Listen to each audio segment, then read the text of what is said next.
Waking niggas up, revive. Can you hear it? Anybody? Great. I was, from what I understand, they're basically half god, half human. Like the gods came down and had their way with the women, Nephilim offspring.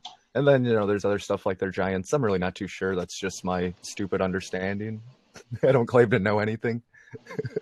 So if anybody's got more to add, that'd be great. No, that's right. Here's that. Sure.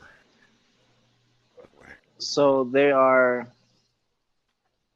the exact ones that came to Earth. These Nephilims came to Earth. If you follow the book of Enoch, if you take that as fact, let's go from there. The Nephilim are the offspring of the fallen angels who mated with the children of men, or the men, whatever it is, the women of men, rather. And so what, we just speculate these are extraterrestrials, or do we actually think they're divine beings? Or they're probably demons. Demons. Now, what's the distinction between an extraterrestrial and just like a nasty extraterrestrial? In my mind, nothing.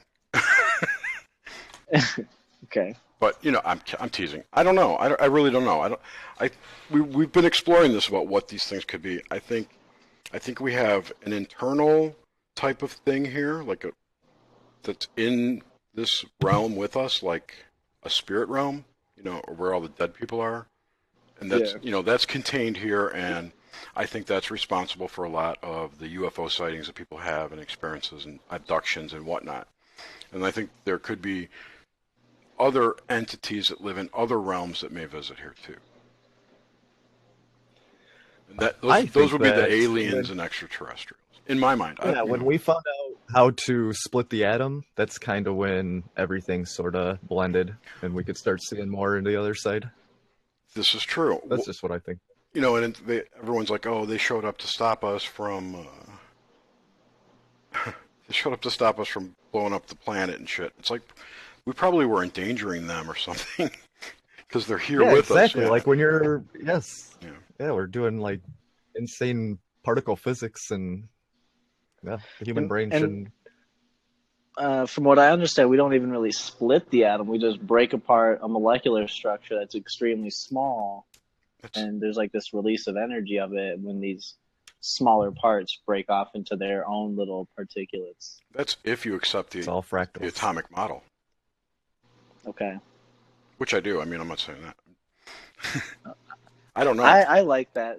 I like that perspective of it because I would like to think that, the quantum universe, as you zoom in, is like a fractalization inward, so to speak. Yes. Yep. It's a quantum fractal hologram. Mm-hmm. Holographic fractal. I like that phrase personally. Mm-hmm. Fractographic. Let's just make our own words. A holofractal. You kind of have to. A holofractal. A holofract. We get Kevin Bacon. Ding! We could get Kevin Bacon to make a new movie, The Holofrac Man. Oh, he's probably looking for work. No, he's in the X-Men. He was that dude. Oh shit! I'm gonna eat. That'd be like Johnny Depp from that one movie where he goes quantum or something, and he's like in all the Transcendence. Transcendence. Yeah. Oh, Transcendence. Yeah. Did you ever see The Secret Garden? Yes. Yeah. It's a good movie. It's a super good movie. That kind of has. I never watched that, but that has to do with going into a secret garden, right? In the secret garden. It's not like another dimension. It's just like a physical place, I think. Oh, okay. What is? The secret garden. The secret garden. No, it was in the book that he wrote. The story he wrote. I forget the whole thing now. He's like a split personality. But that reminds me. Right. Huh. Do you think that was written into the story of the Secret Garden? Because I don't remember anything about split personality. It was the whole story. No shit. Yeah. I need to go back and watch that again. Maybe it was not called Secret Garden. I was reminded of. No, it's not Secret Garden. I'm wrong. Okay. The Secret Window? Yeah, Secret Window. That's it. Yeah, Sorry. that's what you're thinking. I never saw that one. It's good. It's like, I get scared of those split personality things, man, because that could be happening to you, and you just never realize it, man. yeah, I know. That's true. Yes. Um, Maybe people with missing time. That's what's happening. yeah, Well, absolutely. that could be a thing of hypnosis, though, man. Could be a lot of things. What? I watched Modwiz's video, and he did like this little body sway when he was talking about getting into like the gnosis of the heart, and it really kind of like reminded me of this orb sphere from Donnie Darko and just being in like the right place, right time for synchronicity. Now, that's a movie I haven't seen. And Donnie Darko? Yeah. Man, that's a super good movie about a time loop. Yeah, that movie is amazing.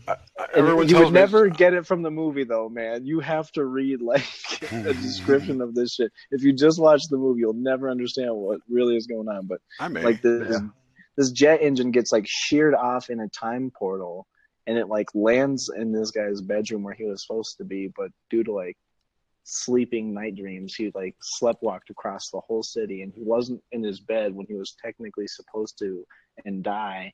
And because he wasn't there, it created like this infinite loop, and who knows how many times he's been through it, right? And that's why he's like getting all these weird visions, and he's trying to like get back in loop with time. Cool. Yeah, it's pretty good. Well, I'm putting it on my list right now. It's a creepy movie. I'm checking it twice.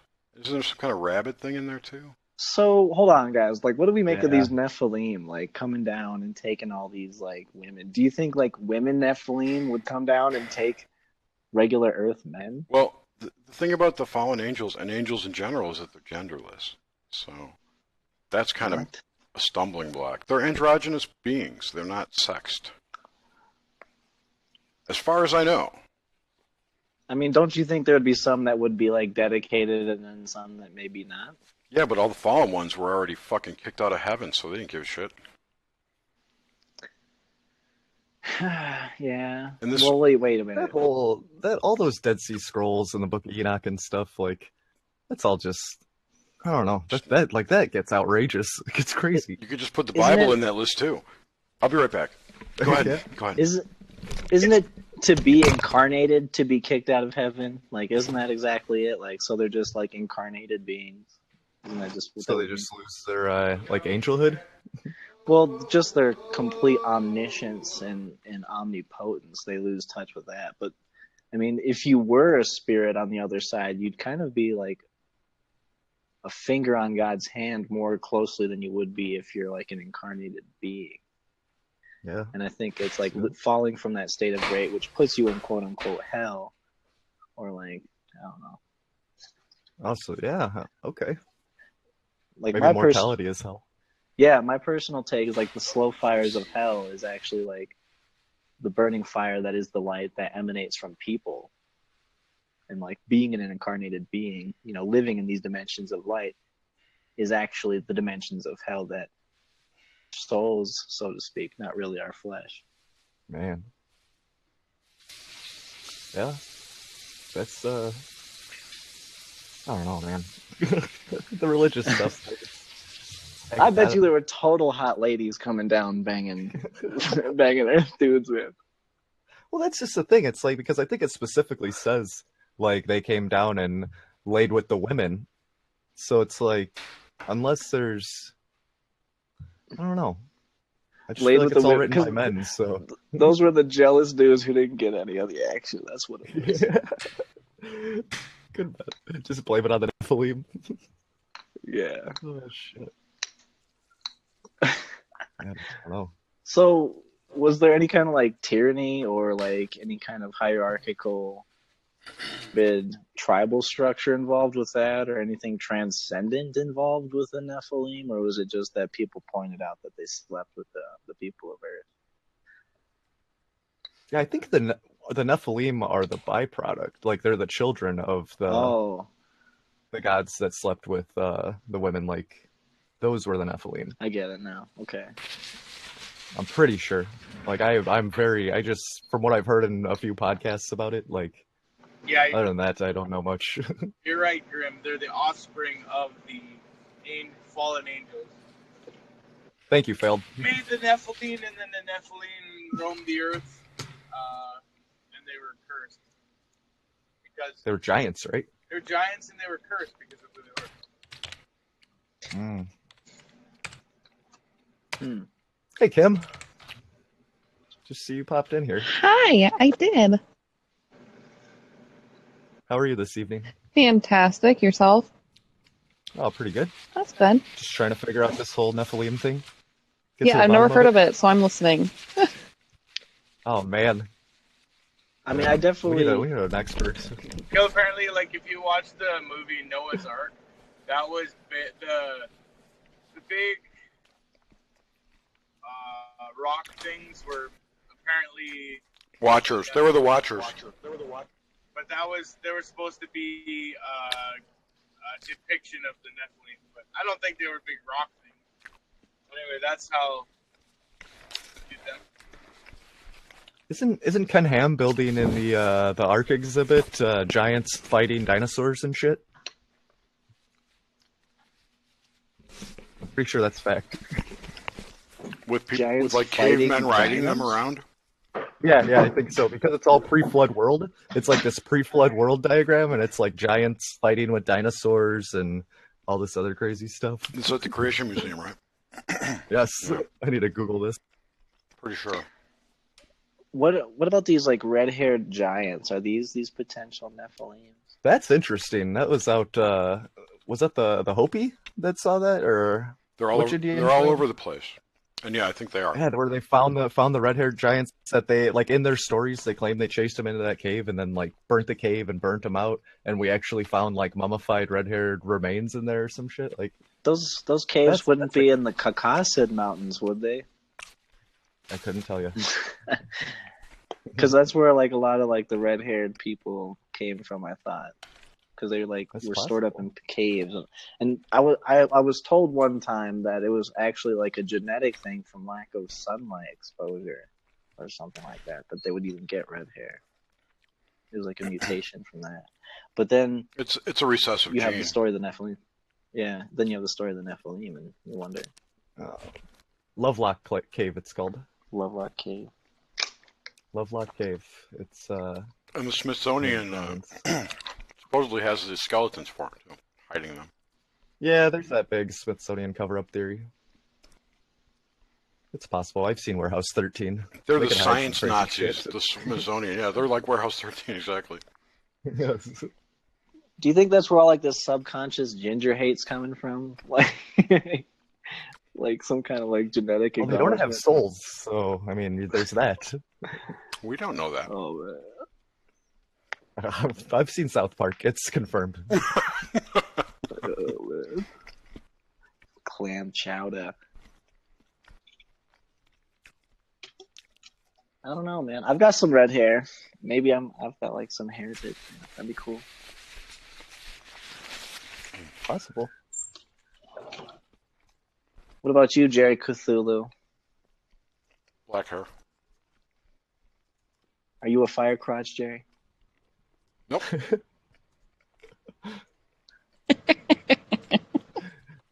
I only want to know the color of the pubes. I don't care about anything else. Just the pubes.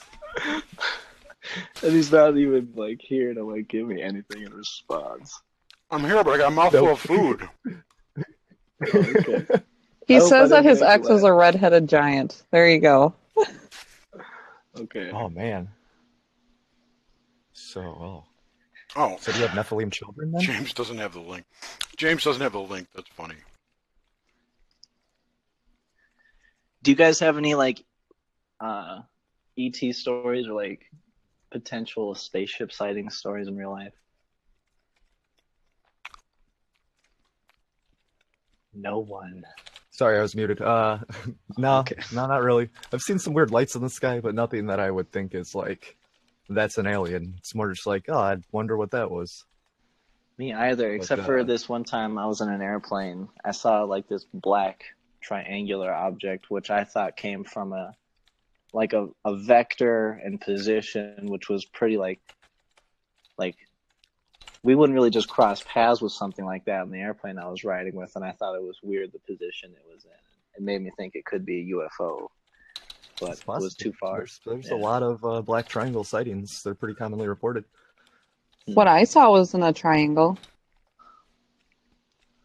You see orbs, don't you, Kim? Yeah, I see orbs. So I'm talking, like last night when we were talking, I saw You that saw big something? blimp thing in the field. Oh yeah. No, I suppose Oh. not everybody who's on here right now Yeah, I was asleep by then. I went to sleep kind of early. Yeah, no, it was probably back in 2011.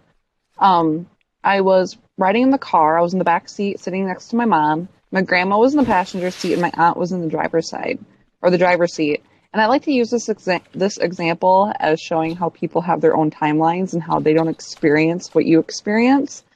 Because I looked out my window, and there in the field was this huge blimp-looking thing hovering above the ground about 10 feet, and it was shiny, and I was like, what is that? I'd never seen it before, and I said it out loud. I'm like, guys, look at that. What is that? And they looked, and they just said, oh, I don't know, and just were on their merry way, and I couldn't keep my eyes off of it. It was something abnormal. I said, if that's a plane, planes don't hover. It wasn't moving anywhere. It was just hovering there, and it was huge. It looked like a blimp? Yeah, that's the only way I can explain it. Like, it didn't look just like a blimp. It's the only thing I can think of in this physical world that can explain close to what it looked like. NASA balloon. Yeah, or a Google balloon. They were flying But those blimps around. it had wings on it. Or something. Because I remember thinking, is that an airplane? That can't be an airplane. Airplanes don't hover. Yeah, that's weird. But that's the only Very experience I've ever had with things that are unidentified objects, I guess. Any ghost experiences or anything? Yep. Well, not really ghosts. Like, sometimes I'll see figures in the corner of my eye. Right. Oh, I get those a lot. But I hear voices. Like, I'm a medium, so, I can connect to the other side. I just don't know how to control it yet. So, last night, this was another story I told last night. I was falling asleep, and that's really when I hear it. And it sounded like my room was full of people. And it woke me up. Yeah, I know. It sounded like a whole bunch of people just Can you make having the a voices social. out, or is it all just just gibberish? It was all gibberish. Inaudible sounds. Yeah, okay. It just sounded like I was at a party or something, like a social. Right. People just socializing. However, another night I was falling asleep, and a British woman, older, said, "Let me talk first. I'm a widow." But as she said that, it woke me up. So, like I said, I don't know how to control it yet. So I know that if I could stay in that state where I am at that point of falling asleep, I would be able to communicate back and forth. But I can't. One night I also heard Zerka, and it was a really weird. I got a man feeling from it, but it was really weird sounding. It was really hard to understand, and it was like high pitched. And I don't know what Zerka is. Someone said, well, maybe it was Circa. And I had never heard of Circa before until just recently, and now I see it everywhere. And, and it's just a reference to time. So, yeah. There you go. What about you guys? What's your experiences? I've had one poltergeisty experience where like a fire started in the room and these pictures flew off the wall. And after I put the fire out, the radio started kind of going crazy. So it was almost like a warning because we didn't notice that this pillow caught on fire next to the bed, and on a candle. And then these two huge canvas paintings just slammed on the floor, and it kind of sprung us to attention. And there was just this thing burning, so I put it out, and then the CD player just went crazy, like it was talking to us somehow. I don't know. Wow. James, what's up, man? What's up? You made it in. Yeah, the link wasn't working. Was that you just trying to call me? I don't know. Going off. Might have been. Yeah, might have been. I tried clicking the old link, and Jerry pasted the new one, so it worked. Cool. Oh, that's what it was. Okay. I was having a problem with the link from Sweet. before. I couldn't get it to open. But Cool. I'm Well, calling that welcome. operator All is well. error. Operator error. Yeah. There you go. What's Hi, new? Suzanne. Oh, not much. Just talking about Nephilim and weird experiences. And crazy blimps. Where's No Man? Yeah. Where's No Man? Crazy glimpse. He's missing it again. Be on later. What is? He never comes in till later. But I haven't seen him all day. Yeah. He was on like at 8 o'clock this morning. Yeah, he probably went to work. Yeah. He works. He was Grim. on at 8 o'clock Hi, this Kim. morning. Hi! Hi, James. Hey, what's Hi, going Kendall. on? Kellendale. Sorry. Hello. Hello, failed.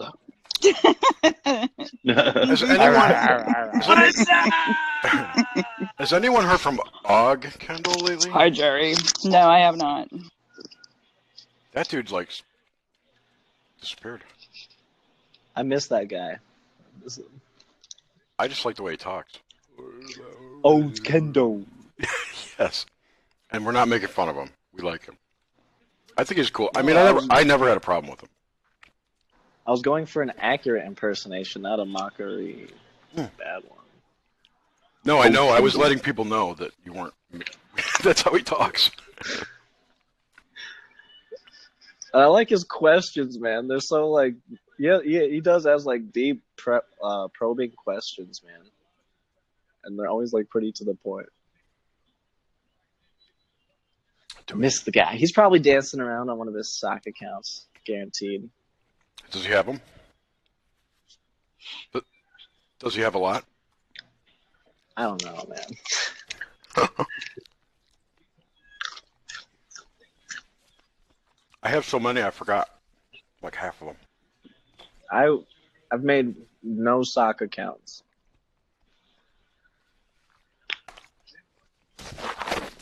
I have 0 sock accounts. I don't even know if I could make one. Right now? Sock accounts? Sock account. Well, You know, like socks in your drawer. All right. I'm just kidding. here in the New Age Thank you, community, Bram. you need to come at people with many guises in order to get your points across, okay?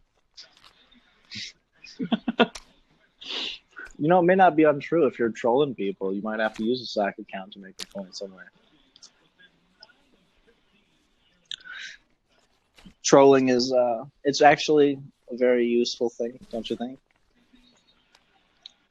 It's an art form. It's an art form.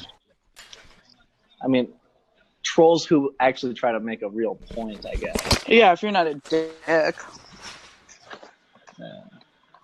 then yeah. I mean, you got to be Asshole. kind of a dick if you're trolling. Well, yeah, but you don't have to like say, "Oh, that it looks like a goiter. That baby's a goiter coming out of your neck." Shit like that is just, don't get personal. Make your point. Sorry, Jerry and I are Those, stuffing our faces. Those ETs who came to Earth and took our beautiful women, they were trolling us. And I gotta say, do you think they did it for their own desire or for our benefit? Like, what's going on? I don't believe it. Do you think they were just lusting after our women's? We're beautiful. Yeah. I agree. I mean, maybe their women have like 6 heads and bitch at them all the time. Who knows? Right, kid? Right? They have all these Constantly on the feminist rag. organizations on the ETs. they prefer the more subservient Earth women. I don't know. Well, yeah, We're rock stars. I guess so, but like these days, yeah, I wouldn't be coming here for anything. But If an ET came at you, you would be subservient because you're like, this man is either a fucking genius compared to me, or like, What kind of ET? you know what I mean? No way. I would never be. Ask my husband. See how subservient I am. Yeah, right. This dude would just operate beyond your very conscious mind. You guys should check out the live chat. Omar's got all the answers for everything. Omar. What's Omar say? That, I don't know, something about Adam and Shadow Man. Adam was here, and then the women came to Adam. Who was talking about Oh, never mind. It was the other chat. Too many chats. No, it was the one. They were talking about shadow people. Someone was talking about shadow people. That lady, the green-eyed lady. Green-eyed lady. Oh, from last night. Yeah, I hate her. Yeah. Is Dave doing a show tonight, James?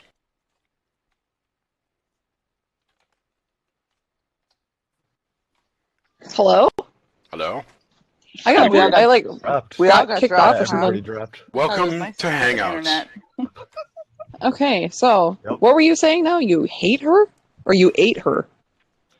I said neither. I said, who? The lady from last night's chat. Oh, she had pretty green eyes. The lady with the pretty green eyes. I said green Oh, eyes. I thought you said you ate her or you hate her. I'm like, what? And then I got booted, so I couldn't. I would prefer the former over the latter. Did you kick me, Jerry? No. Did We you are- fucking kick me, Jerry? No, dude, I would never kick you. Right in the green eye. I was singing. I started singing Green Eyed Lady, and you guys all dropped off. Green Eyed Lady. Oh man. Maybe that's telling you not to quit your day job. I guess Hangouts. I don't know. I think I would have got that message earlier in my That's a life. stupid thing. We got Medusa'd by the green-eyed lady. Turned to stone. Oh, Matt. Oh, you got Allen. there's like 3 song Whatever you names in that sentence. You know that? Getting green Hey, eyed lady. Jared, Turn to check the stone. chat. Check the chat. What am I checking for? I want to find out what you found out. About what? You're never gonna know what he Earlier. knows. She's O negative. I told you. I told you everything I know. You told me you didn't believe her. I told you. And you were waiting for All Kate right, to well, call. no one knows what we're talking about. So I know. That's why I said Okay. check your chat. I did. I'm going to explain it to everyone. I saw it. Okay. Your message. And I don't That's have an right. answer That's yet. right. I don't have an answer yet. What the deal That's is right. that Full disclosure. my daughter claims to be O negative. But neither I or her mom are negative. We're both Rh positive. And both of my parents are Rh positive, allegedly. So before this chat, we were having another conversation about how could I be negative with positive parents that makes me positive. But I was rereading that, and you actually get 2 factors, one from each parent. So if I was plus minus and Catherine was plus minus, then it's possible that Cassandra could be minus if she inherited the minus part from each of the parents. I think that's what I read. It is It what you sounds a read. I lot. told you before. I know, you're always right. I got it. I know. Thank you. I wasn't saying you're wrong. I was explaining to the lovely audience I know you weren't saying I was wrong. I was and just trying to get taco out of my affirming. teeth. Dope.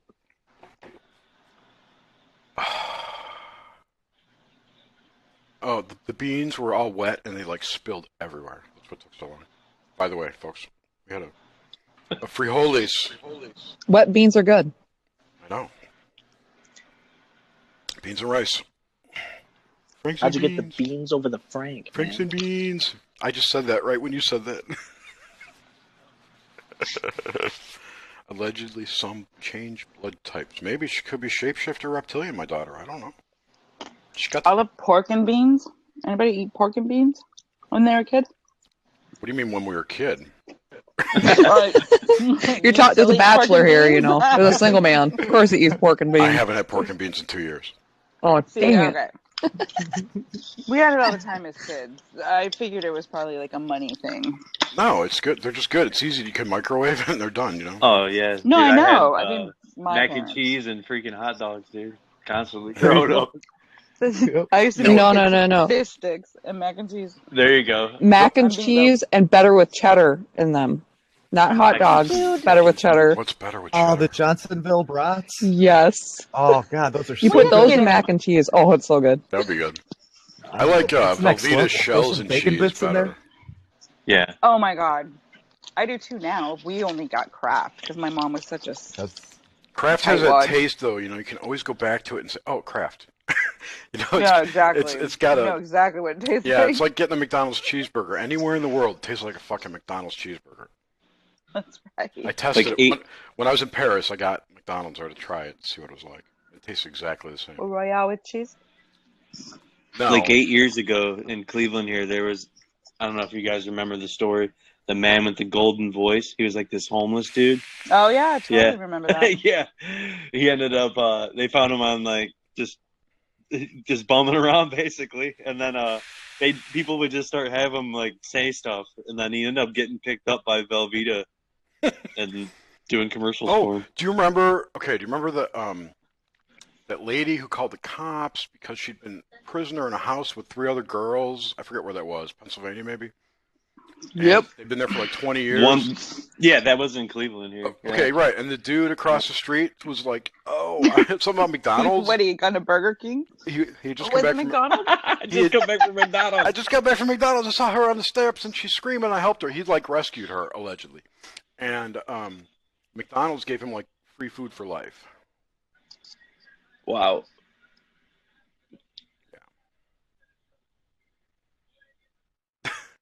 There they go. That should be illegal to give somebody free McDonald's for life. That's like giving them a death sentence, like saying, "Here, sit in this chair and smoke cigarettes forever." Free food for life from McDonald's is a big deal because you can get them like all day, man. Sausage egg McMuffins, just You get them free 4 times a day. Yeah. Hey guys, I'm on a wired internet connection, and so if you're dropping off, it's the network. It's not me. So you know. You know, like I those always thought wicked maybe it was people- mine. It very well could be. Hangouts has been acting goofy. Comcast is acting goofy. Everything's goofed. Yeah. Solar. Kim told Okay, me, Mike. what was it, yesterday? I guess, God, it was only yesterday. I love my smooth running internet connection. I'm so grateful. Yeah. Yeah, same here. I have a dedicated line. No, because mine was acting up, and anyway. So Yeah. I watched. I didn't get to rewatch it again today. I wanted to watch the Comey testimony from yesterday. The parts that I saw when they were summing up, and he was asking the Burr guy was asking him questions. It sounded like to me that he was saying that there was no interference, that nothing happened, yada yada. You know, the White House was clean, never lied about anything. Yep. Did everyone get that from there, or was it just me? No, that's absolutely. And there Yep. was he wasn't even under investigation when he fired Comey. Like, not it wasn't until Comey got fired that they actually started this special. Yeah. So it's because I mean he was. The Times has doubled down today. I saw on all this stuff. Oh, everybody is doubling down. They're trying to control the narrative and hope that people didn't actually watch it. I was wondering if anyone in the chat had the same experience while watching it.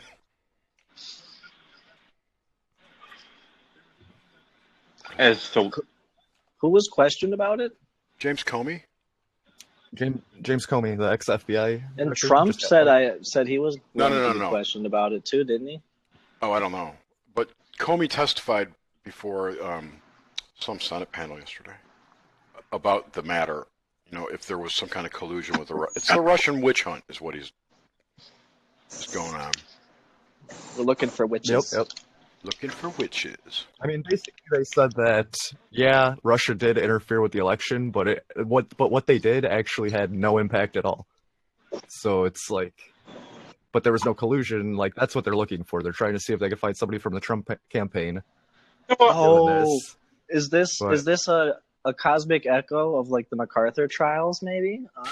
It's Well, possible. I think there's been a cosmic echo of McCarthyism for a while. I think it started McCarthyism. at Yeah. 9/11 with the whole Patriot thing. You're not a Patriot? Well, you must be a commie.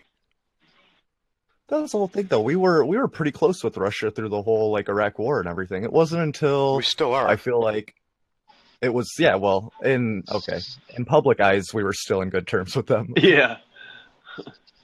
I mean, what happens behind the scenes, who knows?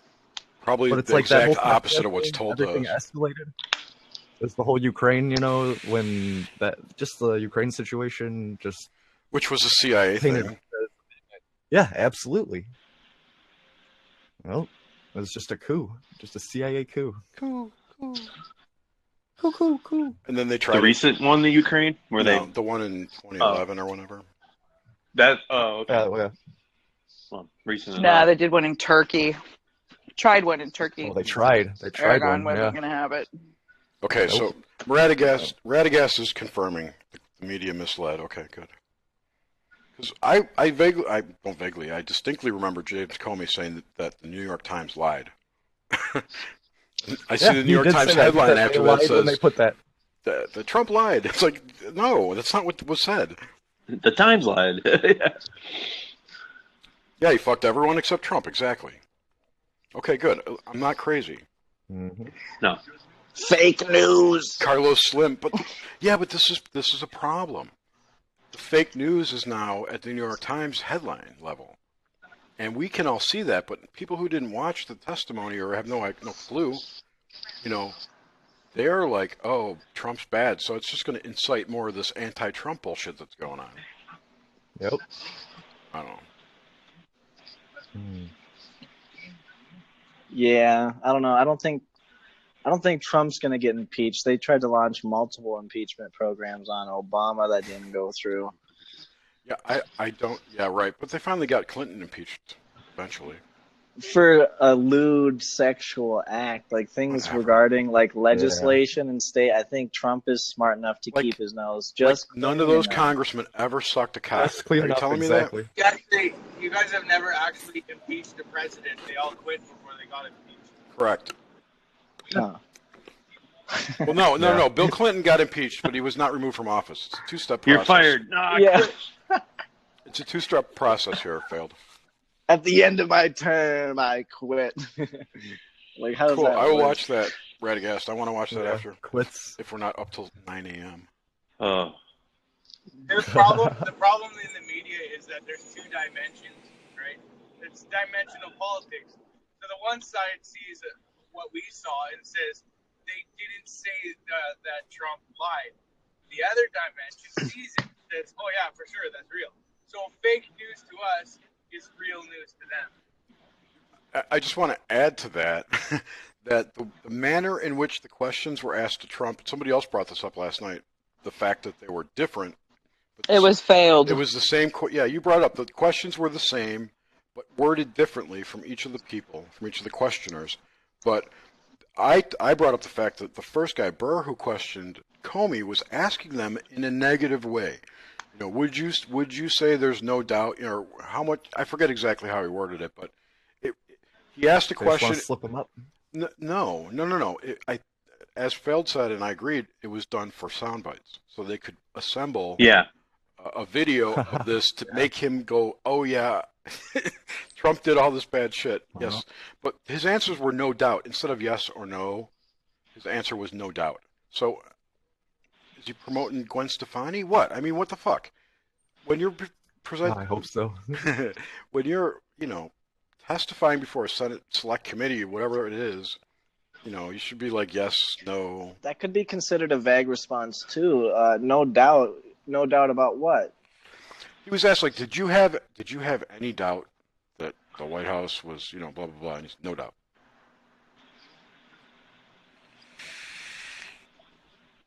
Okay, I guess that's pretty explicit. Only Chris Matthews, really? Is that real true? Wow. Stop. I thought that's pretty explicit. On the left, at least. And Matthews will be the first one. Well, he's a really left-wing guy. Surprising. I'm in MSNBC. You guys remember Tim Russert? Sounds familiar. He was on NBC. Yep. Yeah, he died. Only the old farts. He died weirdly, in a weird way. Yeah. But had a heart attack. his son, Luke, is now a reporter at the White House. After he asked George Bush and John Kerry about Skull and Bones. Yeah, it was right after that. Well, I can't tell you because it's secret. Okay, thanks. Remember Michael Hastings. Oh, wait, dig this. He was a Jesuit. Interesting. Tim Russert's a Jesuit. Yeah, you didn't know he was a Jesuit? No. Yeah, he was. Oh, the illusion theory. Yeah, okay. Yeah, Luke is his son. I thought I heard Luke Russert died, but he's not dead. No, he's alive. Cool. Does he work for MSNBC? He used to. Yeah, he's a guest anchor. No, he's not working there now. Hmm. He resigned. Suddenly resigned in July of 2016. Needed to Whoa. evaluate his career opportunities. I wonder where he's working now. Nowhere. Yeah, stop talking about this, and we'll give you a high-paying job somewhere. No, or he woke up and was like, what the fuck am I doing? Look, he was hanging out with James Carville, like the master NLP guy in the DNC. So, he was well-programmed, and then maybe he snapped out of it and quit. Who knows?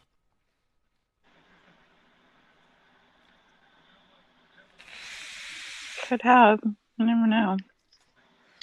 You know, I have a personal theory that the Tower of Babel is basically like a grand scale of NLP as designed by like very intelligent beings long before. What was What do you that? guys think about that? Say it again? No? Please. That the Tower of Babel and NLP actually were... I mean, like, the Tower of Babel is a result of NLP. Like, we had this plan. No, don't like that. I don't know, but, you know, I heard someone else talking about the To go to the Tower of hottest Babel. place on Earth. Harness the energy from the sun. It's a develop coincidence, popcorn. Jerry. It's gotta be The true Chase mobile now. app will allow us to pay our vendors, receive payments. Sorry. Now it's fact. Let's put it on Wikipedia. I'm sorry. I opened a web page and, like, a bunch of shit started playing. I hate that. What were you talking about? I'm sorry. The Tower of Babel, Tower of Babel. NLP. Right. I heard someone else today talking about the Tower of Babel. I'm trying to remember where it was. But it's something... Oh, I know what it was. I think it was on... I'm not going to say where it was, but... It had something to do with chemtrails. Believe it or not. What? Yeah. Like, the chemtrail programs have something to do with a new Tower of Babel, or... maybe it was... The information that was coming out of the Bilderberg group that they're trying to build it. Oh, I know what it. I remember. CERN apparently is going to build a new collider. It's 3 times as big. This is actual facts that I heard. 3 times as big and 7 times more powerful. 37, What? 37, or 21. Right. You know, I guarantee they're going to do a third ring. maybe. But the point was, whoever was reporting it said that it had something to do with the Tower of Babel, that it would like reinstall the Tower of Babel in this reality, something like that. I'll listen to it again and I'll tell you. But yeah, but it was just interesting. I heard that today, and then you said it. Like, I never heard about that. I don't know anything about it or what it did or what. I've never read any of that crap. Dude, I'm telling you, Tower of Babel is critical in endgame consciousness, philosophy, etc. I'm telling you, bro. It's the thing that imposed language on us, is my understanding. Is that correct? And I think it has everything to do with NLP. Yeah. What is NLP? Correct. NLP is just subconscious programming. Yeah, to govern the very thoughts that you can think in. There's been a Not govern them so much as to guide, to corral you into a certain... Hold on. Yeah, go ahead. We're talking about like Nephilim. We're talking about extraterrestrials which have like super powerful technology. So we're talking like about an Earth that could be highly influenced by these people. And if the Tower of Babel has any credibility whatsoever to it, I think it would have everything to do with NLP and taking like the power away from your words and the power away from you as a human person that embodies like godlike consciousness within a vessel within reality. And you think that they give you language shitty can do words? that? Yeah. If you had words that like corresponded with the essence of your reality, you could like talk directly to the essences of your reality. And get some like reaction out of it, I think. And I think that's like... Isn't that what magic is, though? Oh yeah, but I think like that's what the top language at the Tower of Babel would get you, is something like what magic is. But every step along the way before that is some shitty quasi kind of thing. Because I don't know if they like broke down and like factually pointed out that dolphins have a language by using like a frequency pattern detection. And if the consonants and vowels that you use to like address aspects of your reality aren't in perfect resonance with it, then there's no direct correspondence. So like maybe we're all like slightly misaligned, like thought-wise with sound that we use to We're just explain that thought. at the wrong angle.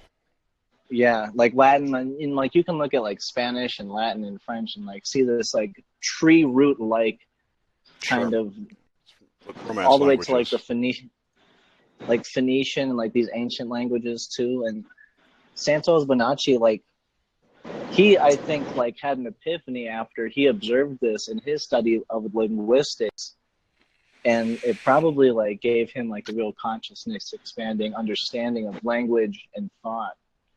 And he does some pretty cool word plays, I think. Okay. Omar's got some enlightening information in the chat again. What's it? What is it? He says that the Tower of Babel is fake. Not even the tallest mountain resembles a story. Big story of Babel is how the gods were threatened. Oh, that's mod. Gods were threatened by humans, so they fucked with their language and gave them Black's law. Oh. And then Omar says the tower is equal to your head. The Babel is how you perceive. Exactly. Be accountable for the thoughts you entertain instead of blaming others for how you manipulate your own emotions and perceptions. I agree with that. It was a confuse a cat kind of structure. Yeah, I guess the thoughts you entertain is the right way to say it, because can you stop yourself from observing certain thoughts? Like sometimes thoughts are intrusive, in your mind. It's your choice. It's your choice. Yeah, no, I wouldn't say they're intrusive. It's always your choice. It's your free will.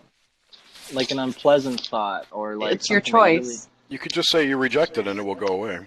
Yes, you have to realize when you were growing up, you were wide open, right?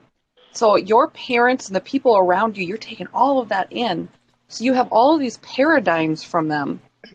So how you react to things, like let's say you're against breastfeeding, right? There's a reason why you're against breastfeeding. That's a paradigm. Not everybody is against breastfeeding. There's a reason why they're not against. Why would someone be against it? You don't, I know, but I mean, there's stories out there, people. I'm just using it as an example. I like breast. Okay. So do I. Anyway, no, I'm kidding. Well, okay. Anyway, so. Boobs. Boobies. Okay, Not now I forgot where I was going with this. Not to be confused with bitch tits. Yeah, man. You grow up and your paradigms are... Thank you. Your paradigms is what's going to set up how you're going to habitually react and take in how people act around you. So if somebody says, well, you're worthless, you might think about that and it's going to affect you because your whole life your parents said you were worthless. However, if you grew up and your parents always praised you for everything good and never told you were worthless and told you that you could be whatever you wanted to be as long as you make the dreams and you can achieve them, and someone called you worthless, that person is not going to be affected by that in the way that you would if you were called worthless by your parents. You see how that works? It's really a choice. You have to consciously get rid of that paradigm and consciously say, I reject that, and then not think about it anymore. The more you think about it, the more it's going to set into your subconscious mind. It's like That's a worm. where you don't want it to be. Yes. Does that make sense? Did I explain that okay? Makes sense to me. Even between the titties and stuff? Bitch tits, not titties. Difference. Okay. Bitch tits are on meatloaf. Titties are on ladies. Yes. Yeah, but they all come to a point, don't they? Ah! Ta-dun-dun. The grand Tetones. Yes, most boobs do come to a point.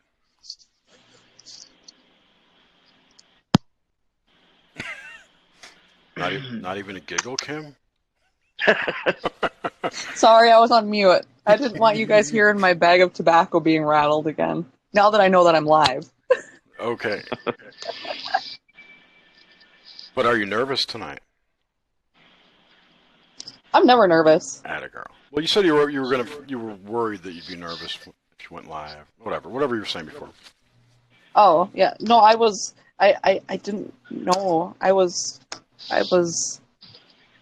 don't know how to explain how I felt when I realized that you guys were live that whole time. You were going back over your conversation. Go, what did I say that was bad? What did I say that was bad? Yeah, I'm like, oh no. Oh no, what did I say? It's the stage fright. You kind of think in your head, and you go, did I say anything factually wrong that somebody will call me out on? I have that problem too, where I'm like, this and that, and then I think in my head, what if I'm wrong? But then you always have to say, I'm human, and that's all there's to it. I'm gonna make mistakes. I'm gonna do stupid things. You can call me out on them, and I would love that. And that's what it is. Yep. Always make the claim, I know nothing. Yeah. I just talk out of my ass. Just play Schultz. Play Schultz. I know nothing. Yep. I know nothing. Yeah. So See, my parents always used to tell me that I could do whatever I wanted, and I could, I had endless options, and they never said that or said anything negative about us. Even though I basically got kicked out of high school, et cetera, et cetera. That I guess I didn't have a typical upbringing. I just need to bring something. Oh, I'm sorry. No, go ahead. Go ahead. Mine's not important. I was just going to bring something up. I just saw in the chat. No, my parents didn't call me worthless. Now I can't find it.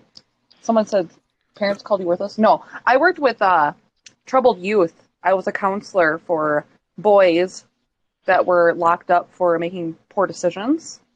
And a lot of the times it was their parents, giving them those paradigms that they're worthless.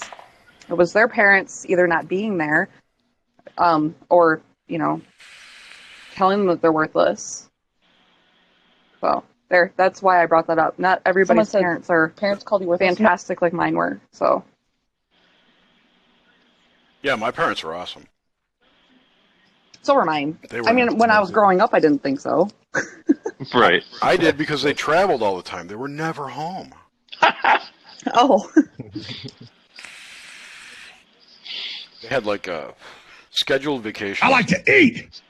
They like to eat too. I was going to say yours. I was telling fight too. I was telling Nomad this the other night. We got to get some better sound bites than Alex Jones. No way. Oh man, those are the gold. That's the gold of the internet. Gold. You have to get the 1776 will commence again. Yeah. Oh man. Oh, that reminds me. For it. Hey, could somebody screen share a video from YouTube and see if we get sound in the Hangout? At some point tonight, please. Like James, you were playing videos, right, the other night through your phone or whatever? And the sound was coming through, right?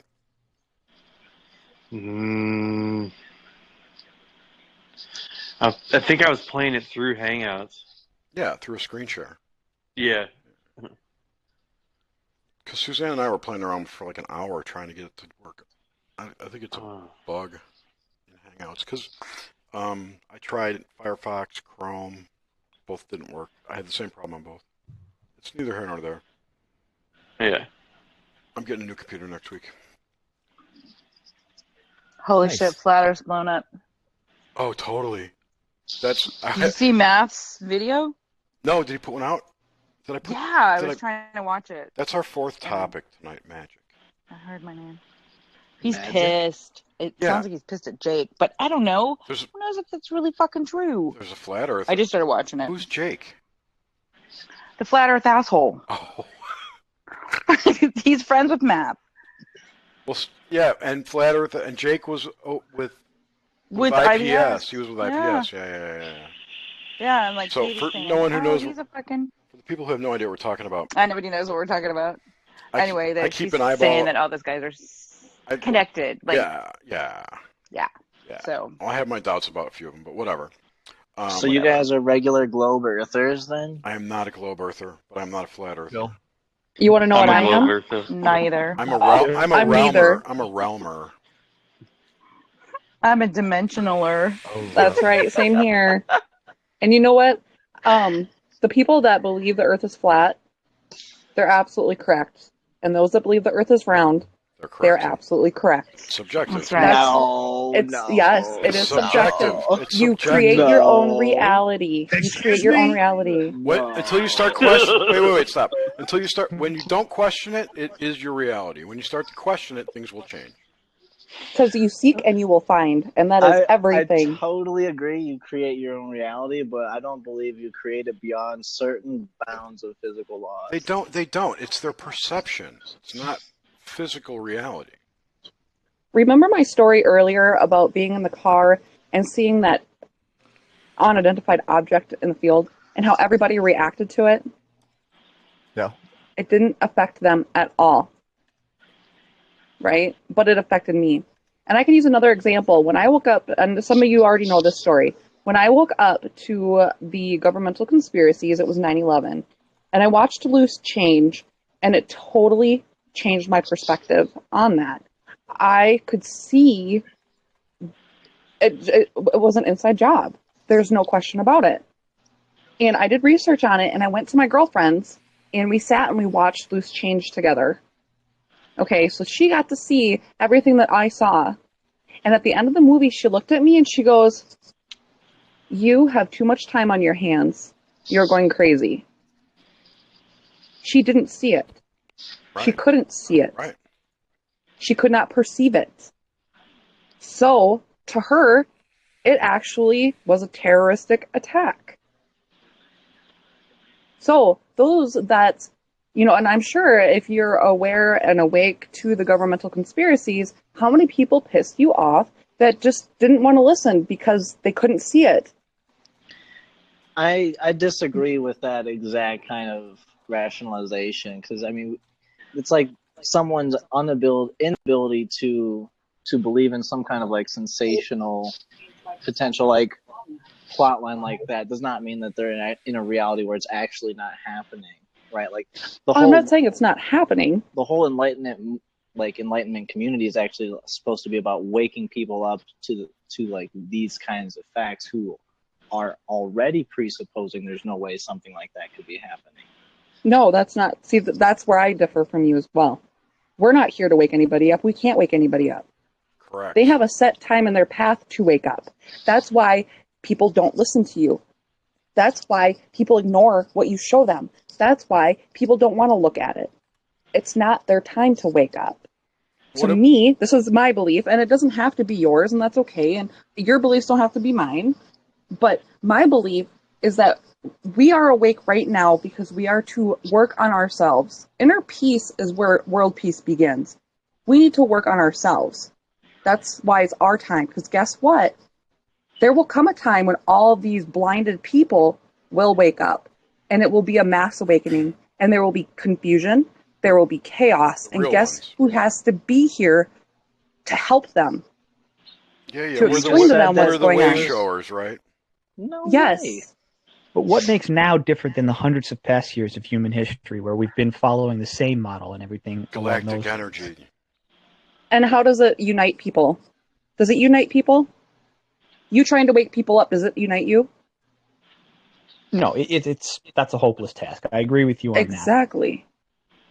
That. You're not supposed to wake them up. They will wake up when it's time for them to wake up.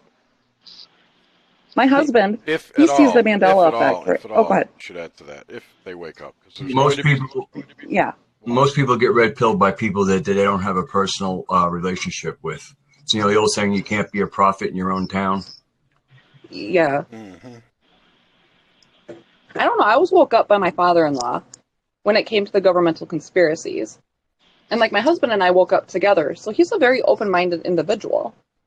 But then when the Mandela Effect happened, I can't talk about that. What?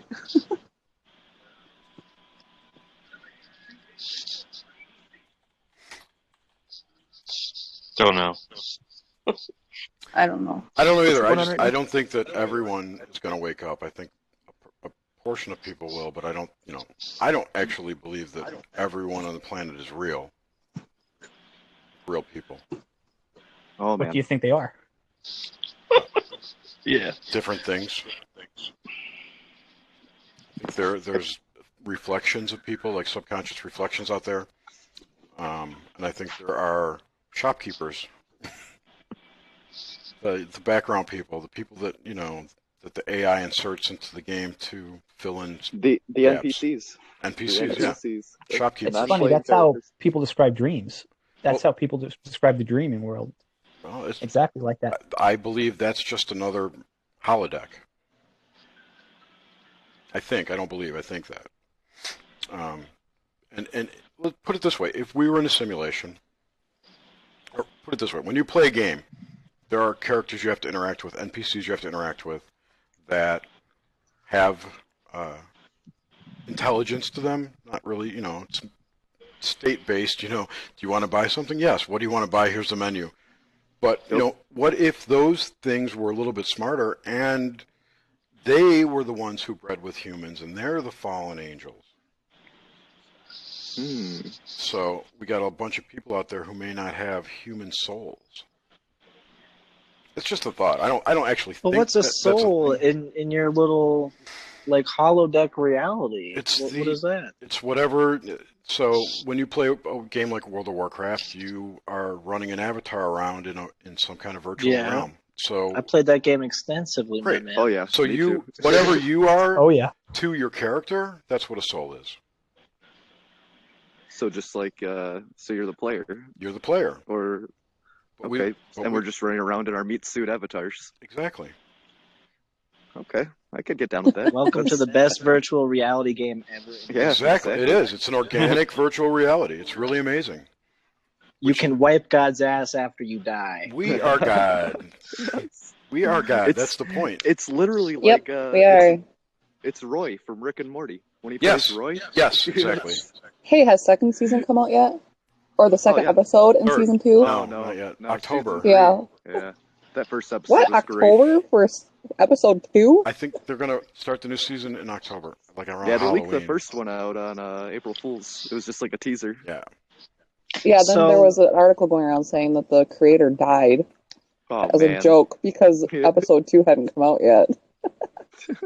Jesus. What is... Someone was going to say something. What is Hellscream? Is that, Omar, is that a new expansion module? For anyone? Hellscream? Hellscream, is that part of WoW? I don't know. I stopped playing. Hellscream? No, that's like a person or a place. Oh, he says red pill on Hellscream. I don't know what that means. No, that's gotta be a person. I think Grom Hellscream. Yeah, I think you're right. About what? Yeah, Grom Hellscream was my boy. That's the name. So, do you think we're gonna get magical powers? I think we already have. We already have them. Have to tap into them. Do you think you can fly and stuff like that too eventually? Really? Not in our On your physical own? bodies, but What? maybe No. like that. I don't. You're out of the chat. No, you can fly in your physical body, bro. It's gonna happen. Monks are doing it. All right. Yeah, I mean, people can no levitate shit. today. It's not. I don't think anything is impossible, but I don't think that we are fully functioning yet. We're not at 100%. We're just waiting capacity. for Goku, right? Who's Goku out here? Where is Goku? I'm waiting for the Saiyans. Seriously. We are waiting for the operator's guide that's been hidden from us or blocked from us or whatever. Because there's a way to do all this stuff. We need the main hero to unveil himself, the Antichrist, right? I don't think there is one. The Antichrist is a lie. What? It's a lie. It's not right. It's not real. Or it's either a metaphor or It's a metaphor. nonsense. Because It's funny because I was just thinking about this synchronicity. I was thinking about that earlier today. How I grew up, my mom forced me to go to church and go to Sunday school and get confirmed and all that stuff. I never believed in the Bible. I would read it and it would piss me off, right?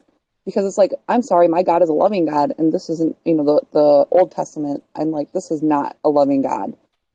But when I was Mandela affected, and I started realizing that they're all metaphors. And it's a guide to creating your reality. It's a metaphor. But some people That's what take I it too believe. seriously and let it keep them in a cage. If you're gonna have something awesome like magic, you're gonna have to have a pretty cool villain. That's all I'm saying. Magic is gonna get used. So if you actually want that, like, you're inviting in a pretty good world of hurt too. Maybe it depends on what kind of magic you practice and what kind of energy you use in those practices. I've heard a lot of people talking about this new.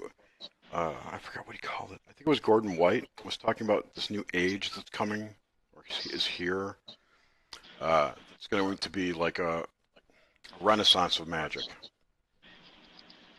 I mean, it fits with the Great Year timeline in a sense. It does. It fits with a lot of things. Yeah. We talked about this last week, I think, or whenever we talked about the energy. It's like grids. logging in the first time of World of Warcraft and getting your skills set. Like, yes, that first new talent you get. Oh man. Can I just pony up and like level up real quick? Yeah, we'll power level you, James. All right, cool. Feed this guy some rare candies. Yes. Get some experience bonuses. Oh shit. That'd be some shit, man. Like 3 years from now, there's like some massive radiating event that strikes the Earth. And how about August this year? Yeah. And the only people who survive turn into mutants. Yeah, X-Men. So what makes this eclipse different from all others? A lot of stuff. It's all the astrological stuff that's lined up where the sun is. The moon's in Sagittarius, I think. I have to go back and check my notes. Someone's echoing. Don't know. I think it's Kim. It's Kim. Sorry. So you think we're gonna get hit by a solar flare or something, Jerry? No. Why? What's gonna happen? I do not believe that the sun is 93 million miles away in some kind of giant nuclear furnace that's going to kill us. Okay. It's either a reflection of something or it's its own light source that's probably a couple thousand miles away. I don't know. I believe NASA's distancing models. I believe all that's real, man. I do. I don't. Yeah, people. I mean, that's like kind of a slap into the face of the people that have put like their life's work into fucking studying that and doing experiments. Let alone the like, Mayans. Fuck it, it's not real. Like, I don't know. There's been a lot of research that we can build off of, and Right. And think a lot about of real space. Science, like, think about space being a frontier. Like, it just makes sense to me, doesn't it? Mm-hmm. Doesn't it make sense to you guys too that space would be a frontier, like the oceans were in navigating the full circumference of the planet? No. On a globe. You sound like Crow. What do you mean, Crow? What? Oh, Crow, how he says it's like water? Yeah. Like water up there? Yeah. And Radagast, I wasn't being inauthentic. I was making a joke. I left that wink off the end. I'm sorry. Gotta add the... There they all go.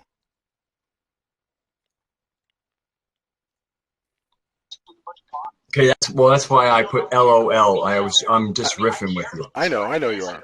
I was letting everyone else know. Did you kick me again, Jerry? Yeah, why'd you kick me, dude? Jerry? It's not me. I'm not even touching the keyboard. It's people are getting dropped out. It's the network. It's a disrespect. I actually had this idea. Whoever put that nanobot thing in there, who was it? Who was that? Who did that?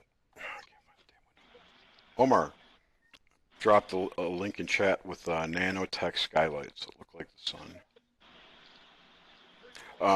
I thought of something a few years ago. If there was somehow we could miniaturize LEDs, if you could power an LED through like a resonance field or some kind of electric field, even if it could be powered by Wi-Fi energy, you could put nanoparticulates of certain hues into paints and paint your wall with it, and if it's hit with the right type of energy, it would be a different color. That'd be badass. Wouldn't that be cool? Yeah, that's a pretty cool idea, yeah. Makes sense, too. Hey, what's up, Brandon? Brandon! Hey. We got a full house tonight. Yes, we do. It's good. It's a beautiful... It's Friday night. And I just want to point out the diversity of people we have here is amazing. Thank you so much for joining. Oh, yeah. And we all love each other. That's great. Yes. Yeah. I love you guys. So, update. Yeah. Dane's lawyer is a fraud. He's not suing anybody for chemtrails. Who? Matt Powerland said Dane Wigington's lawyer. Oh, Dane Wigington. Okay. A fraud. No, there's no court case for chemtrails. Oh yeah, I mean that would be the biggest waste of money ever. No, Dane has reported that they've brought lawsuits against in the Canadian court, and they were going to do it in the USA courts. Who are you going to charge? The federal government? Yeah. NASA? I don't know. Yeah. The Air Force? I don't know. I think we should get a class action lawsuit against NASA. Make them prove that the ISS is real. No shit. They'll just be You'll like, have to be some type of damages you're trying to get, though. there is no what screw. damages are you claiming? It's interesting. The $50 billion a year they got on my tax money? Yeah, exactly. There is You know no how, tax like, money. Fraud. You know how they have the GoFundMes? You know, like, I think that could be, like, the future of, like, lawsuits and shit. You know, like, say there's an idea, you know, whatever. You know, like, you're talking about NASA, like, if enough people got together, you know, like, chipped in $1 or $5, you know, like, who knows? You know, like, if that many people wanted files declassified or whatnot, you know. They won't release anything unless they, yeah, I mean, like. Well, a lot of the top secret stuff is privatized, so you can't even like get a FOIA request for it. So none of it's in the government. Yeah, they'll just in the private FOIA sector. request. They'll say denied. That whole thing's Or it'll coming come to back a with head, active. though. You know, Everything's coming to a head. No, but the whole, you know, national security bullshit reason for not giving stuff out, people are getting sick of that reason because they want to know what the fuck's going on. You don't think it's going to go in the wrong direction, though? I think it's going to go in the wrong direction before it goes in the right direction. Oh, absolutely. It's going to crash and burn before it starts to pick up. That's no question. No. Oh, yeah. It'll be peaches and cream. They're going to be putting big TVs up in the middle of cities, and they're going to put out boxes of food and blankets. That beam mind control frequencies into your head. And extraterrestrials are going to like come down in little UFOs and be like, you have been chosen to be a student on a mentorship program for psychic abilities. And then you're going to fly up there. And they're going to eject you into space and you're dead. Did anyone hear that higher side chat? You'll know the world is round then, though. True. Or not. And then you're going to see or not a round. globe Earth. What if it's like, what if near Earth orbit is just another adjacent realm?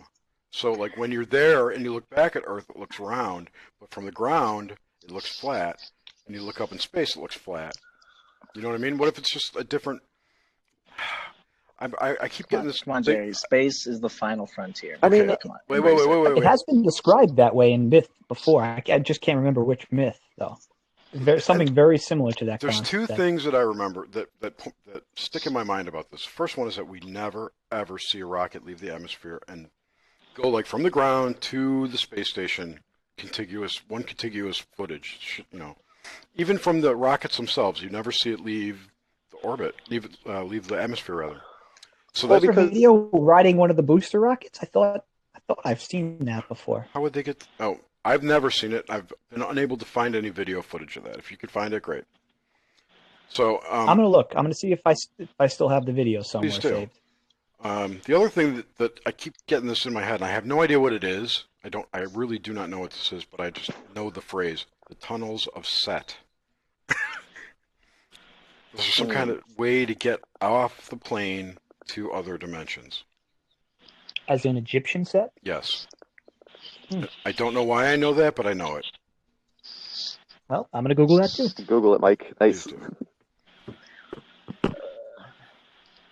So, like, the problem I have with, you know, you saying that the ISS, you want to prove it's real, is you could see it, like, flying overhead. If you go to, like, track the ISS, I can see a light on the internet in the sky.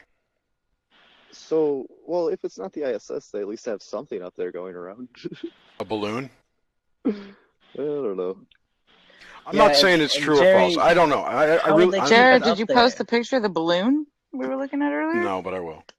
Okay. Jay, how would they keep all these satellites up there without a continuous fuel supply? It makes sense that they're in a gravity-less or like a geosynchronous orbit or not, you know, they're in like some kind of an orbit around Earth. It makes sense that they would stay up there that way.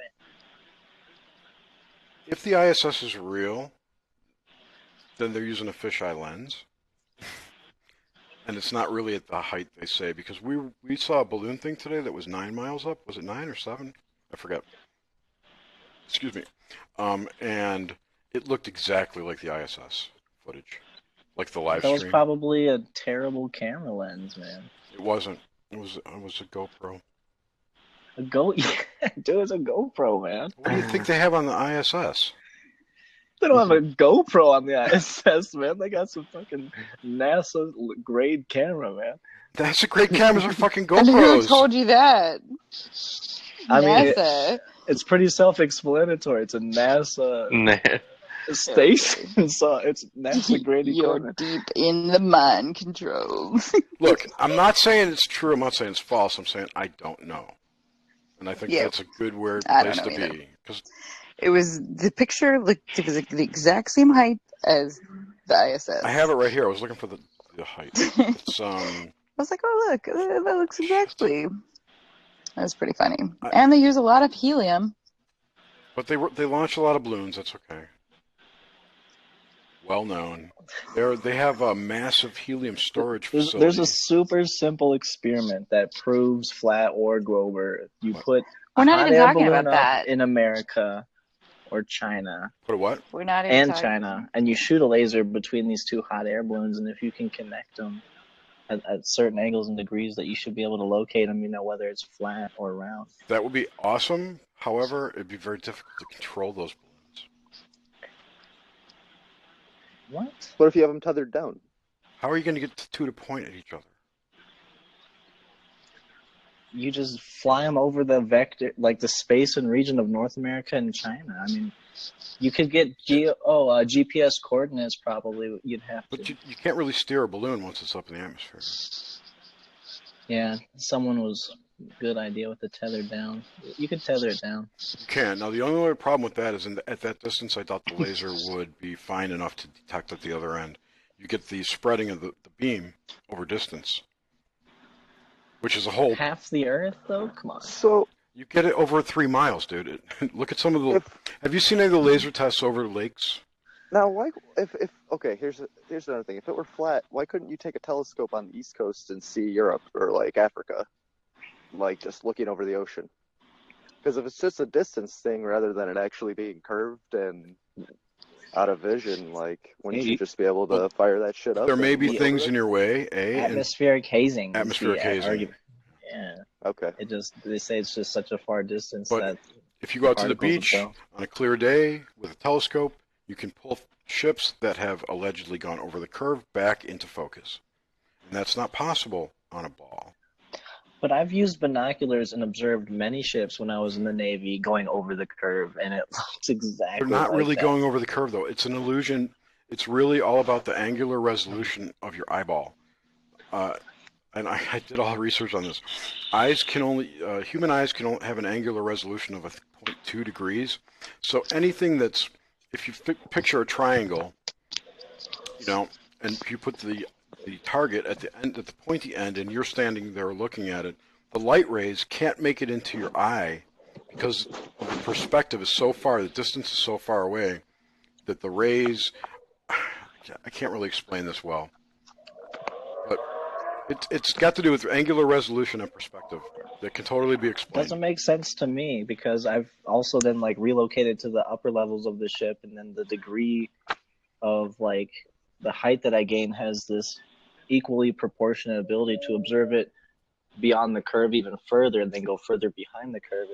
And the light particles come from, the ship, the air, the ocean water, and they smack your eyeballs pretty indiscriminately. So whether or not it's this optical thing doesn't make sense to me because it's like your eyes would be indiscriminate. It would be right, exactly. What's going on over there? Exactly, and you're right. They are completely indiscriminate. And what I'm describing is too. It's the angular it's the eyeball's physical limitation. It can't see beneath. I believe it's 0.2 degrees of angular resolution, which means that I can't explain it because I'm not a math dude, but I will find a picture that will explain it much better than me. And I have a few videos I can show you, Kel, that will explain it. It might be wrong, but it just seems right to me. Okay. But yeah, I mean, if you can. Have you ever like observed a ship go beyond the horizon like that, though? Yes. And yeah. I pulled it back in with convincing. Pulled it back in with my zoom. Well, yeah, you can pull it. You don't pull it back in. No. You can get like the superstructure, but like once it goes down below the horizon, man, you can't pull it back. Yes, I can. And I will prove it to you when I get my new camera. So. Hey Jerry, I put the video in the chat just for later when you get a chance. I'm watching it right now. It's freaking crazy. Yeah. It's pretty cool to watch at the very least. Yeah, I mean, like I said, I don't know if it's flat around. All I know are these observations that I've made myself and ones that I've seen on YouTube or on the web. Oh yeah, I like discussing it. Round. Round, yeah. I'm going round. So if you look at this, my belief is round too. You know, Fractal's not here, I don't think, but I think he's a concave earther. No kidding. Which is also he's got an interesting idea. That's an interesting one too. I mean, concave, huh? You know, if it's not flat, flat and it's really a globe, then my best guess would be that it's a huge globe, and we're in some kind of pond, which would make it all appear flat to us. Because we're in... If it's a holographic fractal, Jerry, the globe is the best way to go in all aspects, and it would have this unlimited kind of like cosmic effect. Well, maybe. You know what I mean? I guess. If it's a holographic fractal, then it's all nothing. It's not real at all. So it's whatever we think it is. And we should go with the best one, which is awesome space traveling adventures with extraterrestrials. That is not the best one. God, I am so on board with that. The best one is a programmable infinite plane. What about a programmable infinite plane that we live on? See, I think space is programmable. I think it's just like a blank slate, and when you define the equations to define space, it manifests. So you stay on your corner of the universe, and I'll play over in mine. I'll play with you if it's real. We can play together. It's not that I don't want these things to exist. It's just I can't believe them anymore. So okay, can I jump in really quick? Go for it. Go ahead. Jump in. Please. Okay. Please. Okay. I just want to say, okay, so what I'm gathering is, Jerry, you're globe Earth, right? No, I'm globe free. I have not found any evidence of spinning or roundness. He's virtual simulation room. I'm virtual simulation room. Okay. And who's flat Earth? Nobody. I don't think nobody really. It's just Jerry won't discredit it. He won't, he'll entertain both ideas. Yes. Well, it's fantastic. Pretended to be the most flat leaning. That's fantastic. Grandma, are you smoking? I'm actually not flat leaning. It's mid-toke. I'm Put the cigarette out. I'm flat leaning from a perspective when I'm in the realm here, when I make observations, it appears flat to me. If anything, he's concave leaning, yeah. No, not really. I'm concave. So what is your goal? Okay, look at this. I'm concave if the ISS is real, and that would explain the curve that they observe from their cameras, if that's real, and they could just be like flying around the outer edge of the disk. So it's, you got to think of... It's an outer space. Well, there's never any stars, man. Why? There's because of the lighting of the city. 30 years, no stars? Come on. Dude, I've seen stars before, man. What are you talking? You're saying you haven't seen stars? What are you talking about? Never seen a star of the ISS. On the ISS? I see a lot of bubbles coming out of their masks. I mean, what about like photos from the Hubble of stars? I don't believe the Hubble's real. You don't believe the Hubble's The real? Hubble would be in the Mariana Trench. The Hubble cannot stay in space where it allegedly is. It's not possible. I've done the math. Not? I've done the math. The math is done. Due to orbital decay, it should be like 3,000 feet below sea level right now. The Hubble is complete bullshit. So you think those photos are fabricated? No, they're taken by the Sophia platform, which is a giant 747 that flies around with telescopes in it. Okay. And it's just a plane? Yeah, and it has actually more precision in more light waves than the Hubble. Can you see the sun from the space station? The what? Can you see the sun and the planets from the space Wait station? a minute, Jerry. Wait a minute. Yeah, you can see the sun. You can. Okay. Not the planets, just the sun. But it looks just like the sun looks exactly like it looks when they send up those balloons to 100,000 feet.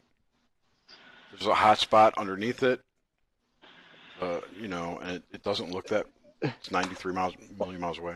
I was almost thinking maybe the light needs something to bounce off of, and there's nothing where the space station is. But if you can see the sun, that kind of makes that a non. How come they never show the moon on those feeds? I just have a ton of questions. It's like what is going on up there? Although I could show you countless. Only goes around it in one orbital belt. Like it's possible to have the camera position. No, I'm pretty sure the moon pops up sometimes because every now and then there's a big orb that's over there. It's too big to be a planet, but it's cool. Definitely the moon. I've never seen it. That's all I said. I've never seen it. That's not a big deal. I can demonstrate that they fake their weightlessness in a lot of their videos. Jerry. Wait. It just doesn't make sense why you believe that they would use telescopic photographs from an airplane as opposed to any one of these major They're not photographs, dude. Land station. So what are they? It's radio wave. It's radio data from different light frequencies: X-rays, gamma rays. Well, that's like nuking it. It's saying any photograph is radio wave. No. I'm not talking about it. The Sophia platform captures different frequencies of light. That's how it works. That's how Hubble works. Hubble does not take pictures. It records. That's how a camera works, man. No. Yes, I agree. A camera picks up light waves, but X-rays are not light waves. On some level, they're not looking at X-rays, man. So they're picking up light rays within our visual spectrum when they give us these photos. Star clusters. Wrong. You're actually absolutely wrong. Hubble does not do that. Hubble picks up invisible spectrums like infrared and ultraviolet. You can't see those. Maybe you can. I can't. Sophia picks up the. What? Sophia is the one who picks up picks up the. It's the. They all pick not the up. ultraviolet. Not the ultraviolet. Infrared, the far infrared. No, Hubble couldn't do it. That's what Bassano said. Oh, right. So that's what I was saying about the Sophia platform is more powerful. It's got a better infrared. It's way more powerful. And they have 7 different functions that they have to switch around and stuff. And anyway, after they get all the data back from the Hubble, it goes through a process in which they assemble the graphic image. The Hubble or Sophia? Both.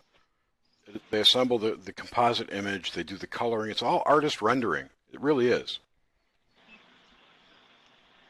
Yes, no. Yes. Yes, it is. They're not, dude, they're not pictures. Just please believe me, they're not pictures. Way. They are not Google it. Pictures. No. Google it. They're not pictures. Google it, Kill. No. So wait, you thought the Eagle Nebula was a real picture? Dude, Google will also tell you can boil your tattoo needles, and that's a perfectly clean way to do it. You boil them long enough, it is. Look at this. It's not. Look at this picture. This is not a real picture. Wait a minute. Somebody's bugging me.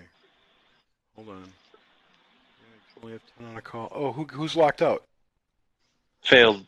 Well, Failed's locked out. Someone's in here twice. Grim. Grimace. Gotta lose one, dude. I think he's gonna get on the spot. Jerry, you're telling me I can look up at the night sky. I can physically see stars and planets, and they have certain hues and colors to them, and beyond the atmosphere, when it gets into these airplanes or telescopes that take photos of this stuff, that they can't actually photograph anything within the visible spectrum. Correct. They cannot photograph that. It's too far. It's too far away. They can't see it. The Hubble can't see. What do you mean they things. Can't see it?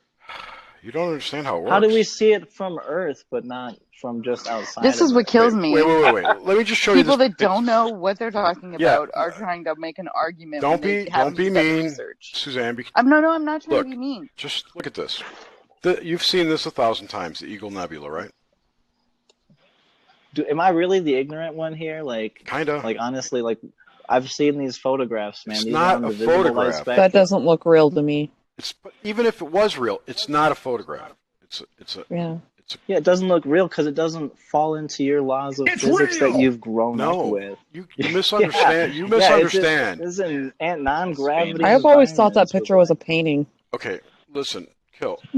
I was a NASA fanboy till 2 years ago. I wanted to go to space camp. I thought stuff was fantastic. So I mean, this isn't like I've been a NASA hater my whole life.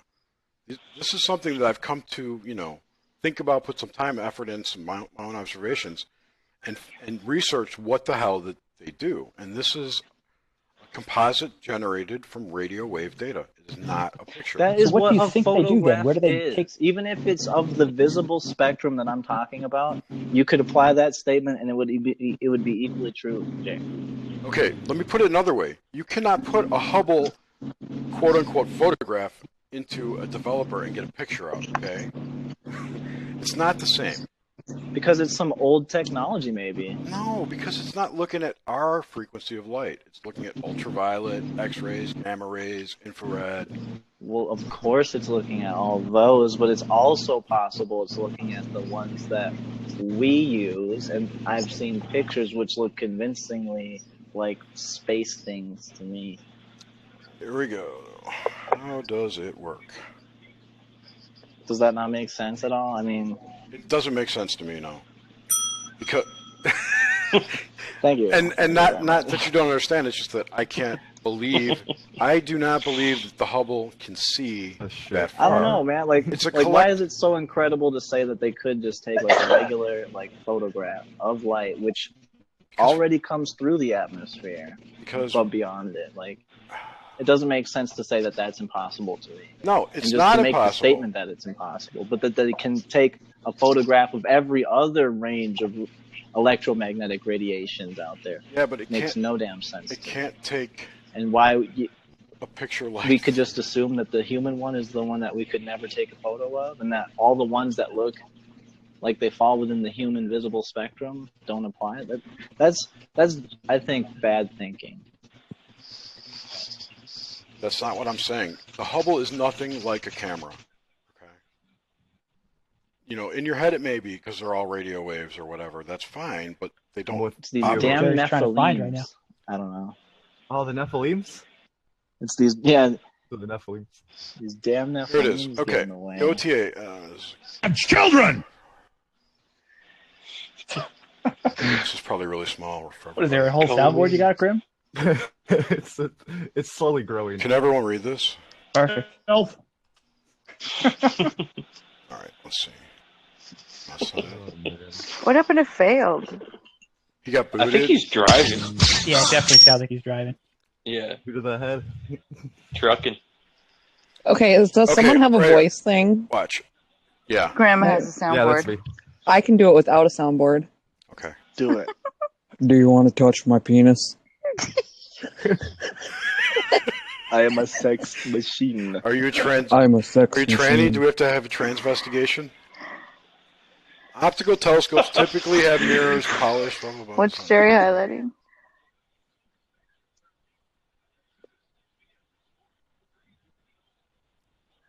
Oh, they're talking about the look fucking at that mirrors. big light. Imagine that. This has no information. Stay woke! You got to turn that down a little. Nigga! Look at this shit. They're talking about Challenger in here. Oh god. How does it work? There you go. We should get another big topic to have. Crickets. Yeah. What is the Hubble Space Telescope? I hope I didn't offend Jerry or anything. No, not at all. I just No, he's just trying to show I you. want to know if I'm wrong, and I want to know if We've you're all wrong. done a ton of research, Gil. I really have looked into all tons this and stuff. tons. There's a lot of misinformation, disinformation, But have you done any research? But I've got it all off of NASA's website. No, Yeah. honestly, have you done a ton of research? What is gone out and looked at stuff and does that mean I have to what they tell read me articles is kind of a off lie. of I don't know if I can Google believe or it. Somewhere? does that mean I can listen to YouTube videos? Like how Sure. can my research get done? That's research. What qualifies as research to you? Look at DARPA. I'm muted. Yeah, that qualifies. Look at there's a lot of stuff. There's a lot. Oh, Jesus, I closed the Hangout. Fuck. I mean, did you really follow the money though, or did you just look at like a string of corporations that seem to be? Actually, Like, you know what I mean? I Like, have followed the money, and I've looked at it with my critical, looked at stuff that I've seen, and Beer gone, goggles. yeah, this kind of sounds like bullshit. What'd you say? like where Beer do you? goggles? Your critical thinking, beer goggles. Yeah, my critical thinking are beer I just goggles. love that. I just love that term. You know what? I've been to like 3 sites now, and not one of them tells me how the Hubble works. It's because even the dude who was the manager of the Hubble told Bassano he'd never seen it before. So I don't know. I've never seen it. It doesn't matter. I mean, we're not going to solve the flat Earth, round Earth Right here, thing. right? No, and I'm not trying to solve it. It's No, I know. It's we're an not. unsolvable problem. It is. No, it's not. It's Okay, really bye, not. Brandon. Super solvable problem. In fact, it should be like No, and you're like solvable stuck day in this day one one. rut. Like you won't expand your mind. Like maybe that's possible. We're all like, yeah, it's possible. It could be this. It could be that. Who knows what it is? We don't care. Let's figure You're just something saying it else was out. not I feel possible like to it's figure just out. some evidence that got figured out back, hundreds of years ago, and we should build off of knowledge that somebody else has already learned. Things rather than taking this step back. I feel like it's just a step back. Okay, so let's do this. Let's just talk about how the Hubble can't be where it's at, allegedly. It's at in orbit around the planet at 550 kilometers and has no engines and is subject to orbital decay. So how is it staying up there? Same with the ISS. Is there ever any kind of any missions launched up there to try to edit the orbit or like change the trajectory? They had a space plane flying around for 2 years. They had the Challenger went up and did something to it.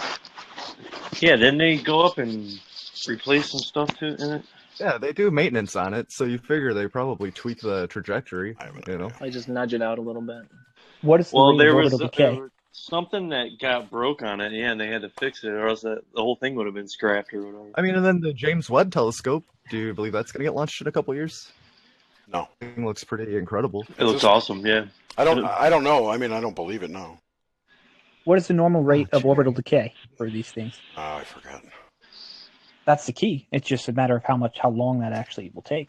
And also what the threshold is where the rate tips over into a snowball effect where it just crashes. You know, like 550 kilometers out, maybe like 450 kilometers is where it tips over and just falls all the way. At what altitude is there no orbital decay?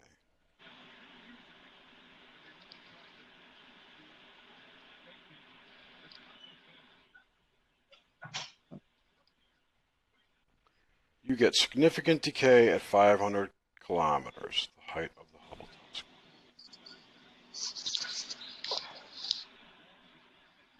See that? Oh, I'm not sharing it. I'm sorry. Fuck. I'm sorry. Everyone see this? What I'm pointing out? No. Just looking at you. I see your beautiful face. Right here.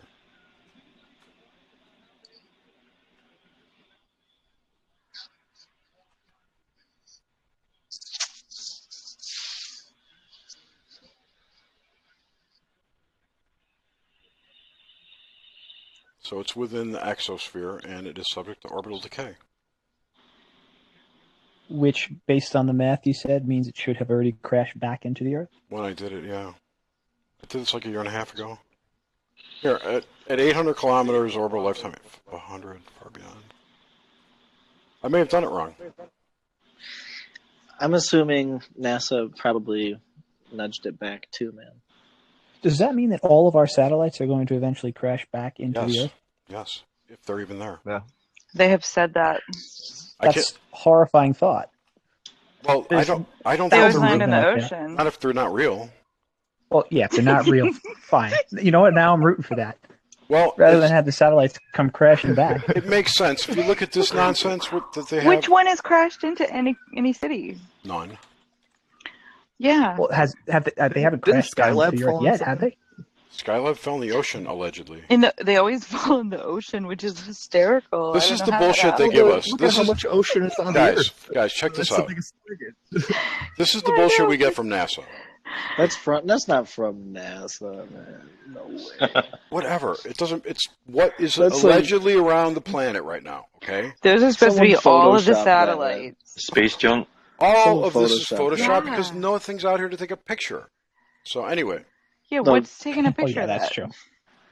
It's all Photoshop. It doesn't matter. It's not the point. The point is that they say that all these satellites are there. None of them crash into each other. The ISS flies around all day. You don't see one of these things, okay? It's all And where the fuck bullshit. did 370 go? MH370 go? Oh, I heard about that. What? It went Not to Diego into Garcia. space. So I That's think it was a old. joke. Somebody was joking that maybe it went into space. I'm serious, so look at this. This is nonsense. There's no way that that's possible. Total nonsense. And these are the There's kind no of... way that that's coming from NASA, man. Okay, where's it from? Go on NASA's website, please, Jerry, and show him. There's no way. Yeah, way. You can even look on your Stellarium. Yeah. Any of your star things, and it'll tell you where a satellite is. And especially with all of the we're having all those meteors fall down now.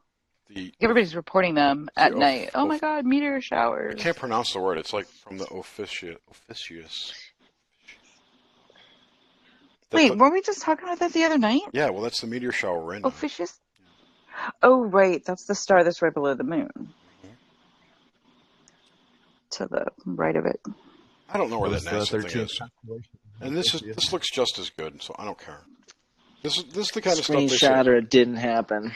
I will find it later. I don't want to bore everyone, but these are the pictures that we see constantly that tell us. Yeah. I mean, I can't believe you haven't seen this before. But these are how many? They say there's. Okay, here, look at this. How many satellites orbit Earth? Aren't they gonna make some type of net? Did you hear that? Oh, they have some really funny stuff. They were gonna have the sift. They're gonna put a little sifter up there and grab all the little pieces. So here's one as of 2014. Here's 2017. Universe Today. Do you believe them? Look. Same picture. See? No, I don't. I don't believe that they have the credible photo. No. It's not a photo. Who would be taking the photo? God? Pardon? A satellite in further out orbit? Well, there's. Well, I think that's showing all of the satellites they say they have. From the moon These are the base. ones that are orbiting the Earth. This is half of them. From the moon base, Mike. 1957, it says. Oh, wait, that's not it. There are 1,071 operational satellites in orbit around Earth. There's no way in hell that those dots would total like tens upon thousands of satellites if it was that cluttered about, around Earth. It's just 1,000. That's not even a lot. You're missing the point. Key word here. How many airplanes are in the sky You're at missing one the point? key word. How many airplanes are in the sky at one point? 4,000 to 5,000. Yeah, there's no way that like 1,000 satellites looks anything like that. Yeah. That's it. Why? Well, first off, they're well above the Earth, and they're probably impossible to fucking see. Second, there's Then only how do we have a 1,000. photo? Here it is. Because some asshole took a photo of the Earth and just dotted it up and said, "This is how many satellites are over the Earth." This is the figure I recall hearing. Around 14,000 satellites orbiting the Earth. Yeah. I think I saw something on a Russian website. This is the picture. the image, whatever. Yeah. These guys are far out. But all the other ones are really Those are their close. orbits? Yeah. Supposed orbits? Yes. That's So- 1,000 satellites. That No, looks no, well over that 1,000. number is wrong. 14,000 is what it says. 14,000? Yes. Not Did I just 1,000. close that? I did. There's I 14,000. don't even think 14,000 would stand out like that. But As of 2015, October, there were over 14,000 satellites orbiting there. and they would all have to be in some kind of a concert because that many satellites running around up there could easily bump into each other. Dude, you're This trying is to it. convince yourself. You're not convincing anybody here. You work it out. You look into it. I mean, there's Yeah. 14,000 satellites up there, and we never see them It except doesn't make sense. It doesn't. At least not to me. They would crash into You each see them other. all the time. You look Yeah, up, you you can see a see 'em. satellite. I blinking see flying a across light. your fucking night. I Dude, see a all light. the damn time. How do I know it's a They satellite? have solar panels.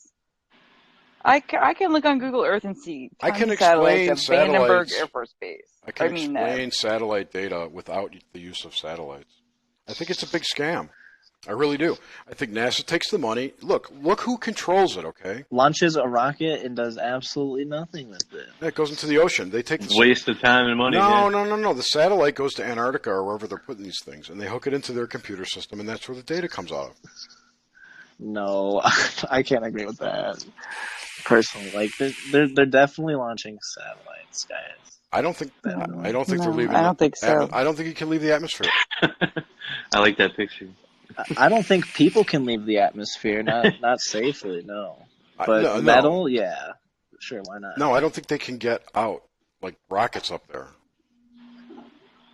Like, do you think it's like a hard material or like a different? Honestly, when I think about it, I think it's more like the whatever the Van Allen belts are the barrier. You think well, we see there's those magnetic space debris? waves. If there is space and there are satellites up there, then there is space debris. There's got to be a ton of debris if it's really up there. Isn't that what the Van belts are, or whatever you No, said? they're No, electromagnetic. it's radiation. Okay. The Van Allen radiation belts are radiation belts. That's what makes up the not the heliosphere, but Ionosphere? no. It's about what that. shields the Earth from the sun's energy. Magnetosphere? It's The beyond there. electromagnetic sphere of the It's Earth. beyond. It's the ultraviolet light. The Van Allen radiation is a zone of energetic charge. It's what makes the toroid field around the Earth. Yeah. And so, you don't think anything escapes that? Nothing can. NASA Because has do you want to admitted know that. why, dude? Why? Because it's what governs gravity. It's what governs the way you stick together as a structure of molecular parts, right? Isn't that Not the Van Allen radiation belts. No, gravity is whatever it is, but if nothing can go beyond it, that would make sense, man. I don't think anything can escape these radiation belts. The NASA If they're even real. It. That's why the Orion project that NASA's working on right now is working on a way to get past the Van Allen radiation belts. They claim they cannot get past them safely. So is the moon within that field? No. Or no? No. So you don't think they've ever been to the moon? They've never been to the moon, no. See, I saw a picture where the not in moon 3D. was inside our field, man. I saw one where it was. That I would believe. If the moon was close, I have a big problem with the moon being 250,000 miles away. I don't believe it's possible for my eyes to see craters on something 250,000 miles away. I just don't. It's I can't even see 5 miles away. Yes, you can. You can see like 13 or more. Whatever. I'm just You saying. can see an airplane in the sky, and how many miles are they up? Or in a star in the universe. How many miles are Miles planes? 5? They're usually like 5. 5 to 7 miles? And they're Yeah, tiny. 5 to 7 miles. They're little tiny things up there. You can barely You see see when they're them. taking off and they're landing, but not when they're fucking at 30,000 feet. It's not just do this. Just do this experiment. The NASA claims I forget the name of the crater is the smallest naked eye object you can see with your naked eye on the moon. It's a 40-mile wide crater that you can see with your naked eye. So, do you think it's possible to see something that's 40 miles wide from 250,000 miles away? Jerry, what about all the ancient cultures, though? you got all these ancient cultures that have star myths and all these different astrology studies. That's what You're I saying- keep thinking about, Mike. They do. Yeah, I do. I think no, about that a lot. They do have those, but none of them have really stated distances. No, and they've always said they're lights in the sky. All of the ancient cultures say they're lights in the sky.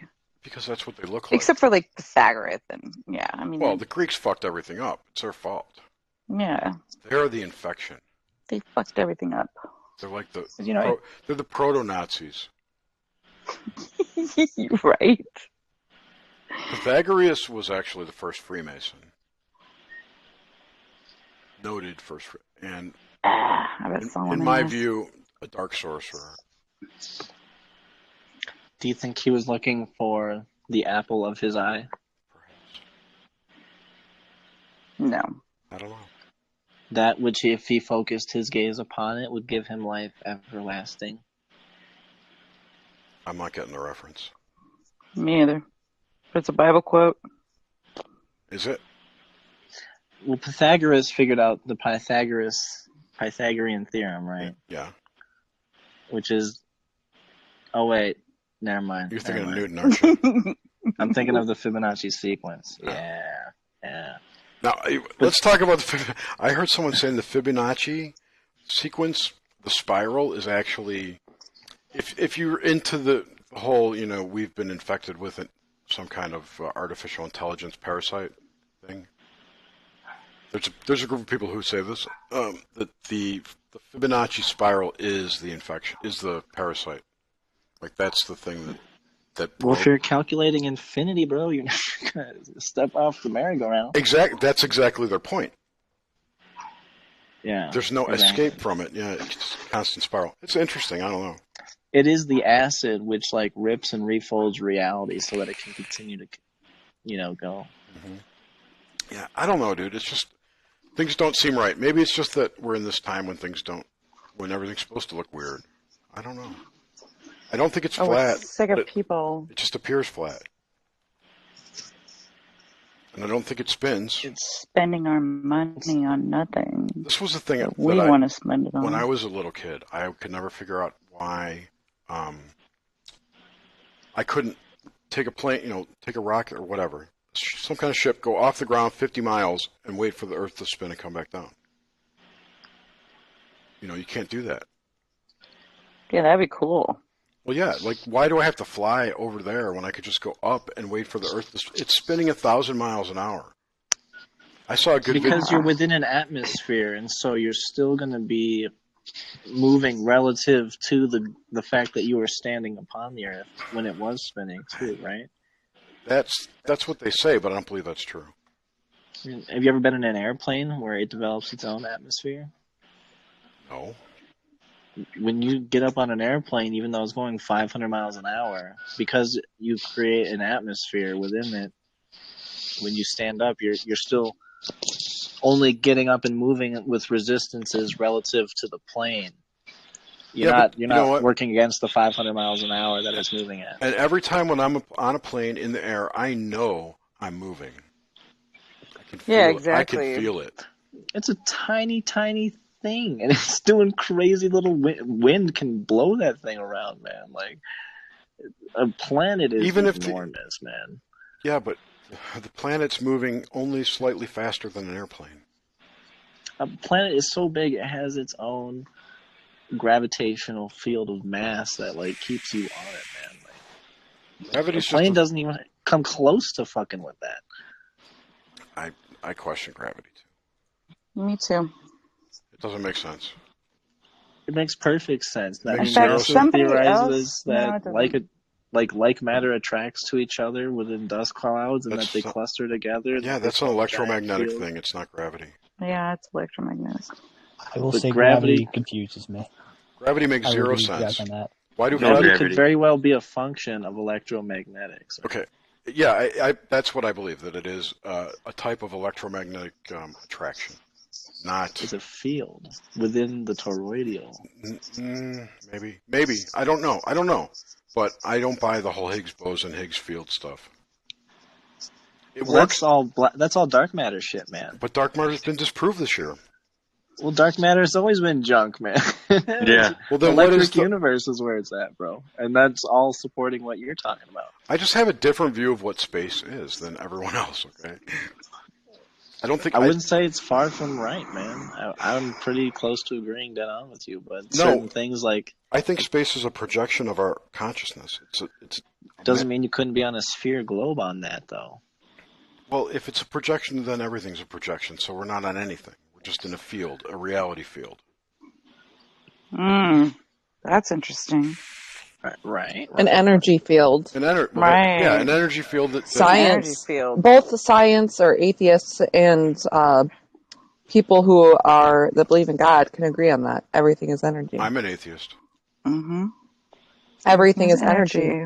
Everything is energy. The only difference is the science calls it energy and I call it God. Well, science has their own miracles called the Big Bang. Yeah. Yeah, you got to grant us one miracle, and then we can explain everything else. Right. Omar just said density. Yeah, it's dense. It's density and the buoyancy too. with that. Right. I saw this guy. Everything's moving. Everything's vibrating. That's what makes your meat suit solid, kind of. You know. Exactly. And because it's vibrating. And it's energy. When you touch something, you don't actually ever touch it. It's the two electric fields interacting. Yeah. Not the thing. Exactly. Not the things themselves. You can see your own energy. I can show you guys how to see your own energy. I can see mine. Those that can't, I can tell you. Let's hear it. Okay, I gotta come on video. Hold on. Don't mind how I look, okay? Please. Okay. And I gotta find a way to set up my phone so you can see me. Hold on. Hi! Okay. Let me show you how to do this. Hold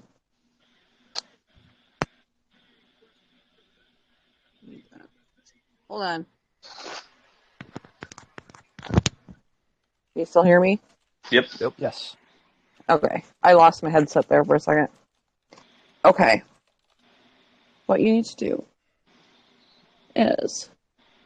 You look fantastic. What are you talking about?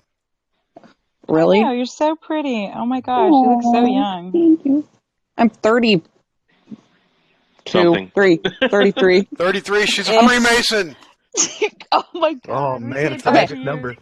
So this is what you got to do to see the energy. Put your fingers like this in front of you. And what you need to do is you need to focus on the space between your fingers. And at this point, you can also see your aura after a while. And just focus on the space between your fingers. And then kind of bring your focus out of focus. Right where your fingers are. And if you pay attention, and if you look just right, you can see the line of energy connecting your fingers. And if you focus on that energy line, you'll start seeing an outline around your fingers. And if you focus long enough, you'll start seeing the color of your aura as well.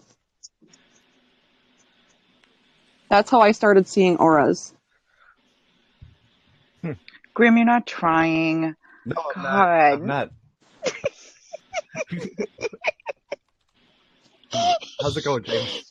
You get to where you're cross-eyed almost, and the Yep. and the That's what you have to invisibles do. touch each other basically. And that's how you see into other dimensions as well. Yep. If you lay on your back Looking and look through up at the a white glass. ceiling, you Kinda look like up a at the white magic eye? ceiling.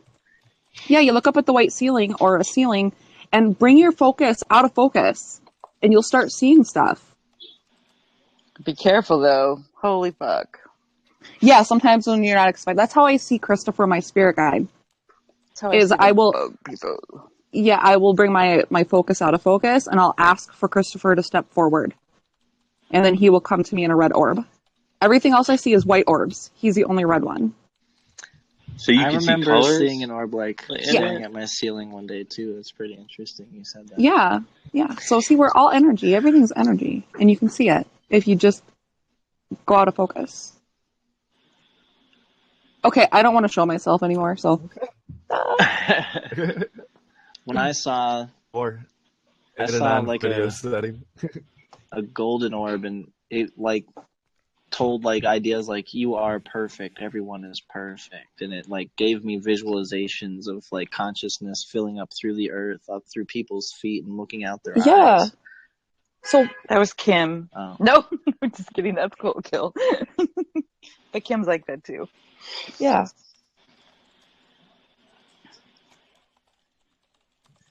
Yeah. We're all beautiful, perfect people. Yay, So. Grim! Yes, we are. Topic change. Okay, let's see. Oh man. James, what's going on? Oh, I'm watching. I got the Cavs game on in the background here. Who's winning? 6 minutes to go. It's 124 to 107 Cleveland. Ooh. Is football still playing? Oh man. Basketball. Aren't they playing Warriors? Yeah, Golden State. Yeah. And the Cavs are winning? Yep. I mean, the Warriors have won three in a row. If we lose this game, it's over. But I don't buy that'll happen. But you're gonna win to keep it going Of course, because basketball's there's too rigged. much Remember, money. James? There's too much money involved in this shit, dude. Dude, it's all rigged. It's got to go. It's got to go 7 Oh, games. yeah. There's It's no all doubt about fixed. it. It's all fixed. Yep. The That's Warriors why are the going Cubs to win. won the World Series last year. Well, not No. this game. Dude, we got Maybe- fucking trashed in that one too. What if it's Oh, not fixed? sucks What if so it's bad. like one of those programming things too? Ooh, where everybody's consciousness. Yeah. It would have been crazy Determined? last year. We could have won. Well, I'd say Cleveland would have won the NBA championship, and we almost freaking won the World Series in 1 year. We should try an experiment where we all meditate at a football game and try and change the score. But we have Now to you gotta ask do a Zach sub. Which first game? what Like the some score's other? gonna be. The thing is, though, is that if people have resistance, it's not going to work. Well, we're not doing it to the people. We're just trying to get the outcome we want. I'm saying the people that are meditating, if there's resistance involved, it's not going to work. If someone's there that doesn't have a full belief, but there's someone else who has a full belief, it's not Looking going to at work. you, Mike. What? Looking at you. Oh yeah. I'm just messing. It'd probably be me that Mike's fucked been it so up. good. I apologize. I don't get it. He's teasing you. Sorry, I'm sorry, Mike. I'm answering people in chat. Trying to I'm gonna get be you the to one talk, that screws up the Mike. experiment. I'm talking. You can explain. No, I know. Stay woke! Oh, Maxine Waters. She's gonna be our next president. No No. way. I just put it in the universe. If it Did you happens, see the one? Did you see the new one where they I think it was the same one in California. It wasn't Maxine, but they piggybacked off the stay woke. She was like woke, woke, woke. Oh yeah, Woke, or something like no, that was Nancy Pelosi screaming that. Pelosi, dude. Yes. Yeah. Yeah, it's good stuff. And then there was some Democrat today at a college giving a speech and dropped an F-bomb or something, like giving the speech and shit. Yeah. Those fucking liberals. Yeah, it's great. Yeah, because they're all about they're all looking at you, Mike. Yeah, maybe it's time and place and setting, or has Trump kept his promises? Fuck no, or something like that, some shit. I don't know. They're just dropping F-bombs, man. The kids, man, the kids. Oh yeah, you got to think of the children. Come on. Their poor little Hold on to the ears. climate deal. Somebody please think of the children. I like to have children! He likes to get divorced. Oh, man. Where's CW when we need to channel Alex Jones? Does CW channel Alex Jones these days? Yeah. Well, I heard him do it Really? once. I heard him do it once. I'll send him a hang on invite. I don't want to. I don't know. I probably had my beer goggles on then. Were you touching yourself? No, I'm giving you shit for saying that, fucker. What? Friday I night. had my beer goggles on. Friday night. But I wasn't saying you were ugly or anything like that. I know. You said somebody looked good. Oh, I thought you were saying it because you were saying that. Never mind. Oh yeah, you missed my. I was saying I missed it. You had your beer goggles on. I got it. Yeah, that's it. Vodka and water. Because I never look at anybody. I have noticed that. Too old. Whipped out. I have my future ex-husband picked out, so I know. I don't have to worry about it. That's right. I'm not a pervert. I'm not. No, Sass is giving me shit in chat. Oh. I don't know why. No, I thought you were saying that I had been drunk or something. No. I know. I see. I totally got the wrong impression. Kim's the lush here. That's right. Oh my God. Don't even. No. Failed this I am morning. not. He's like, no, I had to, what did he say on the thing? Kim was getting drunk and Kim was drunk and I can't remember what he said. I was oh my God. I was laughing so hard. Who said that? Failed said that this morning. That he had to, it was because he fell asleep. And like, what was it that he said, Kim? Do you remember? It was about him falling asleep and snoring. And then he said that he didn't remember one of the conversations because he had to get out. You were getting smashed. That's what he said. Kim was getting smashed. Something else. Something else happened. It was just vodka and water, though. I only had one drink. We know. I know. He was. I drink like once every 6 months. I mean, come on. That was fun though, man. I was up till like 4. Oh man. Oh yeah, it was up late. Usually my kids will sleep in until like 9, 10 o'clock. Oh heck no, Not it was this morning. 6 o'clock this morning. 6 o'clock. Dude, that's awesome. No, it's not. No, it's Yeah, terrible. I actually, I ended up, I was up, took my son to school, came back home, I passed out for like an hour, and then I went to work at like 10.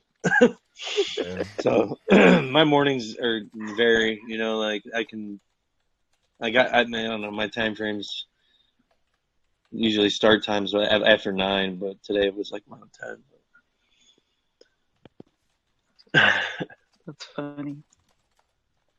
Yeah, so I can stay up late. I don't know. I'm definitely I tired. used to be like Grim, dude. I could never stay out like I do now, But, I'm out. Oh, dude, My man. Yeah, I mean that's the schedule. Like a Oh, I'd be before, man. I'd be up at like 6:30 every day, basically. Then drive 50 minutes. You ever heard the term morning person? Ugh. They say people are morning. I'm the exact opposite of that. What's the same here. So I'm saying good morning and everybody in chat at like 6 in the morning, just screaming morning chat. That's because they were still up. They hadn't gone to bed yet. I'm a morning person. Yeah. I have a feeling that's going to happen. We've tomorrow. still been up and you've had your beauty rest. That was last week. I feel blessed. Sleep and then...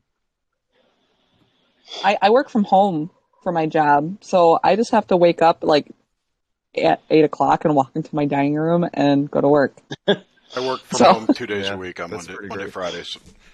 But I have to get up every day at 8 for a meeting. Oh, that sucks. With French people. With French people? Yeah, they're French. I gotta have my crack in a can before I have any meetings. I have meetings every Wednesday, but they're not until 10:30. So. Gotcha. Yeah, no. Half of our development team all of our development team actually is in France and Russia, and I'm the only. Sweet. I'm now Russian. You're the Russian hacker, then. You're the Russian hacker. We found I build applications that make purchase orders. It's hardly happening. Jerry's a sleeper agent. No, I'm not.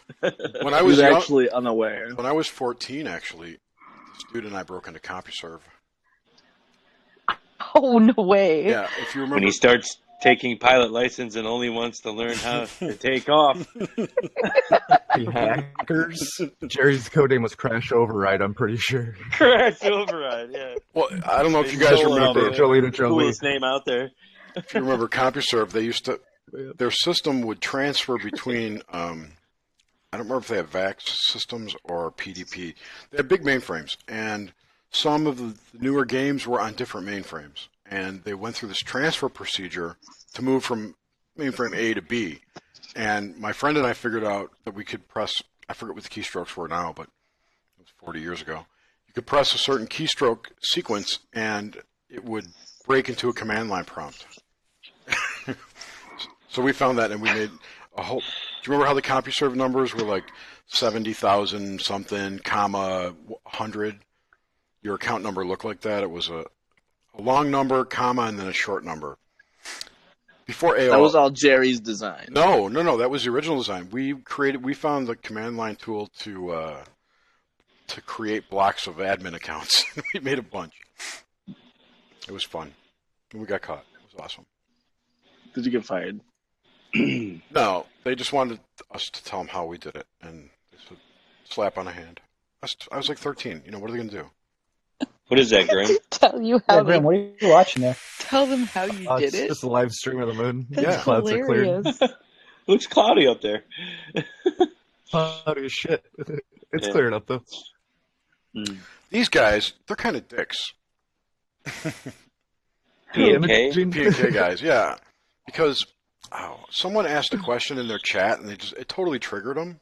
But it was a legit question. I don't remember what it was. Oh, I know. It was me. That was me. That's why I remember it. I went into their chat. To the bottom. Perfect. Somebody. It was during full moon in February, I think, and I asked them if they had ever caught a lunar wave. And the P guy, the one with the higher voice, he's like, "Oh, don't start that shit." Well, whatever. It's a legit question. People have kept that thing happens. What is that? The lunar They wave. probably dealt with so many trolls though. So many trolls that it's like right when they hear something, they just, like you said, I guarantee it. That's very possible. Is everybody seeing this? What is lunar wave? Okay, I'll explain. What is that? I want to make sure that everyone can see this. It's what the Silver Surfer rides. Yes. Hell yeah. So, okay, I can actually show it in a second. What? Okay, cool. They can see it. Cool. Y'all can see the moon. Let me find. Okay, so there's this guy who filmed it in 2012, and then since then there have been, I think, 12 or 13 more filmings of it. What it looks like is a vertical refresh across the surface of the moon. Oh, I saw that. Yeah, it's like a little bar that moves up it, right? It's like a 2-pixel line that just goes sweeps over the moon. Scans up. It looks like a scanner. And like yeah, exactly. It looks like a vertical refresh on a TV or right. Yeah. And there have been, like I said, 12 or 13 filmings of it, and they're all pretty much the same. And it's always in pairs. There's always two, and one of the guys did a measurement, and it actually displaces the pixels of the image. To the side. It moves it, like down and over one. So it's from, if you saw it, and saw what it was doing, it looks like it was repositioning the moon to a new spot, like adjusting. And this has been happening since 2012? That's when it was first noticed. And if let's just say the moon is not what it's said to be, and because it's in this crazy orbit that's completely perfect, what if it's not, and it somehow adjusts itself to stay in that orbit? That's one explanation for the wave. It's got to get back into the right slot, the right groove, because it really shouldn't be there. Well, it supposedly orbits at the perfect rate so that the same sign always faces us. Yeah, that's nonsense. How could that possibly be possible? How could it have? Well, how could it have rotations? How could it have perfectly circular craters facing us? If that were true. Does it not have its own electromagnetic field? What if it's like grinding on the Earth? I don't think it does. It would make sense if it was like cogs, like in a clock. That would make sense if it did have one, but I don't know if it does. Moon, electro. I think it does. I'm pretty sure it does. They're all held together by electromagnetism. Yes, it's like, yeah, it's like if you take two magnets and you push them together, it's gonna. You have the planets, and they're all spaced out in the right way for that field of electricity, basically. Well, the ether, the electrically charged plasma, which is, you were kind of talking about it before, like the nothingness in space. It might be full. It might be like water. What a joke. Yeah, like the moon has no magnetic field. Snopes. NASA. Oops. Well, I mean, do you really believe in Snopes? No, Snopes is as real as CNN. Yeah. Yep. Exactly. No, I'm just joking. But as a big fan of the electric universe, yeah, for sure. I mean, it's like, I kind of studied into that and the whole magnetism thing and things that it can do and can create and possibly have done in the past. It naturally will form like I don't know if it's like 9, 12 or how many like magnetic beads or metal beads. It'll form it into like a flower of life pattern, at the center of these two fields. Vesica Pisces. Oh, like down the middle, like like if you put like a giant positive and a giant negative field, yeah, like these two bowl-shaped type magnetic discs, and you press them together, and you put like 12 beads in the middle, or however many it takes, it'll form a flower of life. Wow. The magnetic field will, right? Yeah. Yeah, I know. Check this out right here. It says the moon used to have a magnetic field, but no longer does. That makes me, Jay, like what you're describing makes me think it's like a projected image on like some screen. That's what I think too. I think it's some kind of projection. Same with the sun. No, I like physical objects. Yeah, physical challenge. I really doubled there. I really do think it's actually a real object. How is it that this whole refresh thing is being observed on this moon? Is it telescope. by multiple by telescope? Mm-hmm. You want me to find it for you? I'm surprised you haven't heard about it. Oh yeah, they're all over. I'll look for it too. I got it. Yeah, I would be curious to see it. So, other people. Is it the same telescope every time? Different telescopes? Different telescopes. It looks like the same view. Well, same idea, but yeah. It's only gonna look the same. You only see the same side. Okay. Yeah. Okay. Title lock. Can you see this? Can everyone see this? Yeah. Okay. They're seeing it. All right. So.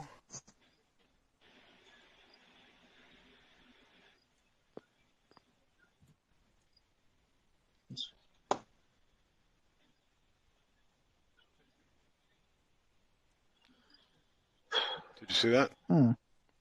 I did. I'll rewind it again. There it goes. So it displaces just a few pixels.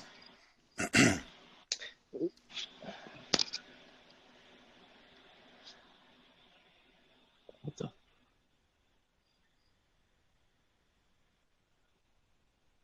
Does light not bend through an atmosphere? Is it possible that we're like? It wouldn't be a straight line. Observing something? The fact that this is a completely straight line, you could lay a ruler on it, makes it odd. It's not. It doesn't look so straight. I mean, it looks like it's happening in waves. This is just one example of it. And then another guy found an energy pulse. I think that was Crow. Here, this is CDs. Chris from Take Back Space, his channel, he found one. I thought it was in January.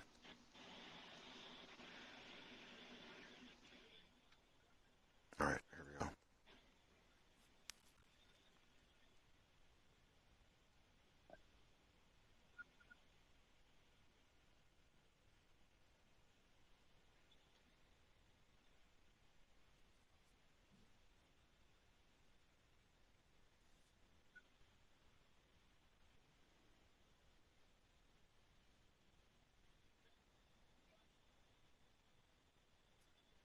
Pretty cool, I don't think I see anything on that one. That one I didn't see anything. I didn't notice. I didn't see anything either. Look at the edge. If you watch the edge, you'll see watch the edge and then follow it back. Yeah, that's what you gotta find. It says they're here though. Wow. It starts at the bottom, yeah. It's like a scanner scanning up. It's just a little line that goes across the whole screen. Correct. As it slowly moves. Here, this is what you need to see. Watch in the middle where it changes.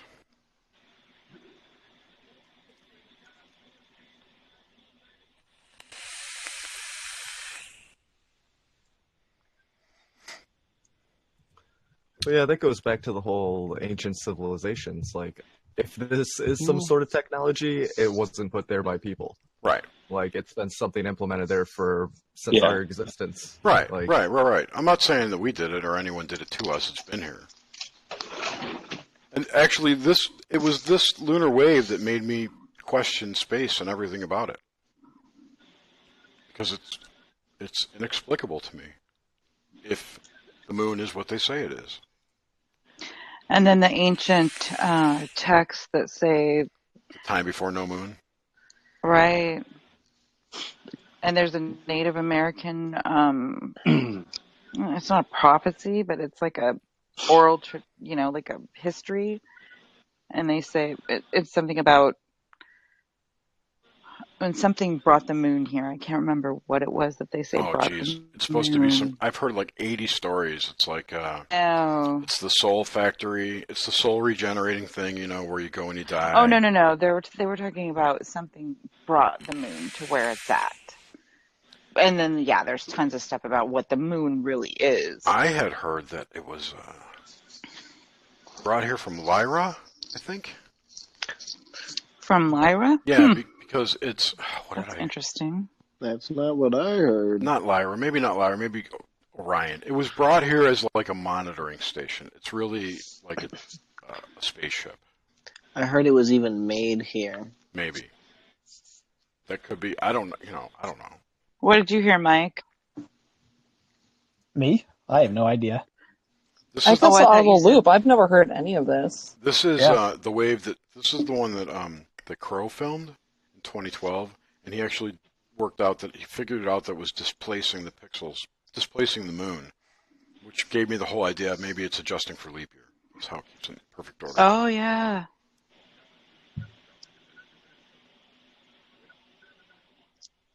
Is there any way it could be like a result of the lens itself that's observing it and not the moon? No, they've proven that it's not. Specifically, this is the one that Crow filmed. It's really good.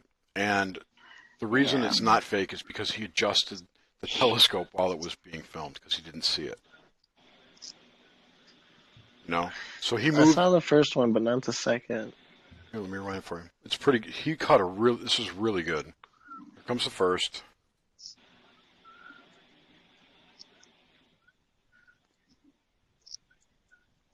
And he was zooming. He didn't notice it. He was zooming in. He saw something, then jumped back out. Did I go back too far? Looks like the Death Star. See how he moves the camera or the telescope? Do we have dates for all these? Yep. I dropped the link in chat. Whoa, that is some trippy shit. Yeah, exactly. Hello. Like I said, this is the thing that made me question space. Weird, Have there been any correlations with any of the dates where these pictures were taken? Yes, they're always on full moons or equinoxes. In fact, Crow only got him on the equinox, right? Correct, and for a long time he was putting out calls for everyone to start filming. Yeah, like a week before and then a week other after. People got him when it wasn't on an equinox. But it was it has to be on a full moon. It was a significant lunar event. Lunar event, yeah. But yeah, Crow did all the analysis on this one to prove that it's displacing the moon. Oh yeah, see, it's displacing that crater. I mean, that looks more like it's part of whatever is observing it. It's happening on every screen, or is it like the same few seconds over and over? Has anybody else been able to capture that? Yes. Yeah, there's been 12 or 13 now, Jer? I don't know how many now. I haven't been keeping up. And they're from all over the world, so it's not just in one spot. Correct. And with all different types of telescopes, and obviously you need a telescope. Yeah. To capture that. Correct. I don't think I'm going to get one with my camera. Seems like a pretty good telescope, P900. I believe Crow has an 11-inch or a 9-inch. I think it's 11-inch. Celestron is an 11-inch. Okay, this is the one that rethinking. That was the one we looked at already. Never mind, that's kind of a shitty one. And they're again. This is an echo chamber. These guys are authenticating each other's videos. But who was it? Houston Skywatch is what his channel name. He actually brought it to a video analyst to have it looked at. Could not explain it. That it was on the film. He was, in fact, the Huffington Post. Crow was in the Huffington Post. Yep. I can't remember what it was. It was about the lunar wave, but I don't remember what the article said. Oh, this lady found one too. I never saw hers. Where was I just looking at? Which video was that? I don't know. And then he's been approached by like television. I think they wanted him to do wanted to use his footage for something. They wanted him to do Ancient Aliens or something like that. Was it Ancient Alien? It was Prometheus Entertainment. I remember talking about Prometheus Entertainment wanted him. He didn't want to have anything to do with them. Right. Because they wanted him to sign over his footage. Yeah, and then they could do whatever they wanted with it. I don't remember the exact thing, but yeah. That was one of the things. It's a real thing. It really happens. Many people have filmed it, or it's a giant conspiracy, which I cannot believe. Where was that?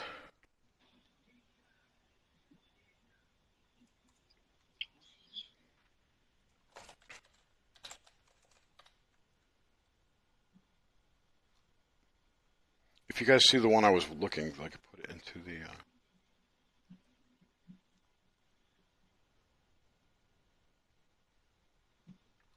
Oh, it was this one, right? This is the one we're watching, right? Yeah, this is it. Okay, I'm sorry.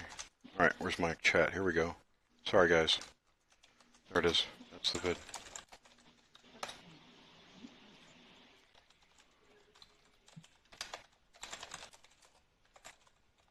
Is it late? No. Late? Just did you have the sun up yet? No. Stevie, if she wants to meet in Knoxville, it's looking good. Sweet. Very cool. We got more Knoxville goers. James, we're all going to pitch in. We're going to start a GoFundMe and get you a ticket to Knoxville. And me too.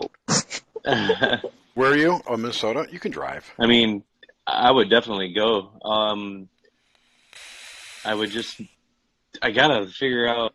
I'm going on vacation in August, so I doubt it might be the same time. But how much vacation time do you have? About 8 hours, I think. No, vacation time. Yeah, sounds about right. Yeah. I went to Bristol once. I don't know how far into Tennessee it is, but might be. Is that like northern? I can't remember. Knoxville? I don't know. Find out what vacation time you have left and all that. I mean, Bristol's basically. And the Eclipse is right on the edge. Yeah. Fucking muted again. How much vacation time do you have? I can kind of do whatever. Then why are you even bringing it up? What do you mean?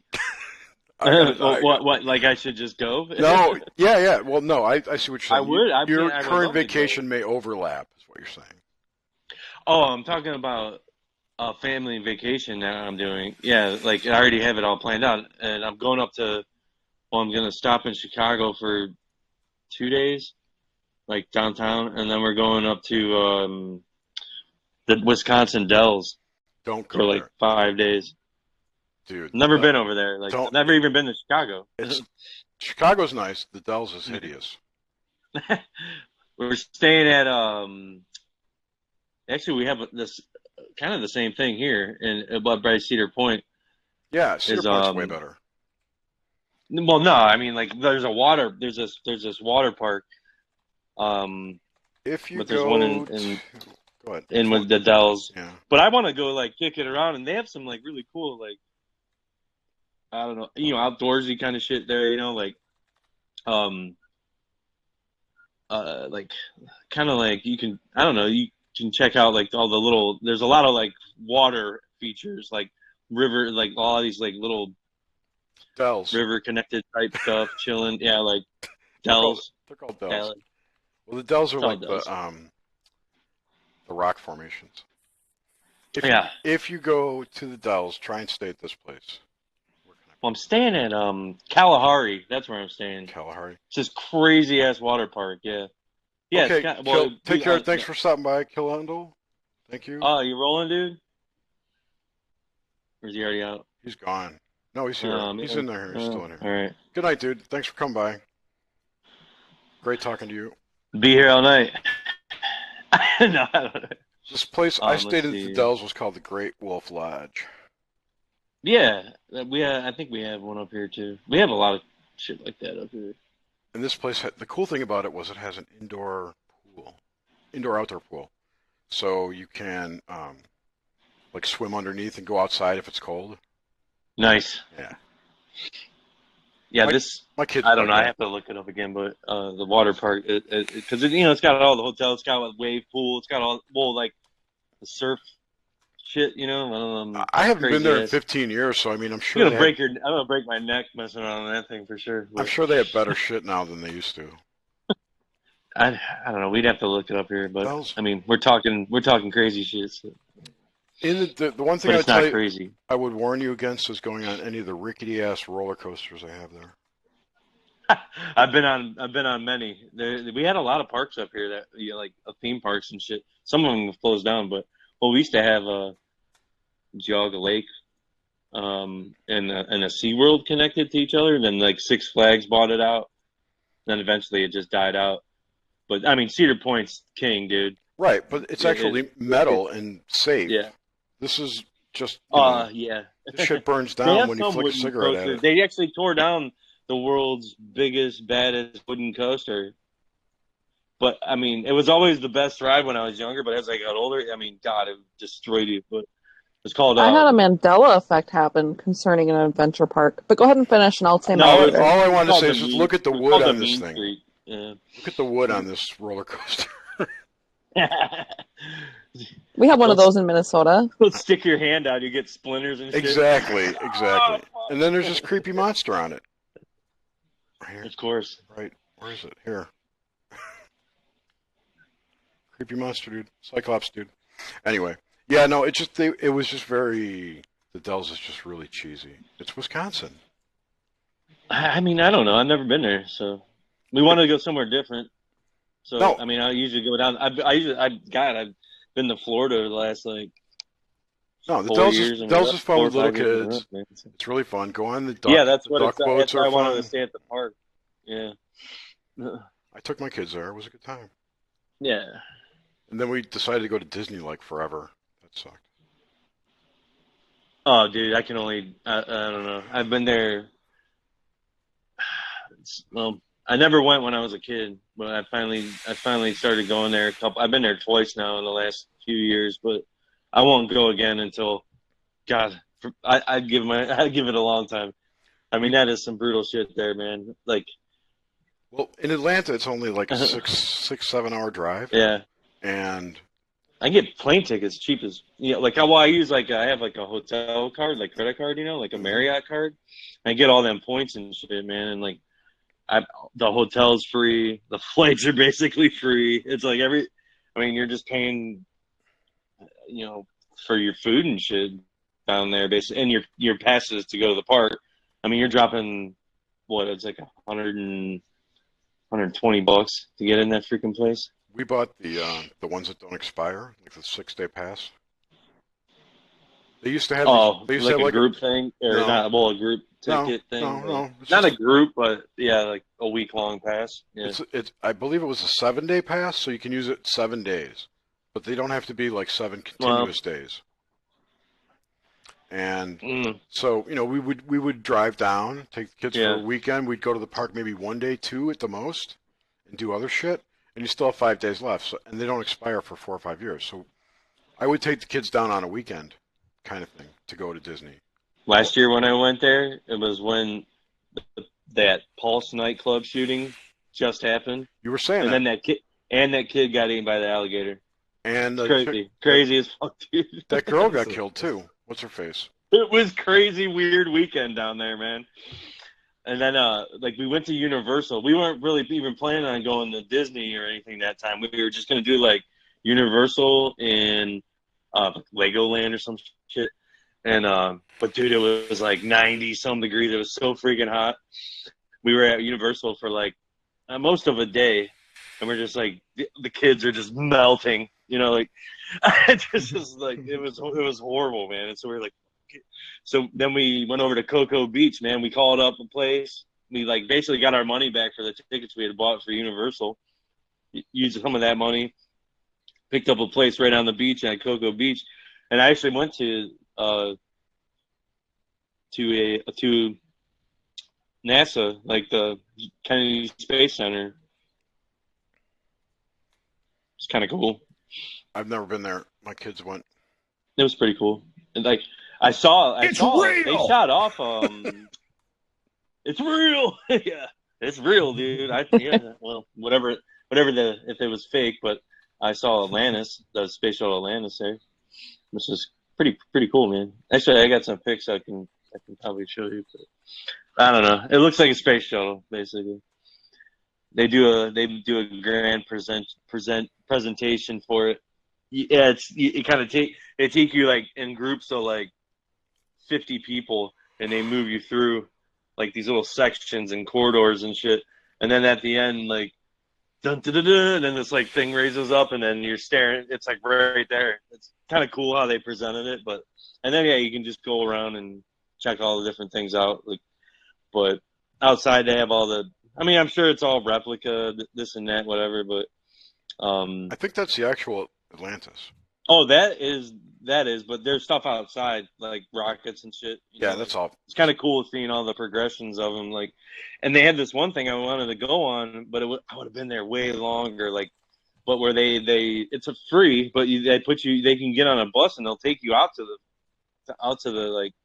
the launch sites and shit, and which would have been pretty cool, but I don't know. I mean, it was a fun day. It was cool. It was cool to like check that shit out.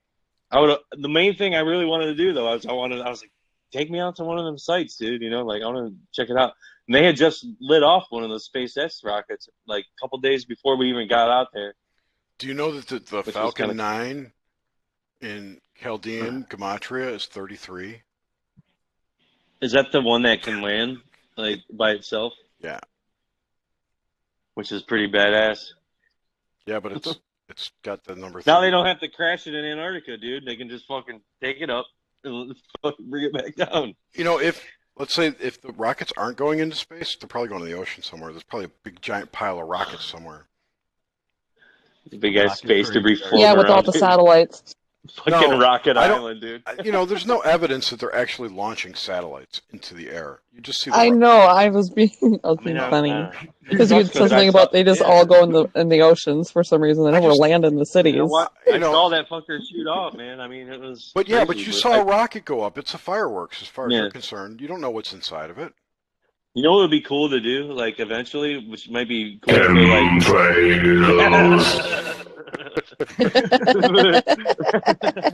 It's the only thing they're used for. Never fails, dude.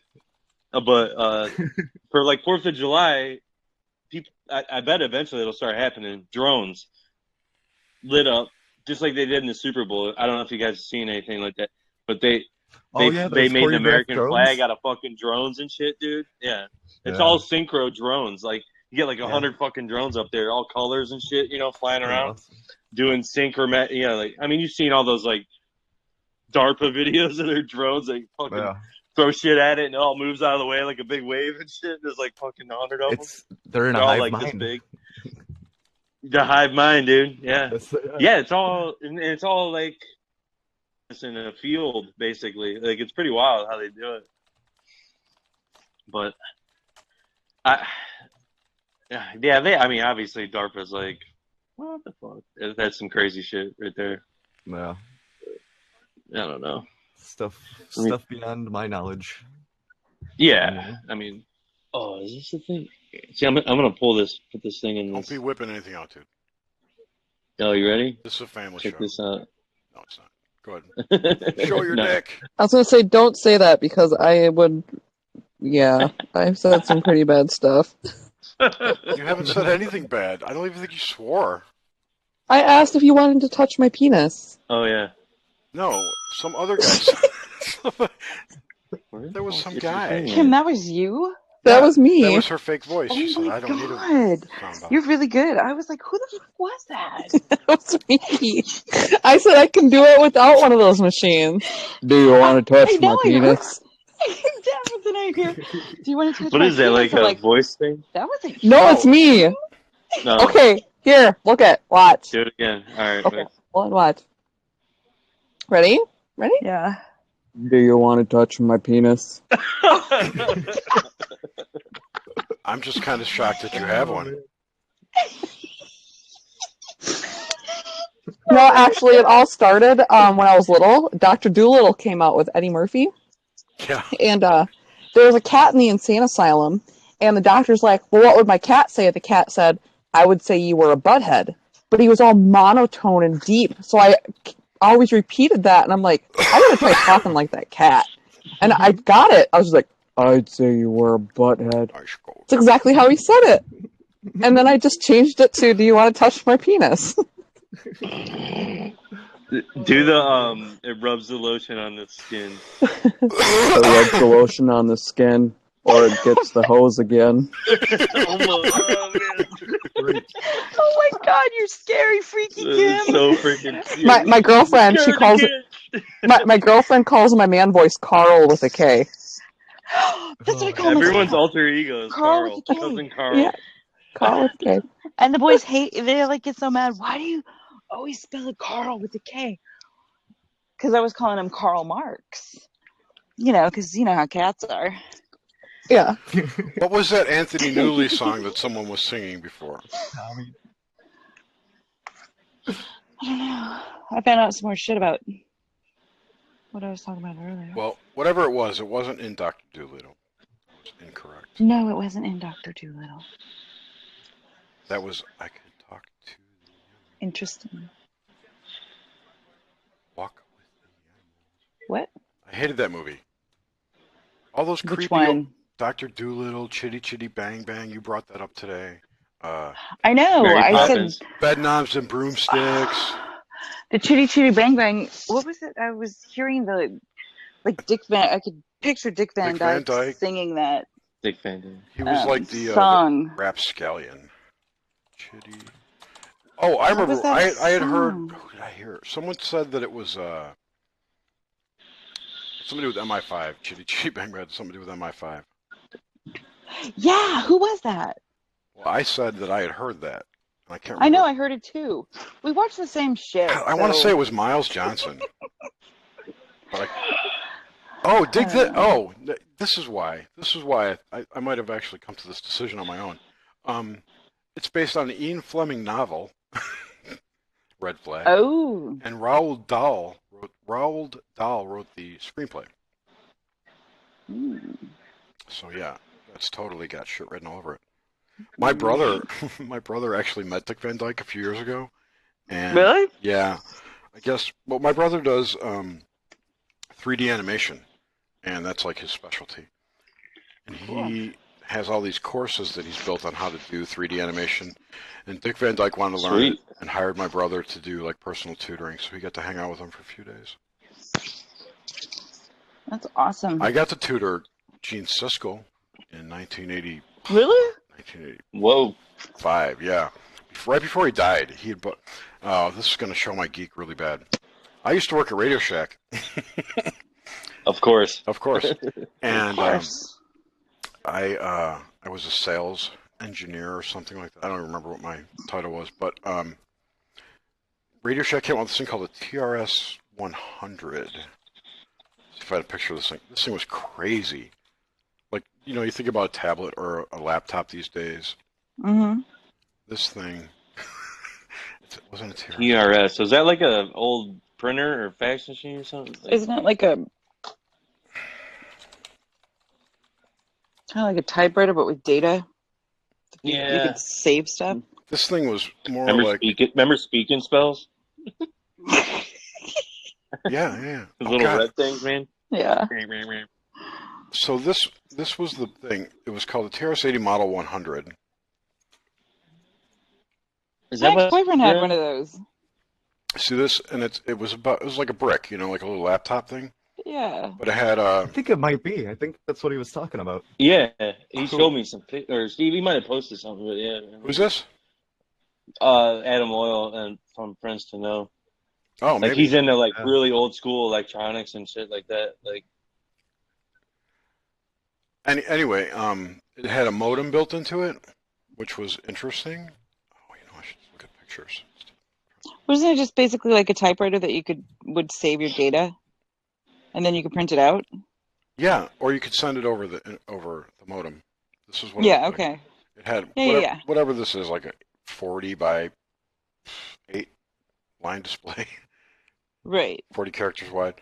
Anyway, Gene Siskel came into our Radio Shack and bought one and needed to have it hooked up to the Chicago Tribune so he could submit his movie reviews remotely from home. And I set him up to do that. And he wrote... Oops. I'll be right back. He had written... I went to his house, I met his wife and his kid, and he had prepared the review. I think it was for Streets of Fire, if I remember correctly. So whenever that came out in '85, and we hooked up to the Tribune's modem and uploaded it, and it worked, and he was all happy, and then he died like 2 years later. Oh my god. So yeah, but no, he was a cool dude. I got to meet all kinds of famous people there. You do know that was like before I was even thought of, right? So, I'm old. I'm old. What do you want? I was just making sure you. Just wondering. Jerry's our resident sage. Wisdom. Nah, I don't know anything. I was born in '85. All you youngins know more than we do.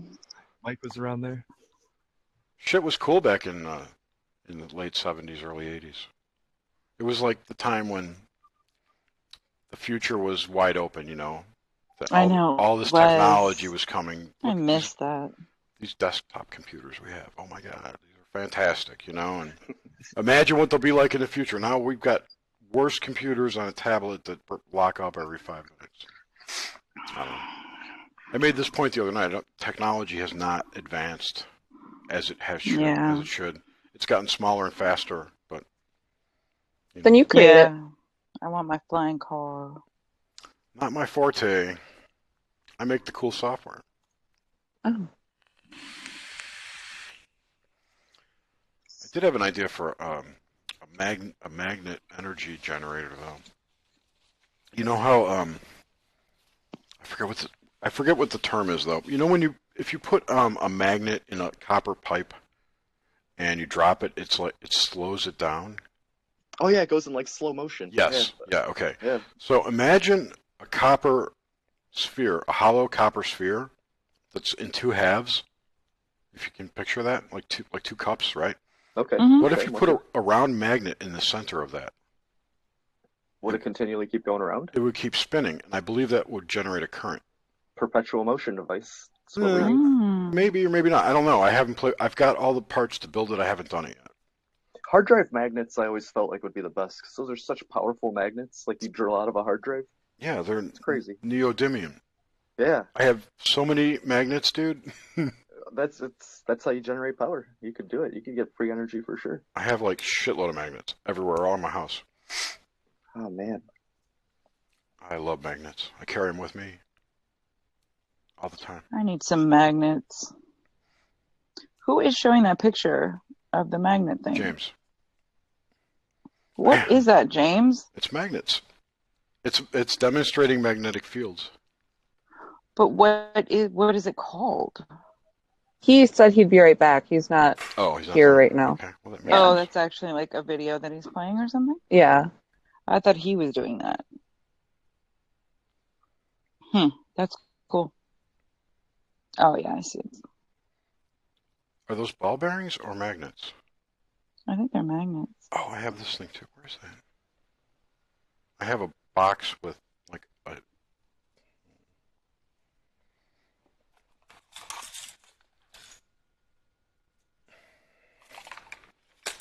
Where is that?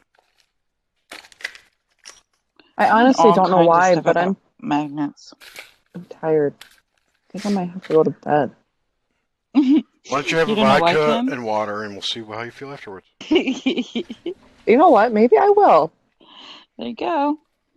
Okay, I'll be right back. It'll I'm gonna pep you go up make for a a few drink. minutes. All right. Yeah, maybe it will. Okay, Yeah, I'll be right it back. will. Okay.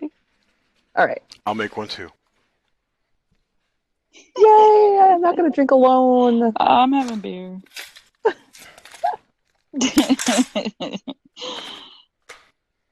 Fuck, where'd I put that? Oh, that's pretty cool. Well, somewhere in my pile of shit, I have like 100 magnet balls that you can like form into a sculpture. Here it is. I found it. Oh, check this out. This is cool. Isn't that kind of what like this dude's using here? These are tiny. Teeny tiny. Oh yeah. Oh wow. Cool. So you can make them into like whatever. Is it a chain? No, they're all individual magnets. They'll break apart? Yeah. Oh my god. I can't imagine stepping on that. Holy crap. No, it wouldn't hurt. It's soft. The kids used to have those You can make a necklace. what was it? The boys, they were like those it was some type of an erector set, but it had magnets and Oh, it was the Lego one, right? The Lego. it wasn't Lego, it was what was it? It had magnets and it had I can't think of it right now. Anyway, Oh, you're talking about Connects? Yeah, I think that's what it is. Yeah. Yeah, the Connects. Oh, Connects, that's what it is. Yeah, they had the little magnet balls on them. Yeah. Yeah. Wasn't that a Lego thing? No, I think that was something different. I don't think Lego actually owned the rights to it. Like a I think it was Tyco like or Lego something. competition. Yeah. It was a little more like advanced. Like a little, I don't know, they were more difficult. They were what, Grim? They were a little more difficult To build. Connects. Yeah, or to connect. Yeah, because it had like a. About. It kind of reminded me of pixie sticks in a way. I think Connects was more. The you long. You had to screw that. Oh, it's like an erector set. The erector set. Yeah, that's what I was thinking. that's what I said. It was an erector set. They came with like a little wrench, and you had to screw shit together. Yeah. Probably. No, I had one. I think this is my magnet box. There are millions of Legos too. Ashley won't let her kids have Legos because of her brothers. These are some of my magnets. Holy Toledo, Jer. I have a shitload of magnets. Wow, what do you use all those for? Experiments. You never know when you might need magnets. Cool. Experiments. Come in handy. No, I had seen a bunch of videos on magnetic power, and I was experimenting with some stuff, trying to overcome the lens law, because it can be done. Oh, interesting. So I know it can be done. I've seen it being done. Mm-hmm. Magnets just make so much sense. Yeah, but they do. But the Earth puts up a counterbalance. It counterbalances anything that goes over unity, what they call over unity, or that would produce power, or would allow it to become perpetual. The Earth will put up a counter field to stop that. Right. And that's called lens law. You know the force that you like feel, like the resistance when you try to put like two positive sides together? Well, that's what a lot of UFO abductees say, like that's the only feeling they could experience, like when they're like that's how it feels, like they're in between some kind of force like that. Which I always thought was kind of interesting. Yeah, it's like a force field. Yeah, like they're somehow it's all magnetic related. Like, I don't know. I'm not surprised, because if you look at how far back you want to go to, like the Nazis, right? Talk about the bell, the Glocke. Yeah, the bells. Counter-rotating magnetic fields. And if you look at. But they never actually found the bell. That was all just speculative stuff, right? Well, what about the Sierra Aero Club? Right. There were another one. That was in like the late 1800s, wasn't it? Mm-hmm. CERN. Yeah. Yep. Nope. This looks like a tokamak. Tokamak? Yeah, plasma generator. Oh, I've seen this. I've seen this before. These are the discs. I've seen this guy. This is Electric Universe video. Hey Kim, you mentioned earlier you had a Mandela Effect at a adventure park, and you never followed up with that. If you're still there, Kim. Oh, she's going to fix a drink. Oh, okay, gotcha. She'll be back. Yeah, that's when I was walking outside. I probably missed that.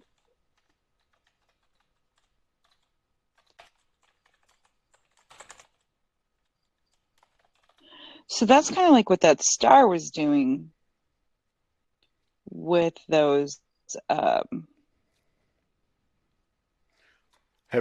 Have you seen those close-up stars out of focus? Yeah, I have. Has everyone? I don't think so. They're crazy. Over-focused stars. Oh, interesting. Yeah, the negative and the positive, but yeah. Here we are watching we're watching a video.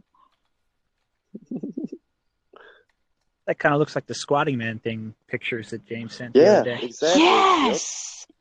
Oh my God, you're Or so the straw right, man underneath, Mike. yeah, all that stuff. Yeah, the Electric Universe I'm totally stuff. into petroglyphs. Okay, check this out. You want to see something crazy? I like seeing crazy stuff. What is it that contribute? What did they contribute that to the magnetic waves, right? When there's like a solar event or an eclipse or the equinox, the Squatting Man thing. Oh, I'm not sure. I don't know. I have no idea. Oh, okay. So this is Arcturus, I believe, and he put his telescope on it and then focused past it. So he over-focused. Mm-hmm. And this is the pattern that emerges.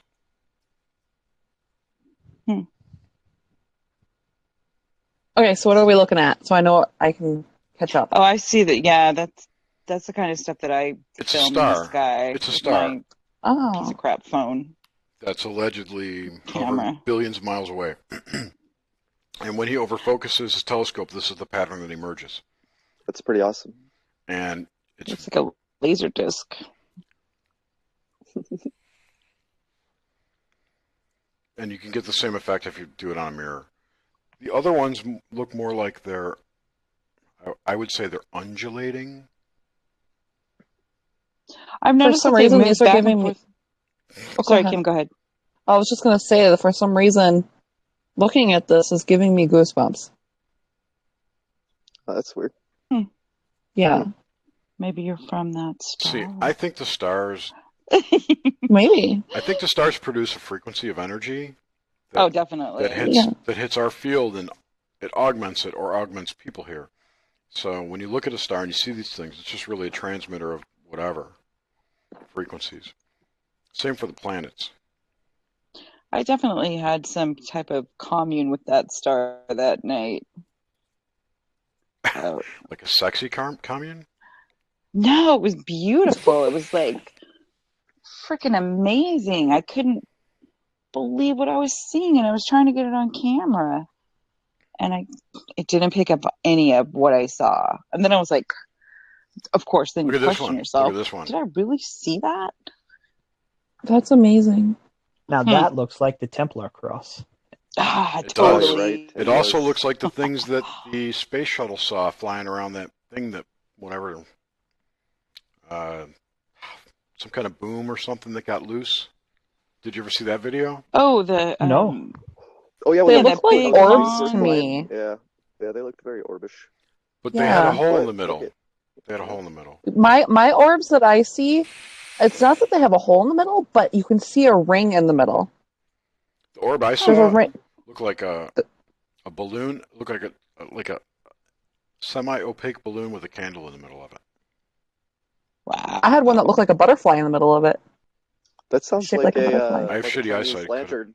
It wasn't a Chinese lantern. Oh, okay. That's what it's Perfectly. I have pictures of it. It was perfectly round. That's funny. Yeah, my orbs are perfectly round on the outside, but on the inside, they're usually perfectly round too. Like there's a ring in the inside of it. It's not hollow like the stars that we're looking at. But one of them, I got a screenshot of it. I'll have to find my other phone so I can show you guys. It looks like a butterfly. It's the shape of a butterfly in the middle ring. Yeah. That's so cool. This is the one I was talking about. I've seen that. Yeah. So, like, these things, to me, look like it's some kind of energy ball that's shooting out Yeah. energy. If you could see it in real time, yes, amazing. Yeah, I know. What you see on video and what... See, now that's like what I saw that night, except the colors were just different, and it literally looked like the plasma things. Yeah, all the stars have different color patterns. Oh, everyone left. Failed. Yeah. What's up? When you joined, everyone else got kicked out. It was pretty funny. My call dropped. Yeah, failed. Yeah, I dropped too. Failed. Check you dropped too, Graham? What's happening now? Nothing. I dropped also.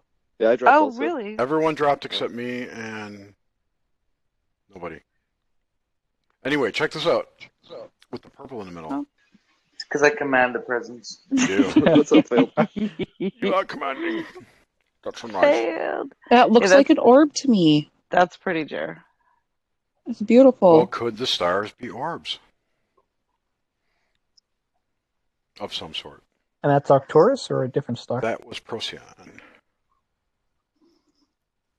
Procyon? You see that? It's with a Nikon P900, which I'm going to have next week. Okay. Remember that picture that I put up? This is the camera I'm going to have next I week. was like, oh, that's really cool. What is that? It's a kid's drawing. Anyway, this is Hey, Procyon. Kim, what was your Mandela effect that you had at your adventure park you were talking about? Just wait. Oh, Check okay. this So you thing know out. I live Look in at this. Minnesota, right? Okay. It's really cold here. We have Valley Fair up in the cities, and there was an article going around the other day about one of their newer roller coasters, part of it derailing. What? And looking at it, apparently it had happened back in 2007. But it happened on December 21st, 2007, in Minnesota on a roller coaster in a park that closes in October. How is that possible? Exactly. Wait a But minute, I yeah. read through it and I'm like, okay, is this like a hoax or something? And no, it wasn't. Wow. Like, yeah. Were they testing the equipment? No, they were open. There was people on it. People got hurt. Yeah, people got hurt. I live an hour away from Valley Fair. Could they have been Did they testing it or stay something? open? No, they I were just asked open. that. There was people on it. People got hurt. After Did it they- closed. Or like, Yeah, that's bizarre. No, like it didn't mention anything about it being closed, and it's like this apparently happened on December 21st, 2007. Okay, Minnesota, you become like I'm a hermit already, but in winter I'm like a hermit. I know. I was just gonna like here in California without the rain, like Don't even say it's cold in California. That's not even No, fair. I'm not gonna say it's cold. I was just gonna say like shit could stay open if they wanted to, because there's a drought. You don't have to close because it's gonna rain or whatever. Yeah. So I didn't know if it was warmer that year or something, and the park stayed open longer. December 21st. Yeah, what you're saying. It did not. It was a normal year. That day is a funky day, though. Yeah. It is. Yeah. It's 12 and 21, which is the inverse of itself. It's 3 and 3, 33. 1 plus 2, 1 plus 2. And what year was it? 2007? Yeah, 2007. That's a 9. That's a 9. That's an ending, isn't it? I'm not Yes. very good with numerology. Yes, but it's yeah. an ending. 11's new beginnings, 9's are endings. And then there was a Mandela Effect here in the city I live in too. Pretty personal, I guess. When I moved here, I'm always fascinated with history. I moved here about 9 years ago, right after I got married, and I searched out murders in town. Yeah, and only one had happened, and that was back in like the 60s. There was a murder; it was never solved. And then all of a sudden, the first time we had ever heard of it, my husband and I both, we had never heard of this. There is an annual like benefit type thing for the families that were killed in 2007, 2008. They were killed in 2008, and it was like right before we moved up here. Weird. And we just How many heard people about were it. killed? 2, a son and a father. And you researched it pretty. You figure that would have like popped up right away. Exactly. I researched the history of murders in town. It never came up. We lived here. We just heard about it less than a year ago. It was right after I was Mandela affected.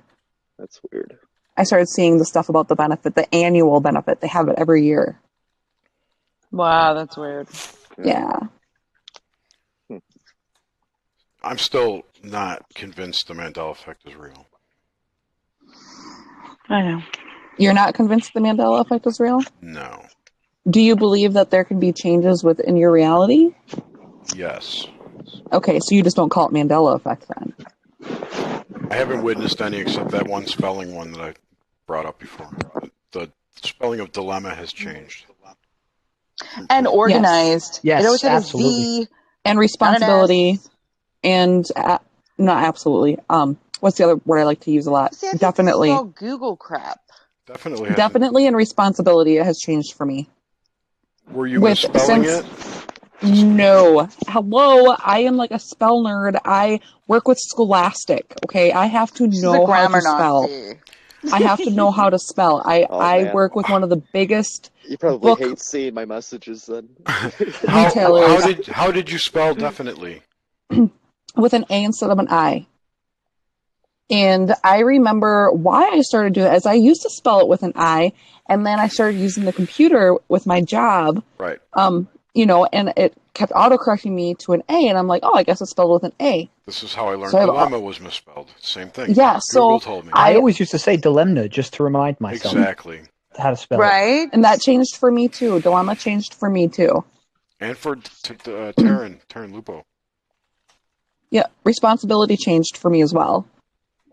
There was another word What's responsibility now? Responsive with an I and an A. Yep. Okay. Could this be, though, that our society is dumbing down, so those trick words are hard to spell for kids, so somebody in a curriculum decided, let's just change that word to what it sounds like as phonics so that we don't confuse people. How about this? Now, all of the dilemma stuff is only changed words because of idiocracy. Idiocracy, it all boils down to that movie. How about this idea that specifically for dilemma, that it had an N which is silent, which is confusing, and people are stupid, so they constantly misspell it, and that at some point, a certain number of people. Yes, mass consciousness. Right. Yes. That just becomes the accepted spelling, and everything changes. Yep. Well, they already changed words. And that would explain everything else. Yeah. That's what I think. If the Mandela Effect is real, that is what's going on. Yeah, I think so. Actually, in Canada, I'm getting goosebumps. So that's my confirmation for me, for my beliefs. That would make total perfect sense. That's the answer I've been looking for. in Canada, it's still spelled Colour. Oh man, that's just a British spelling. Okay, what are we talking about color for? What happened to color? Nothing. COLOUR or like behavior with an OUR. Those are just alternate. It's all. I remember Jane Goodall, the monkey lady. Is that who you're talking about, Omar? Ape chick? What about Jane Goodall? So this is kind of creepy. I just saw out of the corner of my eye the eyes move on Phil's Joker. No way! To the point where I started getting goosebumps from that. What's so important? What about her? Is Mandela Effect-y? Sorry, I'm waiting for Omar. No, I don't remember. She was making National Geographic things with monkeys. Didn't she die and she's still alive now? I don't remember. James, what are you doing? You mad sciencing this shit up or That's what? Are you watching it? You like that shit, dude?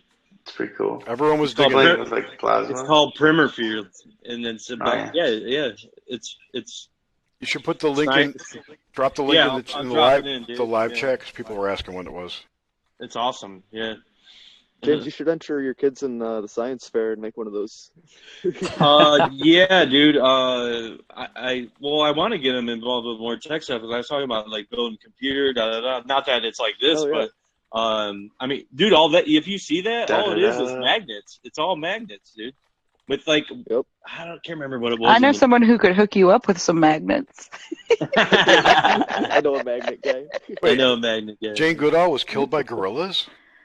I told you, yes. When? She fucking died. Wait, let me put this. She was killed by the gorillas. I remember that. It's like Grizzly Man. He was killed by the bears. And she's alive now. Information. Grizzly Man was fucking retarded. Yeah, he deserved it. He had it coming. Yeah, I know. I heard the Mr. Rogers thing, but this is my problem with the Mandela Effect. It's like either people misremember it, including myself. You know, like Sex in the City and Sex and the City. I don't feed into that one. Strange coincidence. 99% of them are like that. They're just people not remembering things properly or not paying attention enough in the first place. Then there's things like mine, like Dilemma, where I know I spelled it right because I'm a grammar Nazi, and it changed. But it changed because Google told me it changed.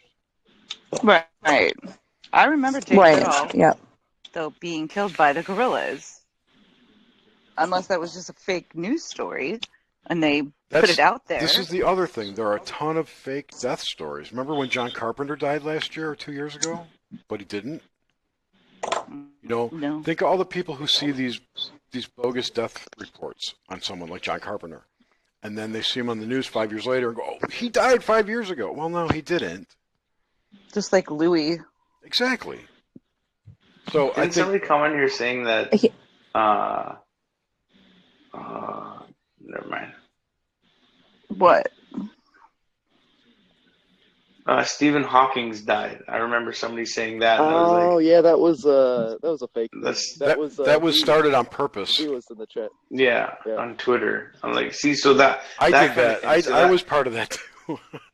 So somebody like that will say, Fake "Hey, news, Stephen Hawking's died." But he is. But you know, we can't dismiss it. You have to realize the Mandela Effect is named the Mandela Effect because before death hoaxes were even existed, people thought that Mandela had died.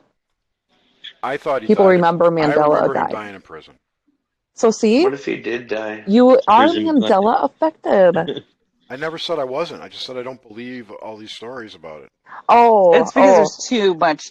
There's too many things that Google has changed. Look, here's my divide position. again. Yeah. Here's my position on it. The things that people say happened. Okay, first of all, it's very subjective. A, B. The things people say happened we can't prove it either way, whether it existed or didn't. So there's no way to prove it, so it's a paradox. Right. Which to me is always a sign that it's kind of a psyop or part of the system, or it's just something to ignore. It's a wake-up call, but you can ignore it. What? And flat Earth theory kind of spring up around the same time? Yes, it did. Yeah, it did. My father-in-law was Mandela affected because, like I just said last night, well, you might have heard that story. Yeah. He grew up in a family that read the Bible daily, and then Sundays they spent the whole day reading the Bible. And it changed. He then became a Lutheran pastor, and then in 2015, a couple months before he passed away, he was talking to my husband about the earth has to be flat. The Bible says so. The earth has to be flat.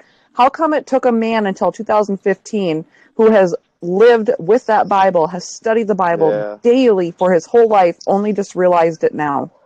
But the Bible's always said the earth was flat. I studied it when I was it's always said that. Ninth grade. To you, it's always said that, though. Yeah. Well, yeah. Yeah. To me, it's always said that. To me, it hasn't. And to him, it hasn't. I don't remember. I read it now, and I'm like, what? I don't remember that. And I didn't realize that until after I was Mandela affected. That it occurred to me. King James and a New American Standard. Dude, that's bad. Yeah, I have nothing but King James. I have a whole bookshelf for King James Bibles that go all the way back to the 60s. Yeah, mine wasn't that old. No, I have, because my father-in-law passed away, so we got all his Bibles. His father passed away, and we got all of his Bibles. So, we have it all. Yeah. That's weird though, because I always thought it always. I mean, I was always like, yeah, it's always said that to me. So, and like JCPenney, like you were talking about, always had an EY because I grew up shopping at JCPenney. Oh God. And it was PNNEY. Right. JCPenney. And if you look on the Missouri, because he was from Missouri, and if you go to their show me. Okay, I'll show you. No, show me I'll put a state. picture. Missouri. I don't want to see it. Yeah. I have a picture of a guy standing in front of JCPenney with PENNY, not photoshopped. Yeah. It is a cell phone picture. Yes. I'd love to see that. Penny. Okay, I think it's on my old phone, and I won't be able to do it until the morning. Put it in the groups. Put it in the Discord or the Slack, and I'll post Yeah, I will definitely do that. I'm not saying that, that didn't happen. Like, no, I'm saying in this reality, there's a picture out there. Yeah, no, of it being PENNY. Yeah, because there's too many people that have remembered it that way too. So With that, for me, it just seems like they either changed their name or somebody decided that they didn't want to spend Y their was money good on enough. another E. What do they call it in Canada? Yeah, and like, sorry, Omar's talking about logo changes. Those have to be discounted immediately. Those things change all the time. It's all marketing. Yeah, they do. Yeah. And like, Sam was talking about Jif versus Jiffy. He said Jiffy peanut butter. Jiffy peanut butter never existed. There was Jiffy Pop popcorn. Jif. It's been Jif, right? It's just that's misremembering to me. But here's the thing: I can't claim that because it might be true, and he might be from another. Yep, exactly. So, because I remember Jiffy. It wasn't even that was one of the things that I noticed in hindsight before I was Mandela affected. I went to grab peanut butter, and I'm like, Jif. When did that change? Because I always bought Jiffy for my kids. Yeah, and that was just something in hindsight. See, But maybe you were affected because they have Jiffy markers, and your mind all of a sudden realizes that that's Jif and throws a Y in there because you like the markers. I don't know. So I remember when I first started hearing about the Mandela Effect, I really thought it was. I had this idea in my head that all the timelines are like strings, right, up and down, and if to save space, the universe could coalesce timelines into one if enough people agreed on everything. And if maybe that's a cool thought. There would be a few things that didn't work, but it was minor, and so timelines coalesce people just naturally. Rejected it. Well, no, but we're all on our own individual timeline. That's how we can exist. No, we're not. We're on a single timeline together. We can. I don't think so. I don't agree with that. Okay, that's what I think. There's no way that we can each have. If this was a virtual reality, it would be too much storage space, too much computing power. I can't agree with that. 7.5 billion people. That would be 7.5 billion timelines plus all the alternate timelines. Exactly. No. Yeah, it's just out of our ability to grasp that concept. But no, I feel, to me, this is my belief, that we are all on our individual timelines. We are all here to experience our own experiences. That I agree with.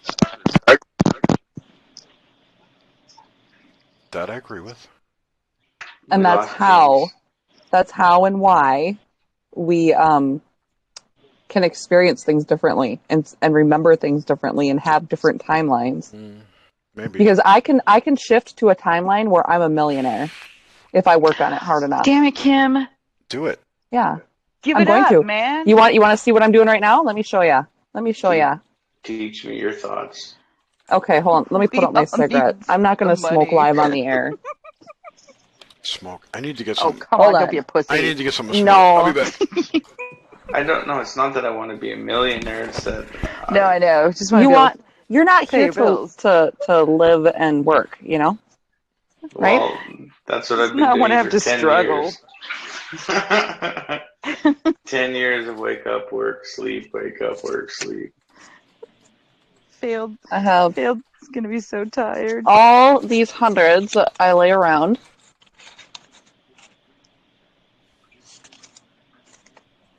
All this I carry with me all the time. You guys see that? with you all the time? I see hookers on Twitter with big piles of bills like that too. But see, the thing is that your subconscious mind doesn't know that it's fake. Oh, is that like Monopoly money? It's fake. But it looks real. And my subconscious mind does not know that it's not real, right? Right. So I look at this and I have it with me all the time, and I am blessed, and like you've heard me say my affirmation, I'm blessed, I'm happy and grateful that now that money comes to me in increasing quantities from various sources on a continuous basis. Right? So what I've done as well is I've written out all kinds of checks, and I've created a checkbook that shows deposits of over $6,000 per deposit. And I look at that and I think, wow, I'm ahead of my bills, and I'm happy and grateful for that. I'm happy and grateful for that. And then I have this card that I have affirmations on that I read all the time. When I start thinking about money situations, I think, okay, I need to say these. I need to have these affirmations, and I say these over and over and over again. Here's my checks. Isn't it illegal to steal road signs? Do what? Isn't it illegal to steal road signs? I didn't steal that. Oh, Phil, you're the best. No, actually, my husband worked at the county dump, and they were thrown away. Nice. Okay, I'm just making sure. I'm just like, you got road signs on your roof. Free 99. It's freaking cool. Oh, wait, like that one? Can you read it? Eat shit. Yield. Boulevard. Oh, Eat Shit Boulevard? Eat Shit Boulevard. That's funny. There's another one. It says, it actually might be out under our awning. Oh. Is this the garage or the basement? Yeah, this is the garage. Oh, okay. That's not one. Be nice or go away. That's not the one I was looking for. It must be outside. It says, no glass containers only. No glass containers only? That's my kind of sign. And it's like a real sign. It wasn't store-bought. No glass containers. It might actually be outside. Double entendre. That's hilarious. It is. No, I don't see it. We had a sign. Steve found a sign on a job site, and it was like a really old office hours sign. So yeah, that's what it said. Office hours, 8 to 5, and then like lunch. So it was the hours that we were open and the hours we were closed, and he put it on our old house underneath the doorbell. It was pretty funny.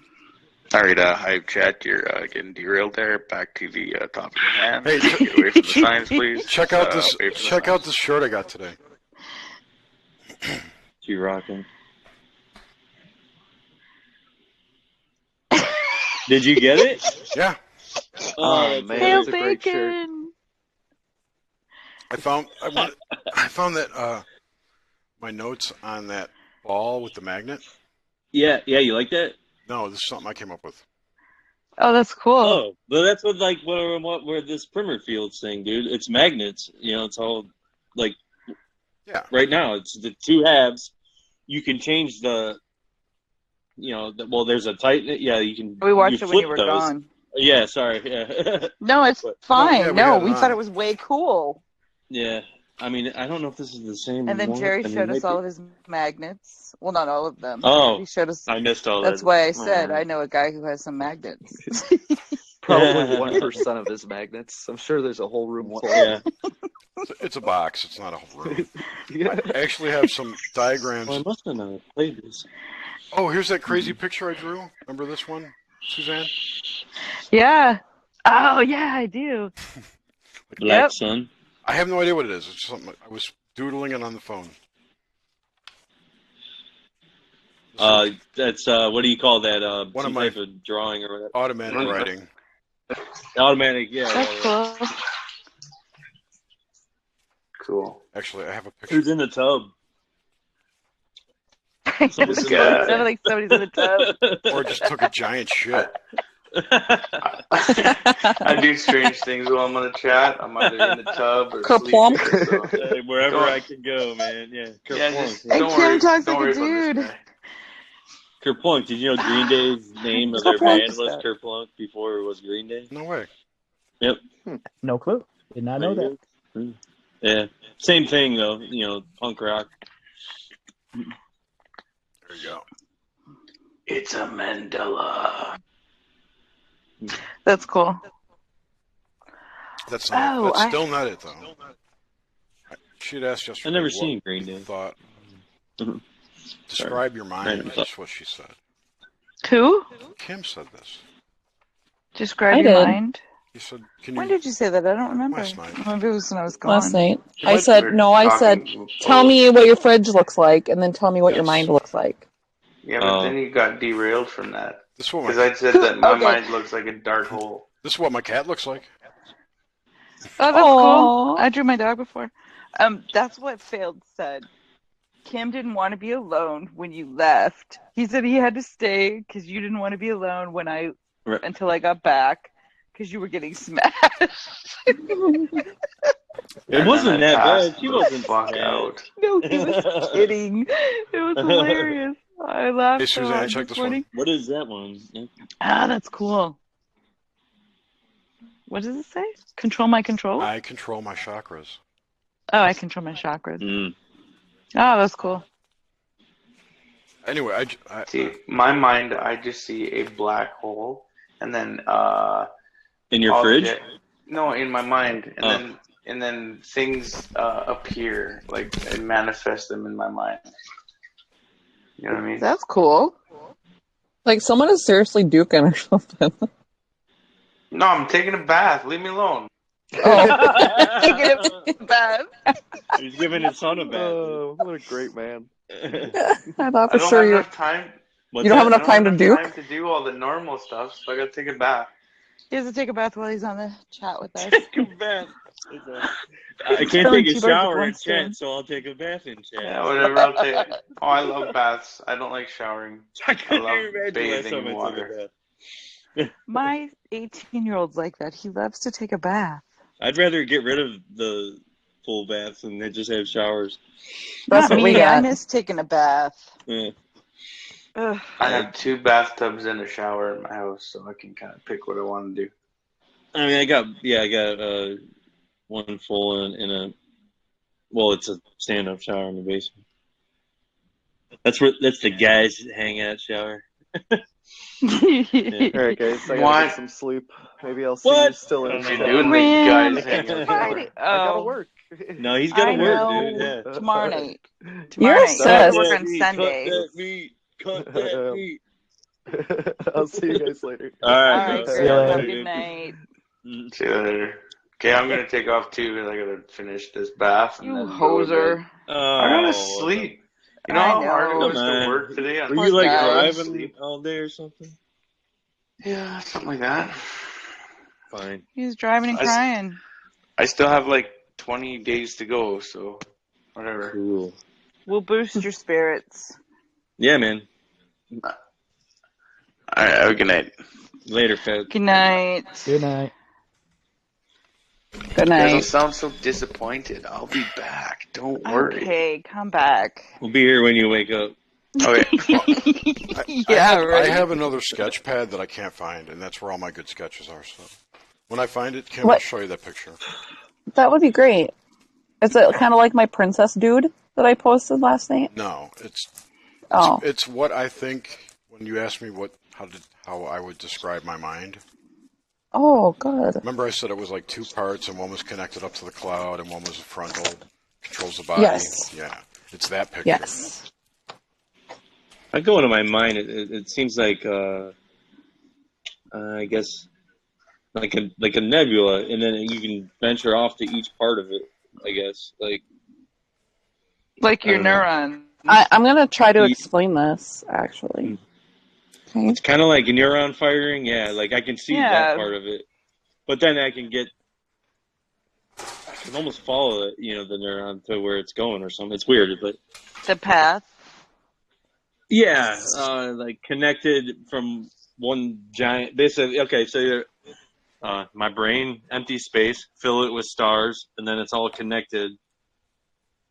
Once you break it down into different wavelengths, I guess, and then you can travel along to.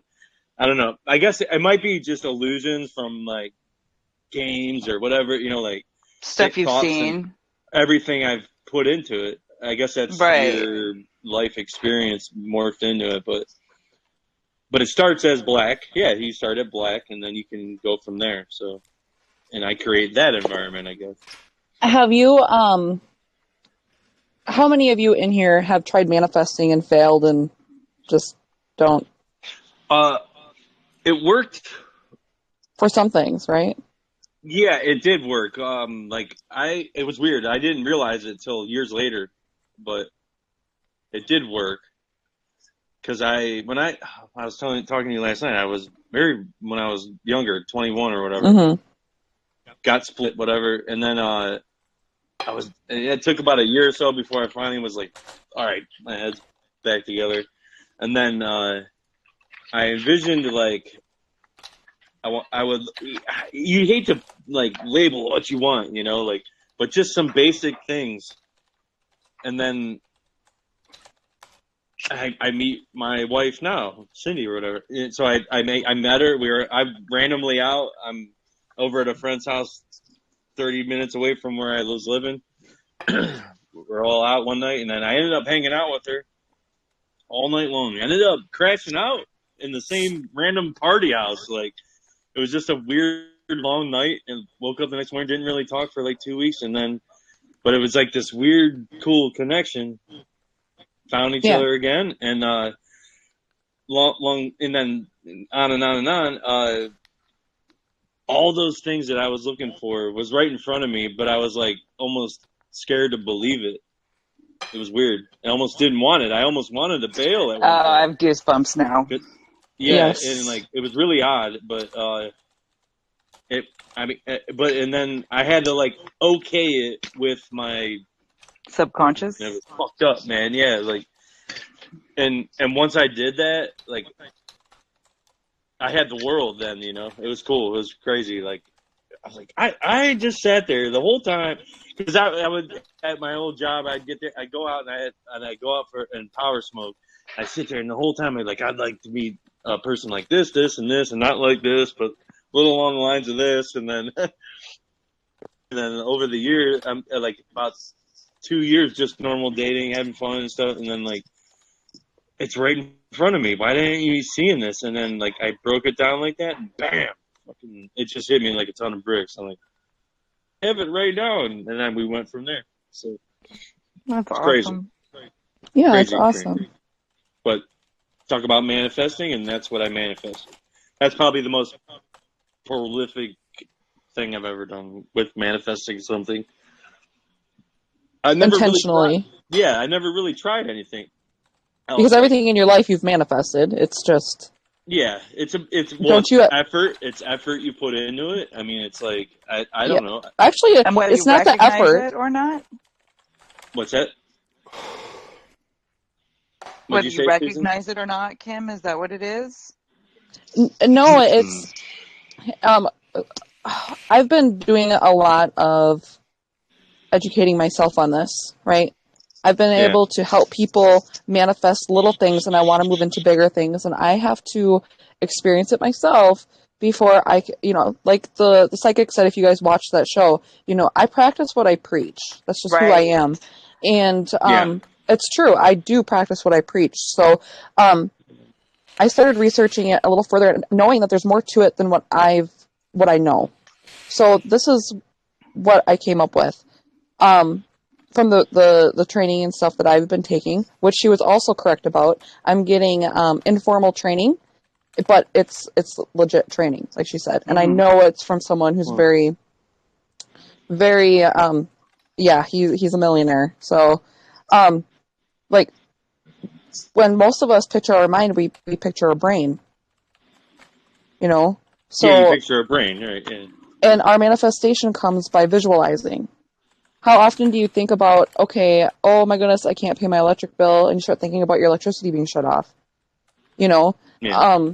That you're visualizing that and creating that. And we have this habit, we've been indoctrinated and programmed to think of the negative side of things and never the positive. This is what we need to start teaching our children. Yeah. So we have our mind. Can you guys see that? I just want to make sure. I see it. Yeah. Okay. So you have your mind and you have your conscious mind. I think I spelled that right.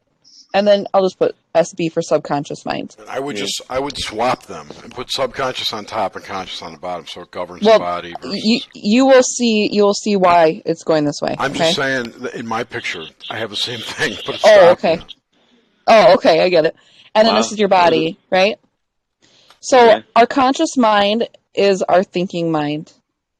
Yeah. Okay, our conscious mind is what we use on a daily basis, and we make our pictures in the conscious mind. We think about our electricity getting shut off with our conscious mind, and as we entertain that idea, it then goes into the subconscious mind. The subconscious mind is our God mind. It's our spirit mind. We are spiritual beings. Okay, and we already agree that we are vibrations, right? Everything is vibration. Science says we are vibrations. Nothing is created, nothing is destroyed. It's all energy. If I were to take this paper here and burn it, would it be gone? Yeah. You saw the ashes. No. It turns into gases. It's still there. Oh, okay. Okay, it's still there. But see, because with our conscious mind, we're blessed with our five senses. So we think with our conscious mind what we can see, taste, touch, smell, and feel. That is our problem. We don't think about what we can't see. Everything exists. Everything that we have today existed before we were able to hold it. Because the energy is already in the air around us. Just like if I were to burn that $100 bill, it would still be here. We just couldn't see it. It's still here. Got it. Okay, so as it goes into our subconscious mind, we entertain the electricity bill getting shut off, which is a low vibration. It goes into our subconscious mind, and it has no ability to reject because it's godlike. It has to accept everything. And with that negative thought, it then creates the movement, which is the body's vibration. So if you're vibrating at a negative frequency due to your conscious thoughts going to your subconscious thoughts or your mind, it will then vibrate your body at that low frequency. Like attracts like. So if you're at a low vibration, you're going to attract those low vibrations. Yeah. So our problem is because we think with our five senses, it's difficult for us to imagine us not, like when we're thinking about our electricity getting shut off, it's hard for us to think any other way because we feel it's real, that it's really going to happen. We're programmed to think that. But it doesn't have to be that way. You want your body to be in a high vibration.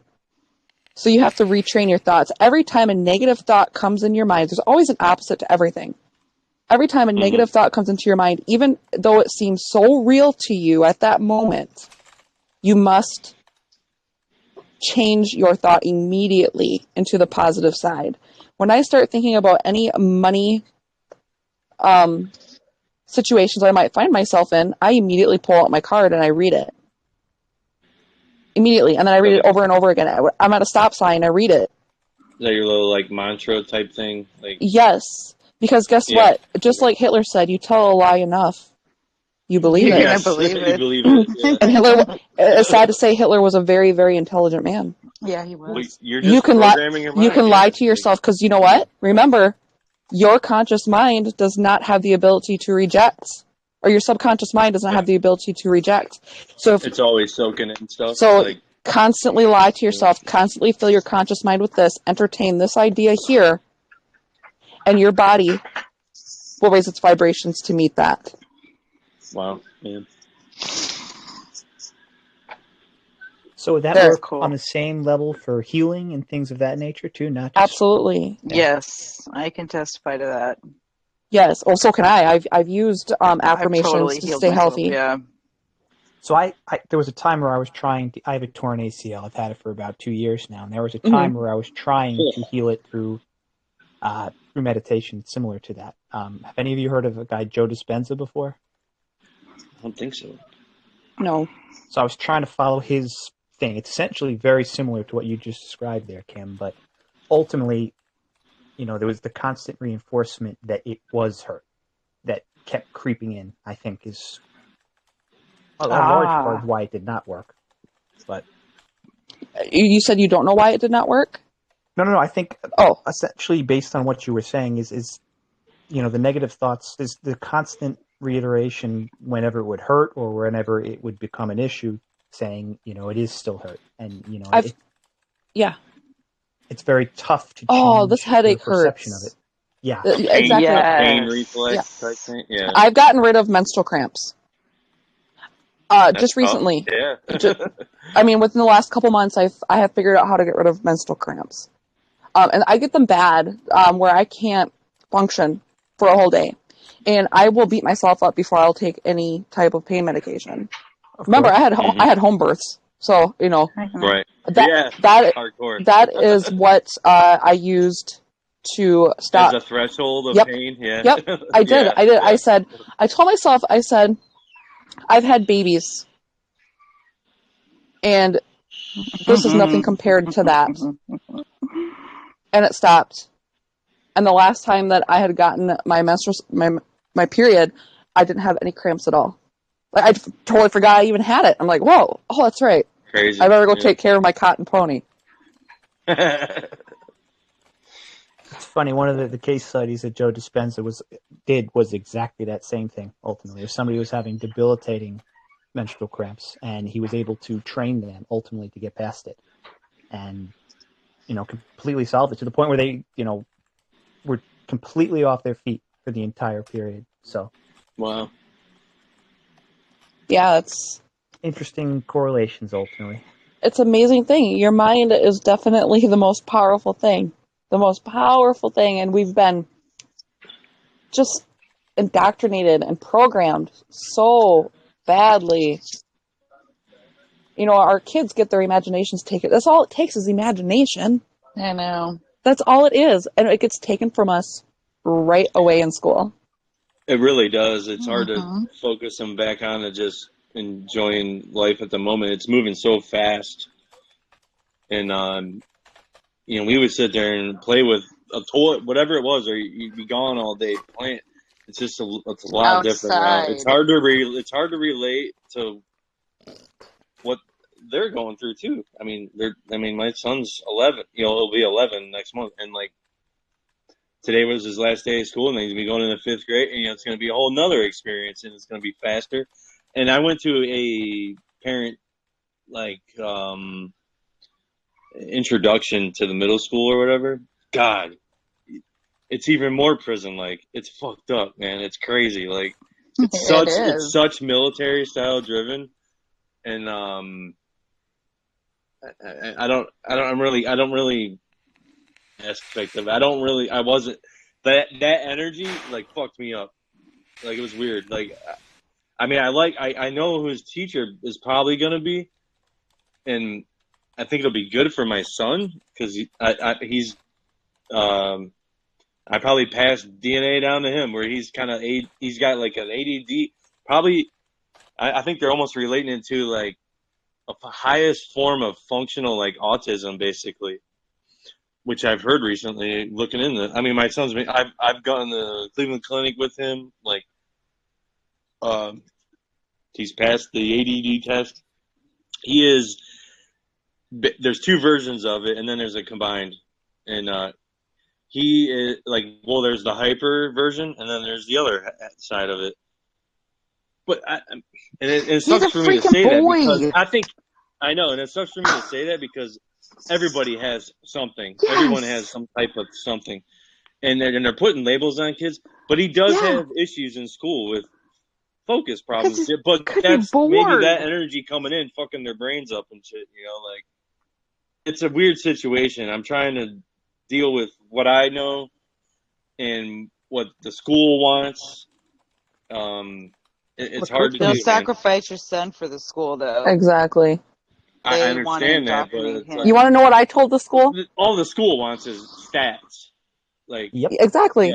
Yeah. They want little robots. My son, who's in kindergarten, and our schools here, they get schoolwork in kindergarten. Oh man, I did not get schoolwork until I was in 7th grade. I looked at the teacher when I met her, and I said, "I'm going to let you know right now. If you send schoolwork home with him, it is not going to get done. You have him for 8 hours. You have him for 8 hours of the day." Kid, dude. Yeah. I said, "You have him for 8 hours of the day. When he's home, it's family time, and it's not time to work. I don't bring my work home. I don't do my work when I'm done working."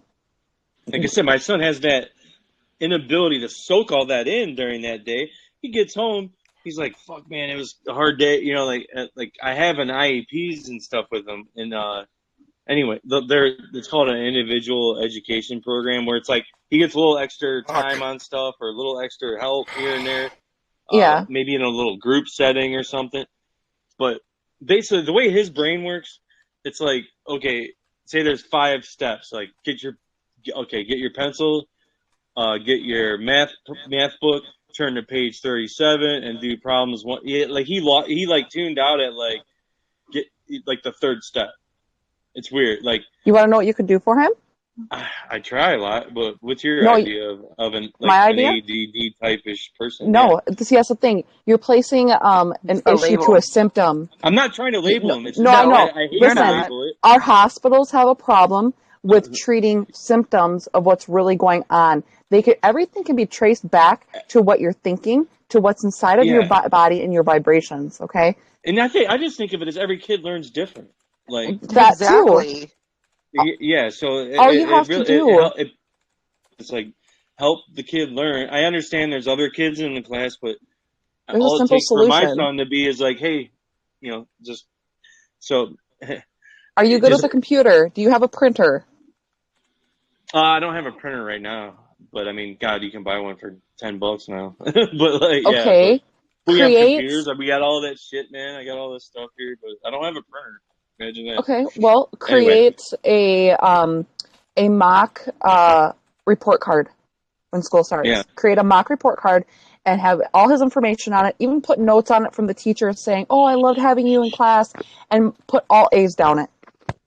And all you have to do is put it in various places, and he just has to see it. And I'm going to tell you right now, he won't even know. Positive reinforcement? No, you don't have to say anything to him. He will see it, and his mind, his subconscious mind, will take over. And he's going to do so much better in school and not even know what he changed. There he is. Yeah. It's a tough situation for sure. School is hard. It's hard for them. They're going through things just like we did. It's a totally different time frame, totally different amount of technology involved. Totally different amount of technology involved. The school wants little kids. They want everybody to line up like little, That's what. Yeah, that was my experience. They don't want anybody to question the system. Yeah. If you do, you got to go into another class, or your parents got to be called. You got to go to the doctor. There's something wrong with you because you're questioning my authority. My son's good at questioning the idea of things from school, which is kind of funny. Like there was a weird thing that happened the other day. Like today was his last day, but a couple days ago they were doing like a field day fun thing outside. The way it's set up, they have like a big outside area in the back, has a big track and stuff around their elementary school. Along the outskirts are houses, just like any normal like little elementary school. So anyway, like I guess there was a dude smoking a cigarette in the back corner, And some kid freaked out, ran over, told the principal. He calls the cops and shit. Like, my son's like, it's just a guy fucking smoking, dude. Like, you know, like, he had that simple thought of, like, it's just, like, what the fuck? You know, like, that's bullshit. It's a terrorist. Which was kind of funny, but yeah, you're talking about homework, man. He fucked, or in school, like, so yeah, he has a tough time soaking it all in because maybe it wasn't explained the way he. Or maybe he got soak it tired in. of the teacher having to explain 10 times Dude, to everyone else. That's part of it. My kid zoned out. Yeah, They that's got a the huge part information. of They're it. like, let's start. But the teacher said, no, you can't start till everybody else knows what we're doing. And so then they fucking, they're like, well, then I'm done, man, because I already fucking heard this shit. Yeah, I know what he to has do. this. He has like these helpers in class. Now there's like 3 teachers in a fucking classroom. So like he has this helper because of the IEP shit that other kids even group into this section. So anyway, what happened in the long run is he was so fucking annoyed by that chick, he just shut it out. And like, yeah, it was just getting hammered, and they sent home these little daily logs, daily little thing like with a 1, little 2 to smiley 3, faces or a frowning face. yeah. Oh, So you anyway, did so it he today. goes through the whole day of school. Whatever the fuck he learned, he probably dropped it off in 2 seconds. He comes home, and I got to reteach the whole fucking thing for an hour and a half at night. And in a different way that we learned it, obviously, with the whole Common Core crap. and all that shit, man. It's totally different. I got to look it up on the fucking internet like a jackass. I can't remember half the shit, you know.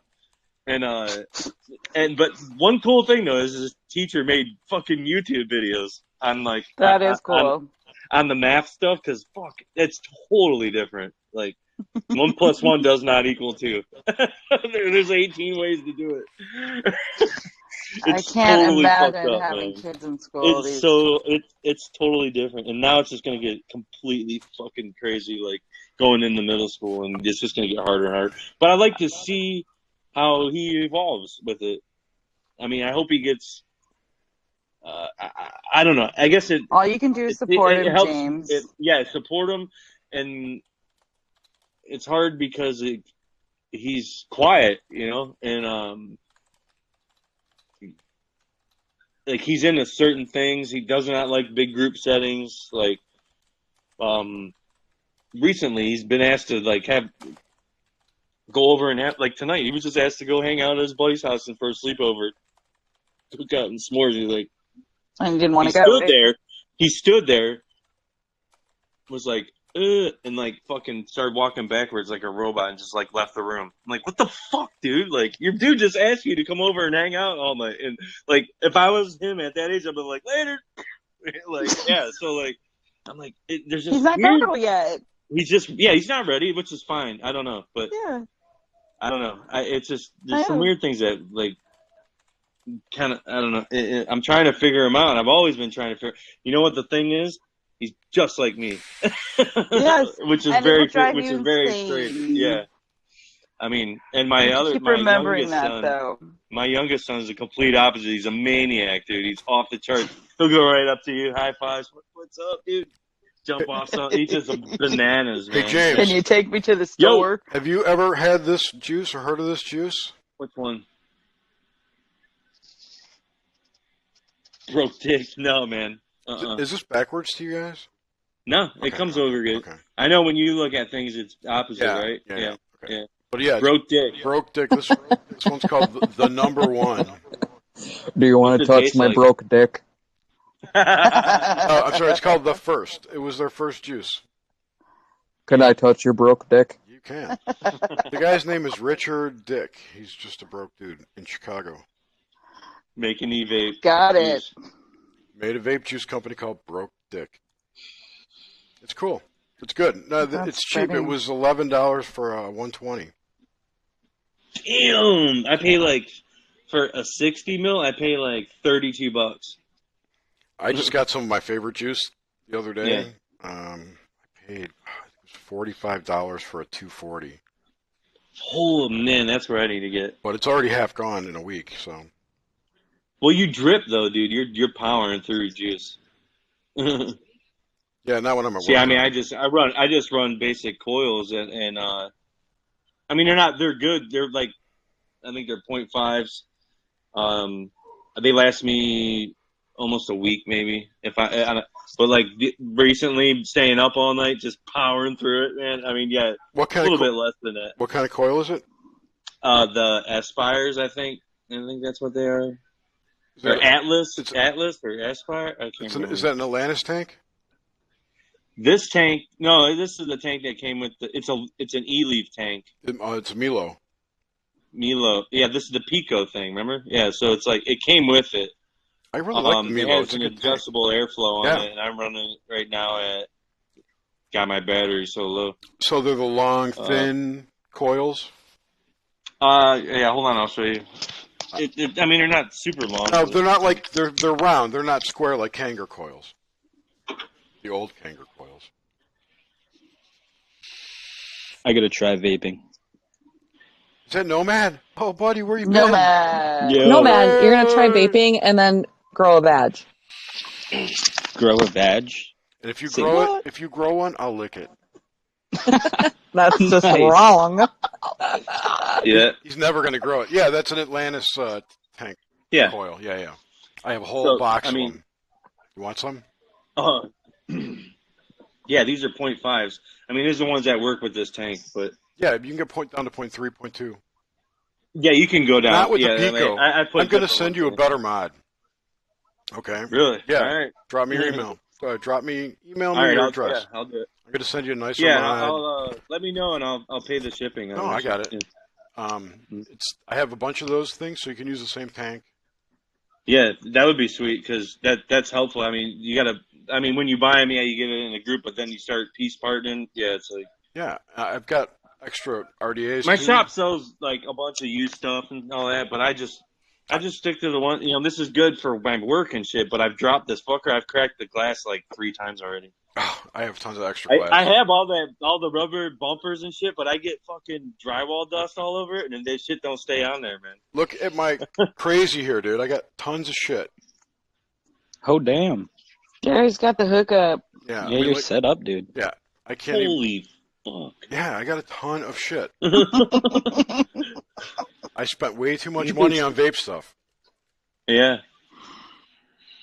So yeah, I mean, yeah. Did you say you bought like a shit ton of fucking juice and shit, like gallons of it or something? I don't remember what it was.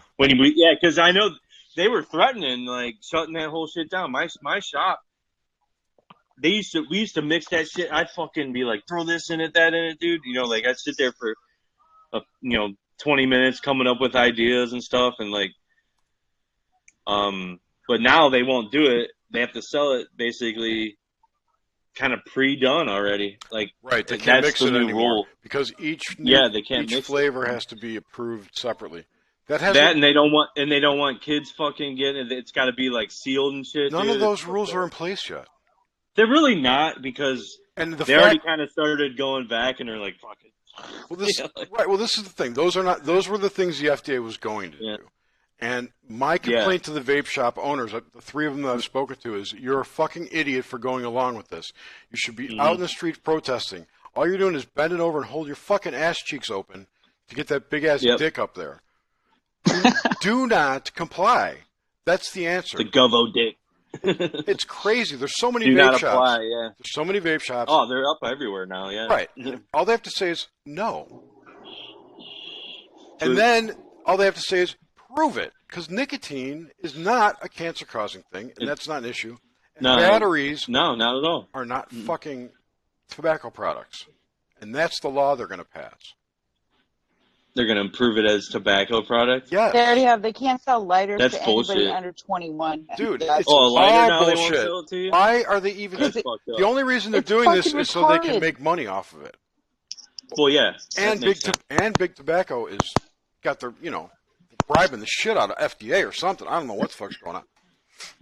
But they have really harming studies of like when it fires up at a certain point, it becomes a carcinogen. That was bullshit. Their battle with it. It's total bullshit. Yeah, I mean that was true for what that person did to that particular thing at that particular time. We fucking nuked it out. Yeah, they were pumping 7 volts through a single coil. Through an empty coil, probably, right? Exactly. Yeah, yeah. Of course you're gonna start a fire. It's They're just burning fucking the coating off yeah. of the metal at that point. But anyway, it just enrages me that the FDA is supposed to look out for people, right? And they're basically saying here, no, you need to smoke cigarettes. Don't smoke. Yeah, don't. Yeah, you quit smoking. Try something different. There's all these other options that they have approved. Yeah, and then we have this one thing that's like badass for shop owners. That it's like a whole little thing by itself. But it's fucking vegetable oil, and they want to tap into it because it's big business. But it's so apparent that it's designed to stamp out vaping. And, totally. And for the vape shops to just hold their ass cheeks open and take it is bad. They should say, "Fuck you, we're not doing this."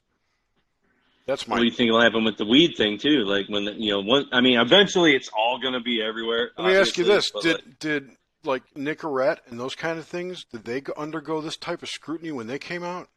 Oh, I'm sure not. They probably stocked the shelves for sure. I mean, they're still stocked. Why? Because they're not the effective. FDA said it was good. They're not effective. Mm-hmm. Oh, okay. Exactly. Vaping's effective. Nicorette tastes like shit. It doesn't matter. I quit smoking 2.5 years ago and haven't picked up a cigarette since, and it's effective. Yeah, Vaping it's been is over effective. 4 years now for me, yeah. And that's why it's under scrutiny. It's harming big tobacco. It's harming Philip Morris. Oh, yes. They're not making the money that they... And once I made the mind switch of just like, I'm done. It was weird. It just hit me. Like some things just hit, but when you're done, you're done. So I was done with it, and I bought my, I started doing mods because I had pens. I had those things. Everyone starts there. Yeah, you don't get enough vape. It doesn't do it. Yeah. It's like you don't get enough of a hit like you would drag off a smoke. It's a good halfway between vaping and quitting. Right. Yeah. It's like it's the idea. It's putting the idea of like, man. Oh, then you try different flavors. You're like, why the fuck am I smoking this shit? Because some people buy menthol stuff still. They buy tobacco flavored. I had to at first. I'm smoking right now. I couldn't get peanut butter and jelly. I couldn't get the satisfaction of a cigarette with the sweet vapes when I first started. I can't do super sweet ones, dude. No, I don't either. But I mean, just any kind of dessert vape, like coffee, Fruit Loops and shit. No, that's gross. Cereal vapes. I don't get that. It's fucking gross. Yeah. But I just need something smooth that I can smoke all day long, which is why I like the one I've had. And I've been smoking this flavor almost for like a year straight, maybe more. Yeah, I agree, Fractal. They have to do something. Fractal's bringing up they have to do something about weed because they're making a shitload of cash. Yeah. Oh, dude, they're gonna do something. I mean, once it goes full legit, it will. You know, it will. I mean, obviously. I mean. And here's what I just want to say. And then they're going to tip into that. Marlboro's going to be obviously selling weed and shit, dude. They're all going to be selling weed. They have it already named. It's the black cigarette. They're calling it Marlboro Black. Cool. Marlboro Black, they're making it? Oh, my God. They already have it already set to go as soon as it gets fully legalized, I've heard. That's sweet. If there was some controlling entity group that was, like Tavistock thing was really taken over, don't you think they'd want a stoned population who would be completely controllable? I don't see why the big stumbling block there. Liquor's been illegal for so long. All of it should be legal. Fuck it. That's not the point. I'm saying if the government really wanted, an idiot public, well, let them have weed. Sure. Yeah. That's true on one level. Yeah, some people will abuse it to the fucking 10th level. To where you're just. There's so many issues with it though, like in the workplace. How does it work with You can't be. Yeah, dude. Obviously. I mean, I used to do it though. I used to do it all. Dude, my old job doing that graphic shit for fucking 10, 11 hours a day. I'd be out there 3-4 times a day. Fucking, I got the one here. Boom, boom, boom, boom. Even years and years ago with that ICQ shit we were talking about online, or the other ICQ. I remember that. Yeah, like dudes would be like, smoke break, dude, and we all fucking bail out, smoke down, fucking go back to work, fucking rock shit out again. I mean, that's how I kept the motor going, because I was like just wake and bake all day long, fucking. Because once you start in the morning, you can't stop, or else you just zone the fuck out and pass out. So you got to keep that thing going, and then you start wigging out when the sack gets getting low, dude. Start scraping resin out of there and shit. In my car, fucking resin everywhere. Like, fuck, this is fucking brutal, dude. Are you talking about dugout? Just a pipe, just my glass piece, you know, just a pipe. We used to have I mean, I just had a resin little scraping one parties. With my if you- friends, we'd all bring our bowls to the house. We're all Yep. of weed. We'd scrape for start scraping that shit. I remember that. Like hit the 15, fucking lighter big up, black drink ball it 30 up, years dude. ago, but yeah, I remember doing that. Oh man, right now if I almost want to go smash one and start scraping it out, talking about it. I've actually done that, man. Where I was like, and then I look back, I'm like, fucking hey, dude, you smashing shit to smoke some shit resin out of something, dude. It's like, holy crap. But it's all been 4 years. I quit it all 4 years ago. But once it goes fully legal, I would definitely go more responsibly into it. Yeah, and that's the other thing too about weed. Personality, dude. So yeah, like weed's also a psychedelic. Yeah, and it's the only thing that's been there for me, and it formed who I've became. I mean, honestly, it did, man. And like, but it got to be brutal in the end, and I'm kind of glad I'm taking a nice long break from it for sure. Dude, the first time you smoke again, that weight will be worth it. I'm never. Oh, dude, if you get some of that chronic now, I mean, because I was smoking that shit right up till I stopped, and you'll be off planet. And I knew like the dude, you know, so like, so I always had the craziest, weirdest, newest shit, all that shit that Darren talks about. I had all that shit, and I was just plowing through it like it was just dirt weed, dude. I'm like, this is out of control, dude. Like the money, I mean, just the thought process, what I was doing, driving around. I got kids. I'm like, it was all fucking my head up, you know. I never used to get paranoid. It was paranoiding me out. I'd be over at dude's house. I'm like, fucking FBI's gonna come swinging through the windows, you know. Like I'd be all fucked up, dude, because that dude did time. So it was, so that was in my head. It was like all this crazy shit, man. And I mean, he's got houses all over fucking Northeast Ohio, and like full of fucking weed. Like I'm like, dude, one of these days something bad's gonna happen, and I'm gonna be in the middle of it, you know. And it just all hit me like a ton of bricks, and finally I just was like, boom, done. I quit the job. I fucking quit smoking and did all that. I mean, I went full into the vape, you know. Nice. Got a better mod, and it's all been good ever since, man. I've managed to make it through that, and I don't know. Haven't touched a smoke since. I'd never smoke again, dude. There's no way. I could care less about it. But, keep up the good work. But I did switch one thing for another, honestly.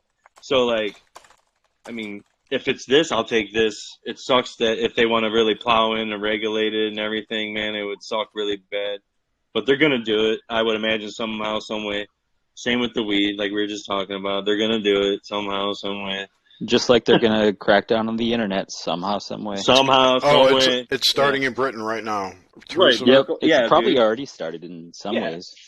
Oh shit! We already been under surveillance state. We found that out easily. Vault 7.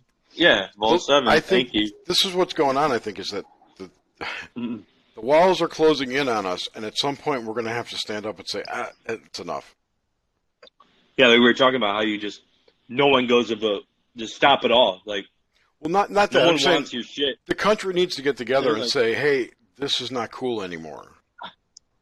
But definitely look at that power of divide, dude. It's so brutal right now. Right, but if enough people don't wake up, we're going to become like the new pagans and druids who got stamped out by the Christians, you know, during the Inquisition. Yeah, that's so true. If this cycle is, I want you to go to, and if you don't go to the camp, fucking, you're dead. But if this is a secular plot type thing, which I do think it is, and we're now starting a new cycle.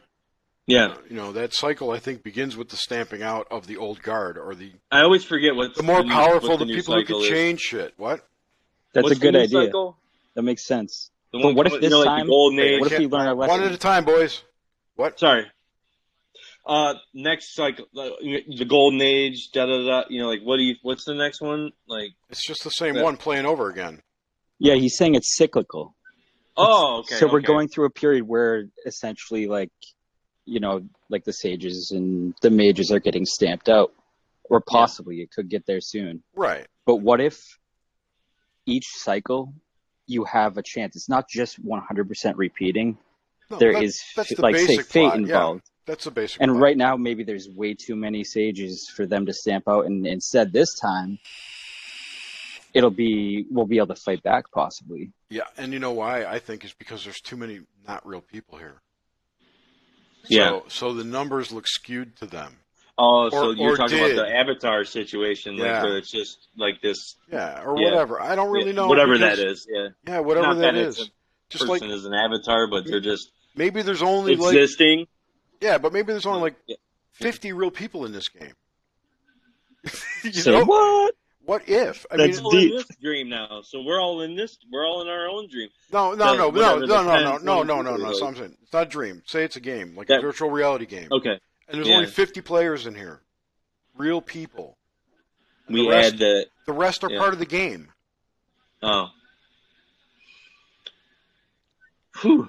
That's a big planet for us to explore that we never go anywhere. It's not that big. That's the whole point. It's only what you see, maybe? What you've been to, what you perceived, what you remember, because that makes up your reality. And in that way, yes, you are on your own timeline, but we're on a shared game timeline, too.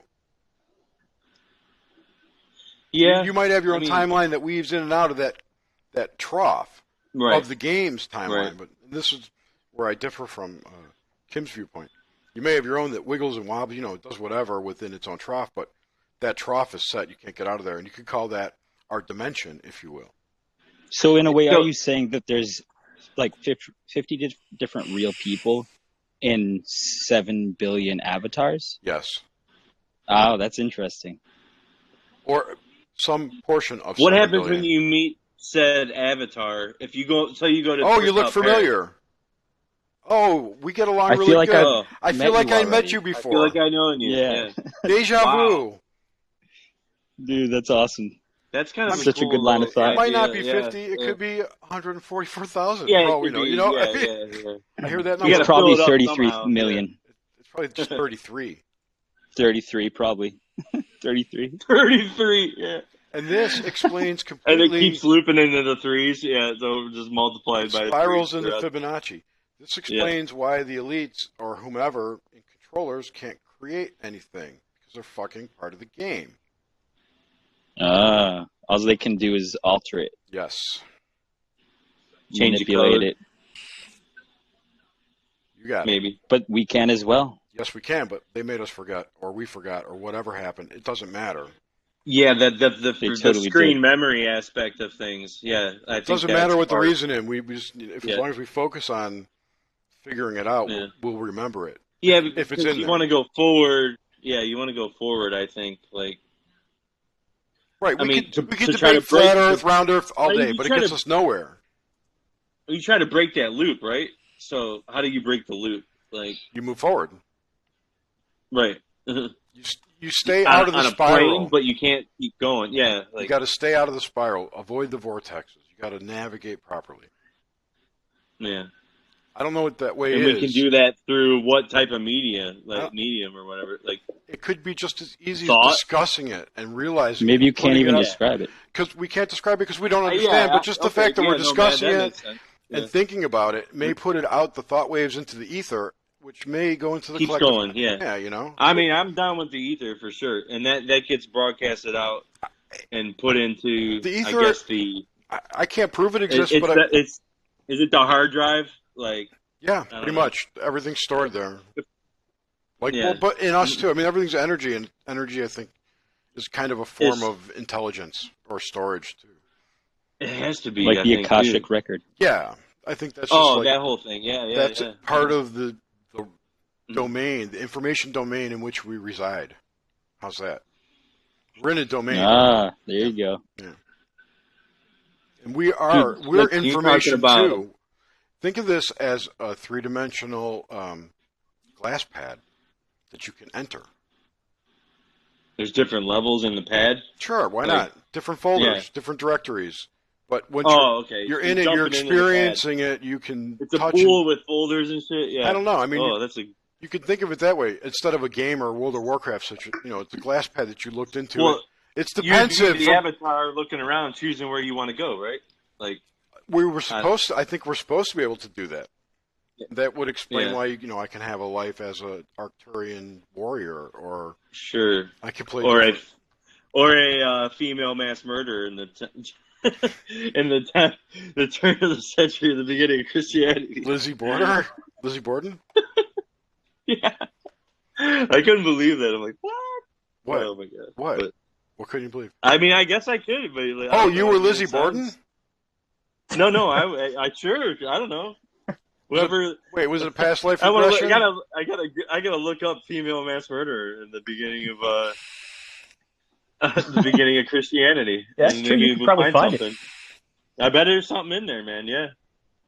Maybe that chick was tapping into something. I don't know. And the Akashic Records might be somehow linked to Google. I don't know. Is that what Maureen told you? Yeah. Yeah.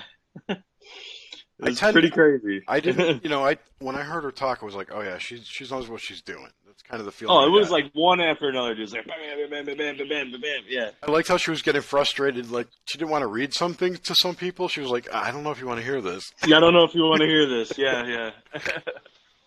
But it was cool. I probably could find the show, but it was crazy, man. It was a cool show.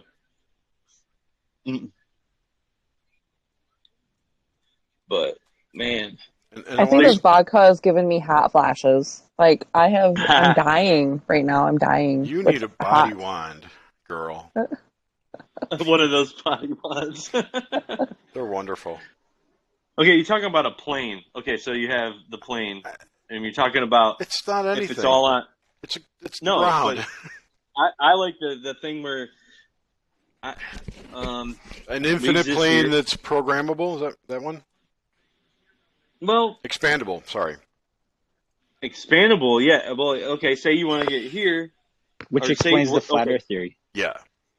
In my opinion. Yeah, I do too. And it's a programmable thing. And I think there's more land somewhere else. It's a spiritual thing. What is? Yeah, well, I think spirituality is just a form of technology.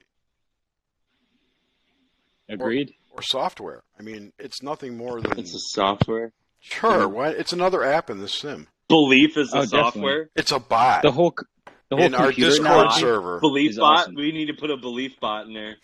What is what, Mike or Nomad? Whoever talked. I was saying the computer analogy is amazing when you really think about it. Oh yeah. You're talking about the hard drive and all its components, but then you really think about it, someone's using that computer. Right. Son of a bitch. And that's like what God would be. Well, yeah. I came to this a long time ago. You guys are so close. Delete. If I was going to design a game, or if I was going to play a game, what kind of plot would I like in this game? And it would be exactly what I'm doing now. Like figuring all this shit out. Like you're creating we're solving a puzzle. No.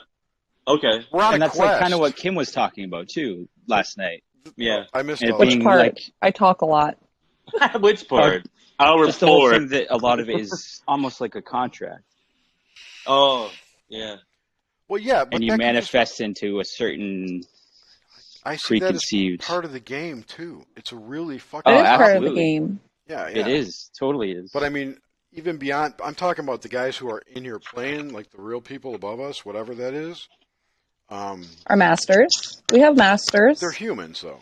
Master teachers. Above that. Or are you talking about humans, like physical beings in meat suits? I don't know if they're in meat suits. I'm talking about the energy beings that inhabit these avatars. Us. Okay, so yes, we have masters. Would that be souls? We don't have masters. We do. We have master. We have master teachers. No, we're here becoming masters. Earth is the master class. Oh. Yes. We have people that have achieved their purpose here and have not had to come back because they have overcome and conquered. That doesn't fit into the my master game class view at all. Well, I'm sorry. Like escaping the death trap. Where do you think spirit guides come from? Where do you think your intuition comes from? They're rendered in our reality by whatever's running the simulation. That's what I think. They're part of the game. And don't you think that our guides would have to live this life before they could actually guide us? Don't know. I don't have guides.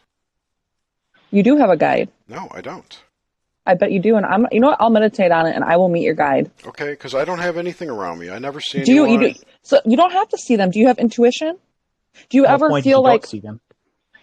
You don't see them, you feel them. I don't talk to them. I have no communication. You don't have to talk to them. Then that's your me. intuition. Then Your it's- intuition is your guide. But it's not What my- if it's not them? The them is part of you. That's what I'm saying. It's not them. It's me. I don't subscribe. If I can't see something, it's me. But you can't see the energy around you. That's not. That might be me too. But I mean, that's what I'm talking about. If I feel something in my body, like a chill, or like you get goosebumps, I get those too. But that's me. Yeah. It's confirmation from myself, not from. So you are telling yourself that it's right. You don't have. Correct. A spirit guide or someone helping you by. Not that I know of or agree to. The concept is you're supposed to be given ultimately free will because you're supposed to learn the lesson that you're put here to learn on your own, ultimately. Sometimes they will give you the nudges through intuition or things of that nature. That's the concept behind it. Like your guide isn't with you all the time. I understand. You have to call on your guide. I get it. I totally get it. Or they'll intervene. I guess you're personalizing the intuition as opposed to externalizing it. I guess you could say that. Yes, But you're insisting that I have a guide just because you guys experience that. Well, it doesn't necessarily have to be. I'm just discussing this. I'm not bitching. Yes, I know. I'm curious Quit about your it. No, okay.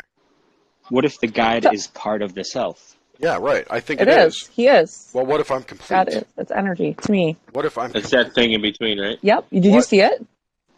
Yeah, I saw that. The energy. I'm gonna be doing that all the time now. I'm gonna be like, yep. Wait, what? Oh, I showed people how to look at the energy. Thing. You want me to do it again? Awesome. You want me to do it again? Yeah. Okay, hold on. I'll do it again. Yeah, you do it too. Everyone do it. Hold your fingers together. Spaced out. Not together. Yeah, like an inch. And then kind of go cross-eyed, and then you can see how they disappear. You just hold your hands out and Yeah, you can do it with your whole hand, basically. And then what? You have to focus. What do you focus on when you're unfocusing? Nothing. You keep your eyes. Yeah. You keep your eyes. You look in between your fingers, and then just kind of unfocus your eyes just a little bit, and you'll start seeing the energy line. You'll see the energy reaching from finger to fingertip. That's like seeing auras. Like a yes, like a and if you gap? watch that, like a spark gap. What? Is it like a spark gap? Yes, Jerry. Yeah. Yes, you can see the energy line, and if you do that for a while, you can actually see your aura too. Where? That's something good to focus in on. That'd be pretty. Focus. Yeah, when I was doing, I guess. No, I see my aura around me. Yeah. It's like misty. Practice makes perfect. It's like too. misty, like vapors coming off me. Especially when I'm outside. So were you able to see it, Nomad? Yeah. I can see auras somewhat. Oh, awesome. And I try to practice using peripheral all the time. Me too. Yes, I see stuff. I see that. Yep. I like that, dude. Yeah. Another good thing to do too, what I do is I will lay on the couch and look up at the ceiling and unfocus my eyes, and then I'll start seeing the orbs and see, energy waves go by. Shit flying around. Yep. Yeah. I love doing that. And when I go to sleep, once I close my eyes, it starts with little white lights, and they float around, and then all of a sudden, huge energy waves start twirling, and then I'll get all kinds of shadows. And when I meditate, that happens too. That sounds with your eyes closed? It is awesome. Yeah, once I close my eyes. Does anyone do you ever get like blue, dark blue? I get light? purples. Close your eyes. I get light flashes. I get it a lot when I'm meditating, actually. Purple It's like a big splotchy blue color, I guess you could say. I don't know. Yeah, I do. But it's Have you only ever seen blue? Never any other Mike, color. what's up, Fractal? And I see purples I see and blacks. green. Purples and blacks. What's up, Hey, dude. Yeah. What's up, dude? Hey. I triggered him. He had to come bitch at me. Yeah. No. Lay it down. No. No, I love the subject simulation theory. Oh, yeah, it's so interesting. Yeah. It just explains so much to me. I mean, it explains. I mean, even like the scientific mind, the skeptic. Yeah. That it's 50-50. It's one of those things where so they can call it bullshit, but really, But the thing is, it's unfalsifiable, pretty much. So Everything is. yeah, true. So I don't know. I think it's worth. People be like, "Well, what's the point?" But I think that's in us. That's a drive to know, the nature of reality. So I think it would be cool if we, kind of tapped into it and discovered, really what's going on. That's why we're all here. I think it's happening on a greater and greater scale. I hope so. I hope so. I hope that we're not just part of some kind of crazy mind control experiment. Which would be kind of cool, that be actually. Freaking crazy. It would be, but it would be cool. It would be, right? Yeah. Because you know what? On the other side, I have felt the love. I have felt the peace. I'm not afraid. Like some of you were there last night when I was telling the story, but like I was waking up one morning, and as I was coming to, I was going through this tunnel really, really fast with lights, and as I was coming to, I just felt so calm. Shouldn't love. be at all, yeah. I felt It's so part of even if it nature. is a simulation, even if we are just avatars here, there's something so much greater out there that's waiting for us when we're done. Yeah, absolutely. Mm-hmm. I totally agree with that. Like I was saying last night, I mean, I'm not afraid to die at any point in my life. I mean, it's going to happen eventually. Whether it's tomorrow, now, I don't know. I'm afraid of like the. Hangout, I'm looking forward to the pain. For my family, like if I died early, I would say I'm afraid of like the pain of it, James. Like I don't want to get in the pain of nasty car crash. I just want to. I would be afraid of the pain for my loved ones, not myself. I don't care. Right? I'm with James there. Yeah. Yeah, I mean, well, of course, then, but I mean, I'm here now. I don't know. I'm here now. When I'm gone, I'm gone. It's a powerful place to get to. It would suck to be like one of your loved ones stuck in hospice. That's what would suck. Yeah. Being held but together don't focus on the brink of something the edge. like that. Yeah, that's tough. I mean, I've seen people. I've had relatives go through shit like that. I mean, everyone's had shit like that happen. And I think, but but some of us don't visit them in the hospital. Yeah, but also when it happens, you Yeah. probably have a coping mechanism. You know, how, like people can lift up cars. Sure, right. Not to say another- that's going to make it easy, but Another thing too, Jerry, what you should do to make you comfortable and not fear the pain is look up near-death experiences, those that have been in car accidents.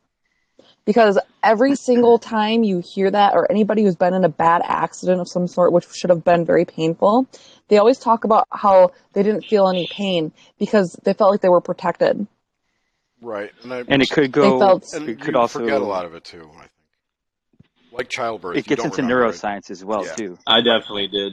That our brain can release dopamine into our system in times of extreme stress. That makes sense. It still doesn't That's make me what look happened. forward to getting my neck snapped in a car accident or whatever. You know what I'm saying? Definitely not.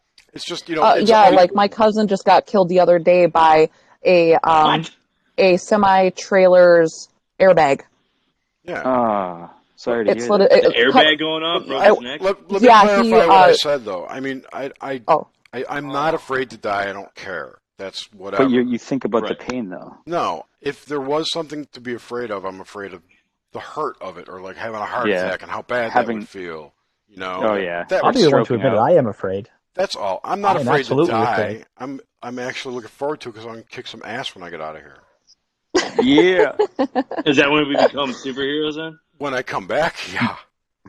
You're going to come back? Yeah. Why? If shit's not cleaned up, I'm coming back. Cause You're awesome. You're a warrior. Why? Maybe that's what you are. Are you a light worker? No, just a dude. Then I bet you're a warrior. I'm not. I don't do astral. No, I'm not. I don't do astral either. I'm a light worker. That means like my purpose is to find the light in everybody. I was told no matter how dark they are. I'm a diplomat. I'm the diplomat. Nice. Yes, you are. Yeah. We're all here for something. Yeah. Yep. I'm a warrior monk. Warrior. Only thing I have about dying is like when you were a kid, you didn't want to go to sleep because you were gonna miss something.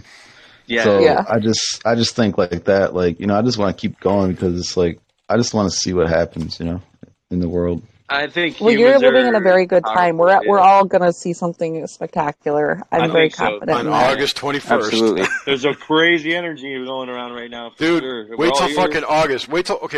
There's a super moon. What was it? Wait, there's a super moon coming up. Yeah. Oh, Okay. okay. Those are rare. There's the equinox on June. I think that's the supermoon. It's like the equinox supermoon. And then from there to the eclipse, it's going to get crazy. What makes you say that, though? Cool shit. I just have that feeling.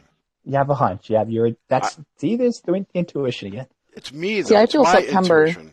Yep, I feel September. Right. The energy No, flow. the eclipse is the key. When the eclipse happens, it's going to put something in motion that's going to happen in September. Yeah, things are accelerating right now. It's Are we in pretty Aquarius right blatant. now? Who are we in? Yes. Virgo? Aquarius. We're going to be in Virgo for the eclipse, which has a crazy bunch of shit going on But there. Virgo gives birth in September. Yes, I know. Great. That's why I feel September. Yeah, the hope from like the eclipse on is going to be crazy. I don't know what's It's going to be awesome. Oh, no, I'm excited. I'm getting goosebumps. Something's telling me it's going to be amazing. Me too, yeah. It's going to be amazing. I just keep thinking alien invasion. That's what No, it's something good. It's something good. It's something positive. Definitely. I feel it. I'm getting goosebumps. And it's when going you to be think about amazing. it, Wait. you know how you guys- Mary says we're in Gemini now. Gemini, that's what it is. And Yes, she also the said birth. September is prophecy. I'm a Gemini. I'm a Pisces. I'm a Taurus, can't you tell? Yeah, me and Jerry I don't know Pisces. all these things. But think about this for a second. You know how, Jerry, you were yeah. talking about escaping the spiral? Yeah. You know, really, if you had the option to just be in a blissful state, experiencing nothing, or go into this material reality and experience this, what would you do? Because I almost feel like the other one would get bored after a while, and that's why we purposely... It's not even like a death trap. 10,000 Maybe years it's or whatever. Yeah. Everything needs contrast. Without contrast, it's all relative. But who's Everything to is say? relative. Who's to say the You next? can't appreciate love if you've never felt anger. You can't appreciate love. Look, I'm if... not saying I want to go back to source, but I know I can't believe that this is the only place where you can do cool shit.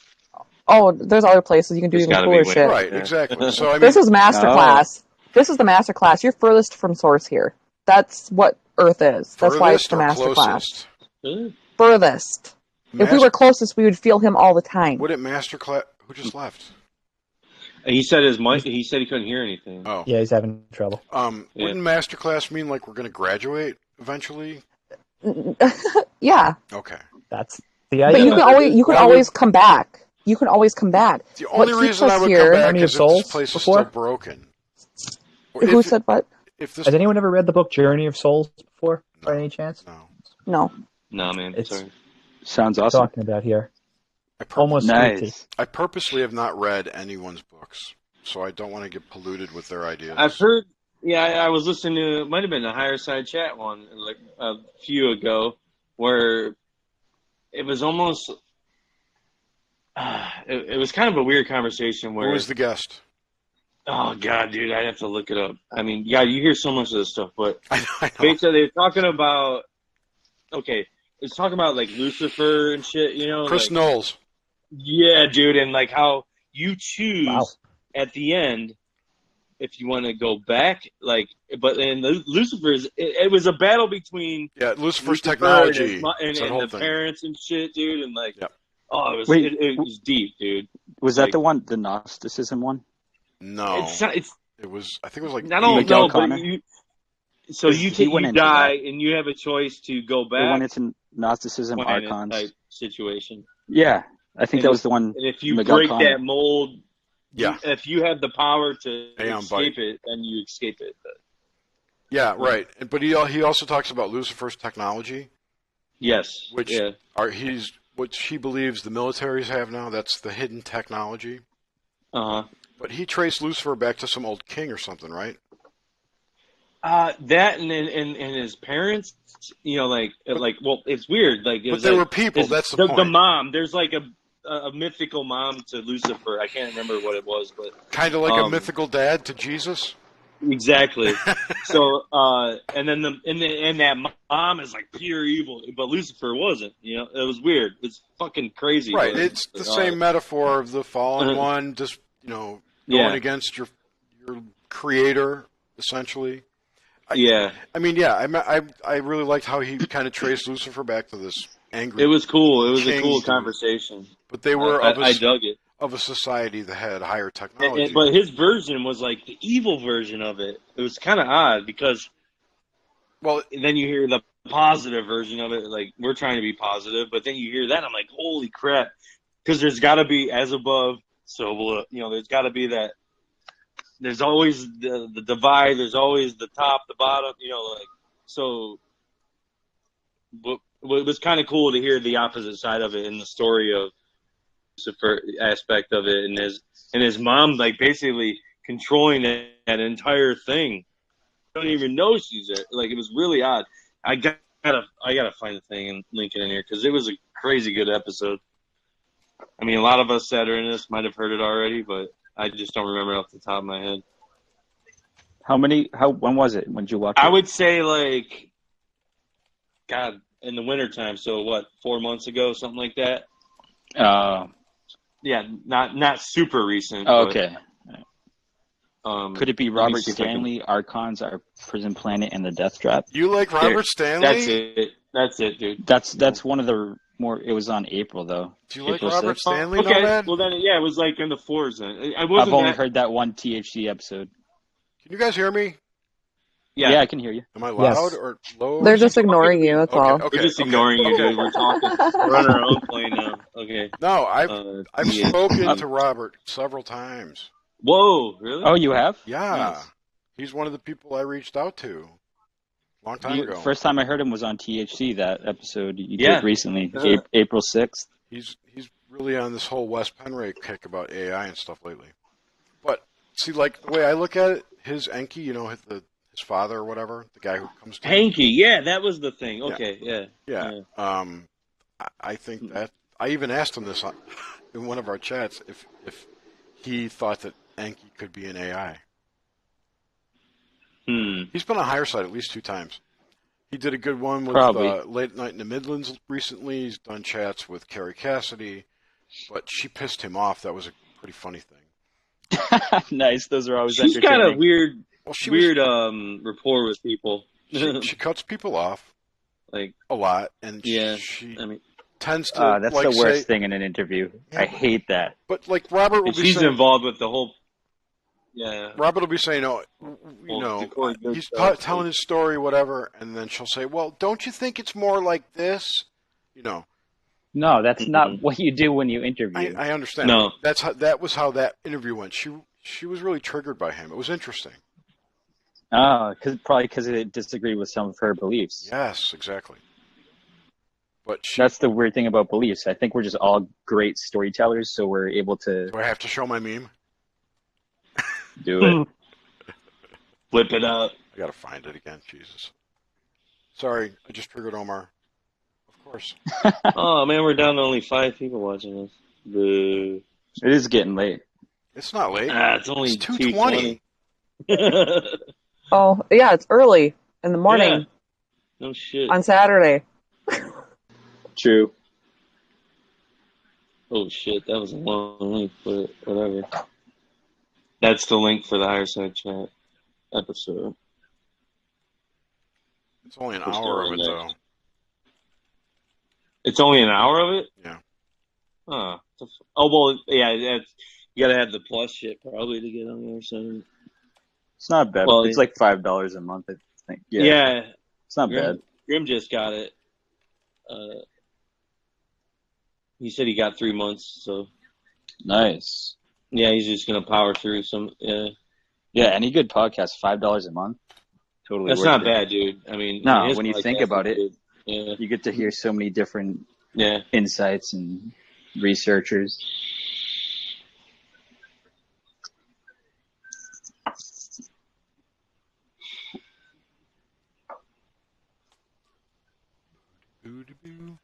So yeah, I would be really disappointed if it wasn't like something better outside. Yeah, right. If this really was just some kind of meat land where we just fucking work and die, it'd be like work and die and repeat, live, die, repeat. what a right? waste. Live, die, repeat. That's what keeps you coming back because that's all you're doing. Yeah, you have to have that mindset. We're trapped in the recycling machine. Yeah, like if you listen to that episode, it kind of explains it. Like, God. Yeah, if you don't let go, if you don't forgive, if you carry your baggage and you carry all that karma with you from life after life after life, and you just you don't love. You don't unconditionally love. I'm not fucking coming back. I'm not coming back. This is my first time here, so I know that I'm not coming back. I'm glad I'm here, and I'm glad I'm here for this time. That's the stuff that's going on. So apparently, I've been here a long time. I don't know, man. God, when was that? I'd have to look that up. The beginning of Christianity, so it's probably like 18 something, whatever. You know, like, good Lord, I've died about 3 or 4 times now. I don't know. When my granddaughter was born, she had a look on her face like, "What the fuck? How did it end up back here?" I'm here again. Yeah. You want to know what my son told me? My son told me. Now I've told you about his stories, haven't I? No. Oh. I don't know. Yeah. Oh, okay. You told me. Let's hear it. One thing, but go ahead. I think I've told you guys about him attracting the helicopter, but I'm talking about his psychic abilities. Like, Jesus. He's always about the been. penny thing. Yeah, like the penny in the helicopter that he's attracted. Yeah. Yeah. He has always been really friendly to everybody, like to the point where I would get worried because it's like, okay, anybody could take you because like you're just too friendly. He'll go up to a random person in a store and shake their hand and say, "Hey, how you doing?" You know, just a complete stranger. And when he was 2, he has blonde hair, blue eyes, just like his daddy. And he looked at me, he goes, "Mommy, I used to have brown eyes like yours when I was a little girl." And what? Yeah, and I used to get made fun of, and I would run all the way home crying all the time. And that was one story. And, I talked to him about it, like, "Oh, yeah? Well, what happened?" And he told me about being made fun of or whatever. He also has a birthmark on his temple and a birthmark on the tip of his nose. And one day when he was like 2, everything happened when he was around 2. He was telling me how him and his friends were in his friend's garage and they shot him in the face. And their dad was right outside the garage when it happened. And I can't remember the rest of the story with that one. It was a lot of mumbo jumbo after that. He was only 2. That's crazy. Well, that's when you're so still connected to the source. Exactly, you're wide open. So you can recall things. Yeah, it's amazing. And then he was telling me about his friend. It was some weird name. It was some different culture and a different country. The name that he gave me. Because I asked him what his friend's name was. And it was him and a little boy. And he was a little boy too. And they were where they were supposed to be. They were by the river with the alligators. And his friend was dragged and drowned into the water by an alligator. And I'm like, oh, wow. So I got the name of the boy, and I looked it up, and I don't know if I spelled it right, or anything like that, because it was really not something I had ever heard of. But I did find a book that was written about a boy, about the same situation, basically, with the name that the way I had spelled it, that was killed by an alligator. Damn. Wow, that's crazy. Yeah. So anyway, that's just proof there's a lot more to life than we think right now. We're still learning. But here, I'm like not done toddlers. Yet. I have something recent that happened. This is probably about 2 months ago. I was talking with one of my friends who's also an empath medium, and she's like, "You really need to talk to your son. You really need to talk to your son to find out what he sees and hears." I'm like, "Oh, okay, I'll do that." So I sat with him one night and I asked him, I said, "Do you see people? Do you hear voices?" And he's like, kind of looked at me funny. He's like, "No." I said, "You can tell me, if you do." He's like, "Yeah." He's like, when I close my eyes, they look really far away, but they're with me all the time. And call me Rainbow Boy, and they keep telling me that I'm here to make people happy. So when I start doing stuff bad, they tell me not to, but sometimes I don't listen. And he goes, they tell me that I have to make people happy, Mom. That I'm here to make people happy. So I was like, wow, That's is amazing. crazy. Yeah.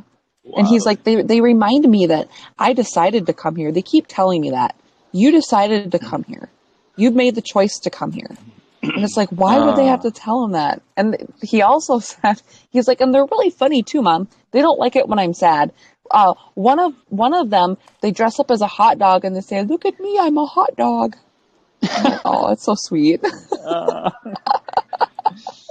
He's connected with something. He is. I love that boy so much. Yep. He says he sees colors too. I forgot about that. He says he sees colors.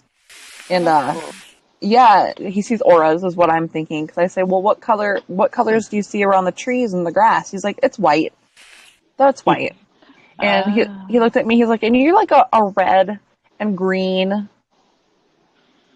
And then he looked over at Audrey, my little baby, and he's like, but she's black. And I got freaked out. I'm like, what? And I looked it up, and it's actually, black is actually very connected to Source.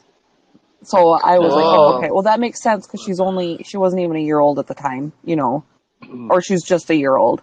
So that made sense that she would have a black aura, I guess, because she doesn't have all those other emotions to deal with. But wow, that's so awesome. But generally, what they want people to think that black would mean like death or something. Same with morbid. red. Yeah, exactly. It's all and a red's big not bad. distraction. Oh, red is angry. Red is angry. No, my spirit guide is red. Isn't everything here reversed though? You know what? I don't even look at what media a lot says. Of it is. I don't care what they say. Well, if you look at stuff, right? Everything's inversed. Yeah. And upside down too, because our eyes look at everything upside down. So true. But I mean, the whole thing. It's like that's just like the whole Luciferian principle that we live in an inversion of truth. That everything's true is false. Not everything. But pretty much everything. I don't know. That's one story out there. I think that's what we're all here to discover. Almost like life, in a way, is a treasure hunt. Yeah. And I think a lot of people, like during life, especially if things aren't all that good, you're like, oh, I want to get out of this. I never want to come back. I want to find nirvana or whatever it's called. But I think once you get to a certain point, you realize and have the option, there's something very special about manifesting in a material reality, and that there's something about it that is just super special. And you just saying stuff like that about your son, he's like onto something. Oh, I know. There's been enlightened individuals throughout history. There's something to find here that's amazing. And I think that's why we keep on coming back, it could be a trick too, though. But I think whatever's happening now is not part of the regular program. No, it's something amazing. It's something big. It's big. I think we're hacking the program. I think we're graduating. Yeah, I think so too. To realize how to hack the friggin' program. I'll share something with you, Kim. No, that's amazing. Oh my gosh, Jerry, you're right. Listen to this. I got goosebumps when you said that. Yeah, well, listen to this. You're going to get super goosebumps. Okay. I've known I'm never going to die for a while, like since I was a kid. Okay. Like, I've never thought I was going to die ever. Like, I know I'm not going to. In this body. Okay, so your meat suit's going to last forever, is what you're saying. No, just that there will be some kind of transcendence or mutation or whatever. I don't know what. I don't know. Mm-hmm. I never really thought about it. But I've never been like... Death has never been like something in my future.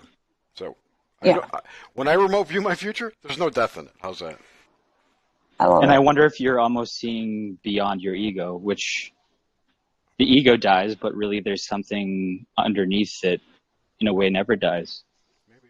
Yeah, your higher self. Exactly. I've always felt that I'm complete, which is probably wrong and egotistical, but No, you are. Jerry, you're perfect. No, I know everyone's perfect, but you know what I mean? Like, Yeah. I don't feel like I'm a split soul, like there's something missing in my life, or, I always feel like I got what I need. Yeah. I think just the opposite. I mean, in this realm, to me, everything looks like it's going towards death, entropy. You know, everything is not. This realm is not meant to last forever. But see, you're kind of programmed that way too. Yeah, I don't feel like that at all. I don't feel like what that. we No. see. I think it gets rebooted occasionally. Yep, I think it is. Gaia, Earth, is a soul too. She needs to reboot. Not if it's a hologram. Have you Well, ever that's seen the true. time-lapse video of the Earth, the ice sheets? It almost looks like a breath if they Almost speed looks it up. like at CGI. such a Yeah. rate. Oh, wow. Yeah. Really? Well, Oh, reboot it's so is a starting again, Let me right? see if I can So find it's it. still going to end. Yeah, I want to see that, Mike. Yeah, I mean, but see, everything's we're gonna die. But there's transitioning. There's something different about this time. If you wanted to talk about Og, right? Yeah.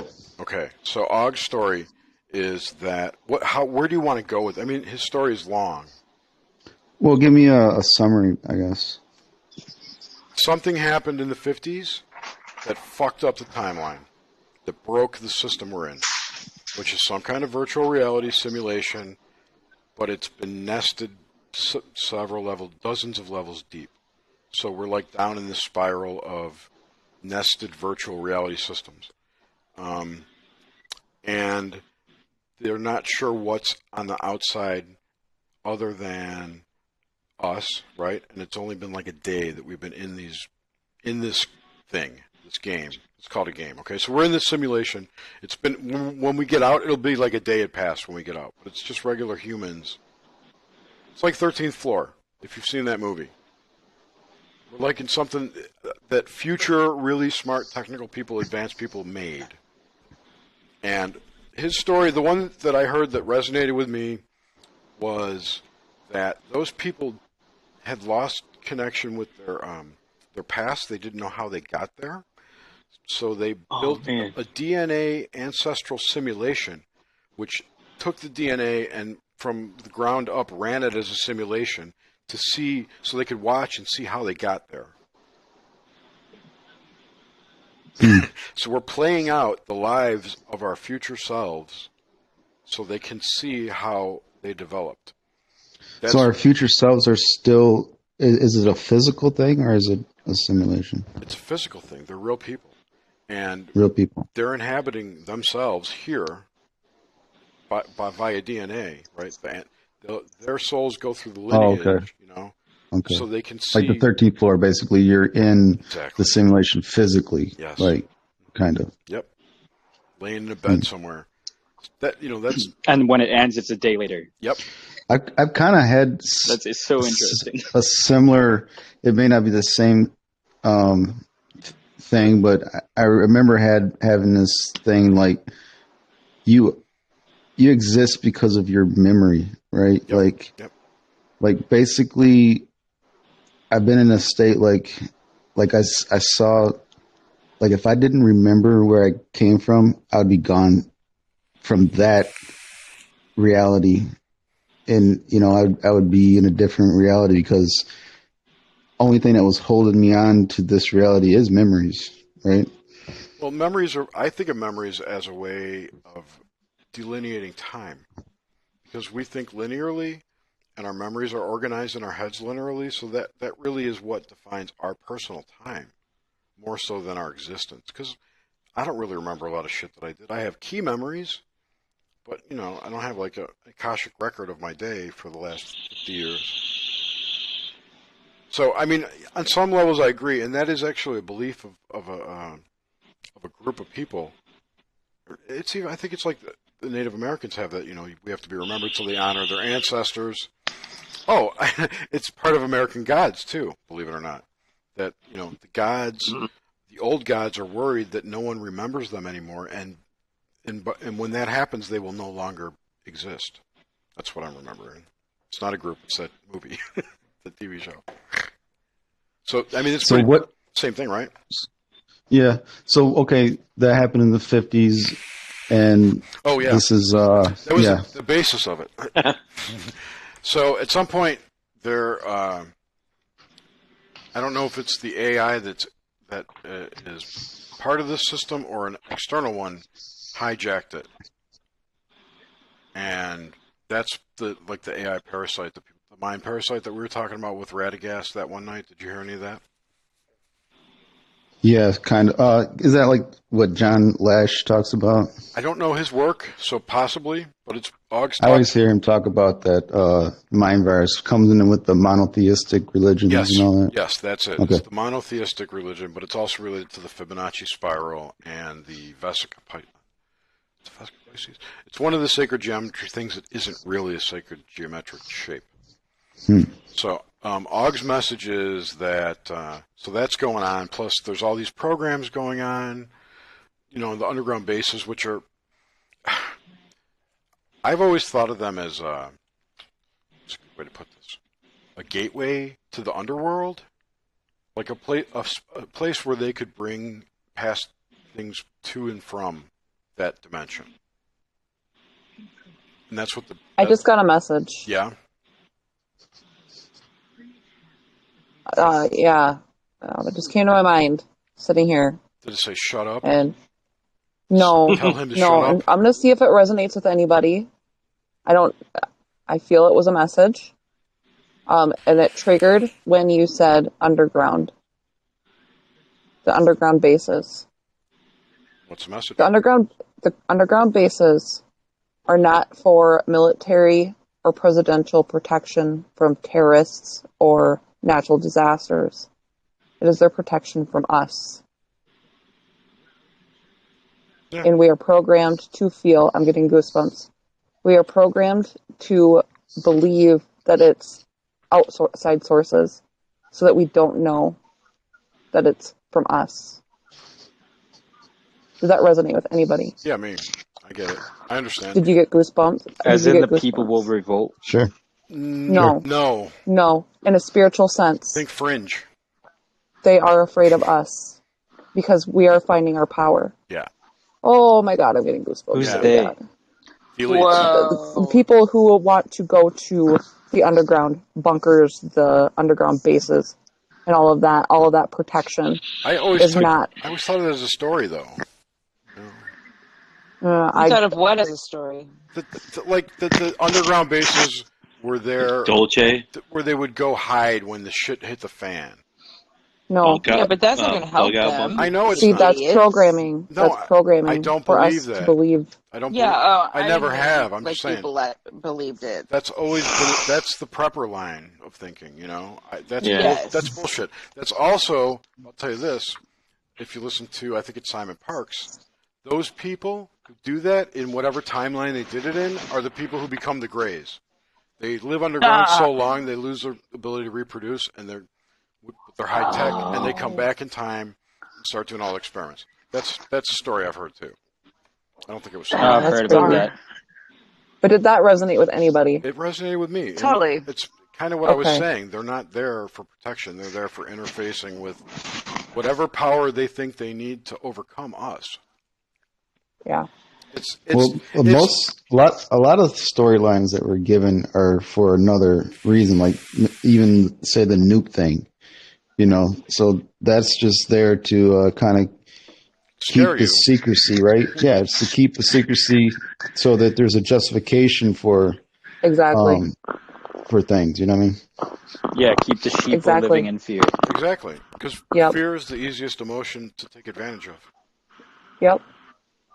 And it's apparently most powerful to the energy-sucking vampire things that are here, if that's true. And what is the basis of fear? Lack of knowledge. Correct. So lack of love.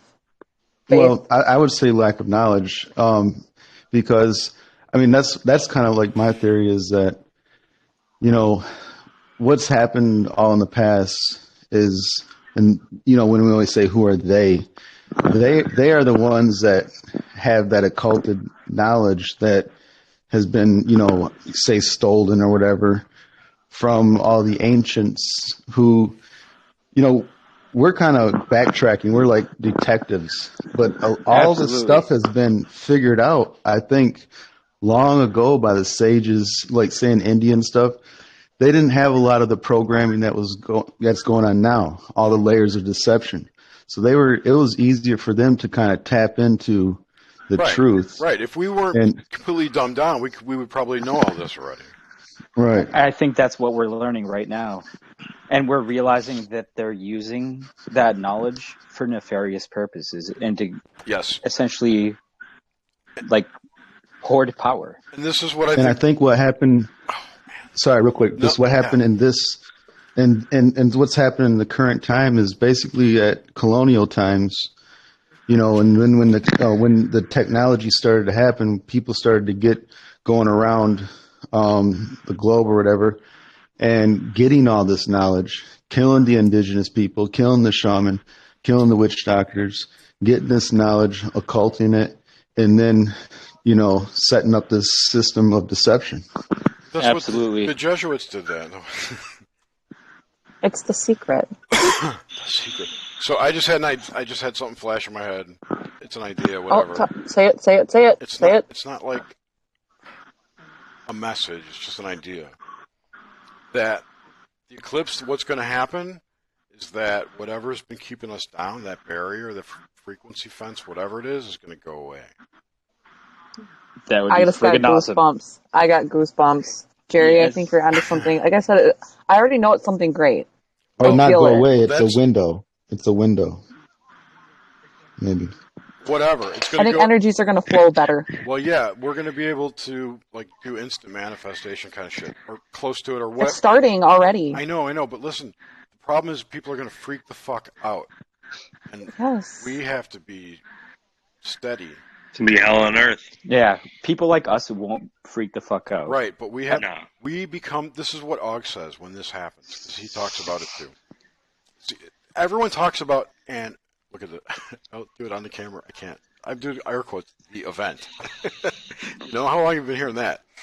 And the veil is lifting. It's. I think it's all the same thing.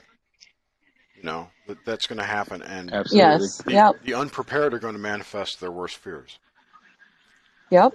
And this is what Og says. That's where I was going with this. Is that the people who can stand by and not let this affect them in that manner will become the programmers, the new programmers of the reality. Wait, say that again? You kind of broke up. Yeah, James is fiddling. James. Yeah, it's weird. Mute when you're not talking, please. Yeah. Okay. With 10 people. Yeah. Thank you.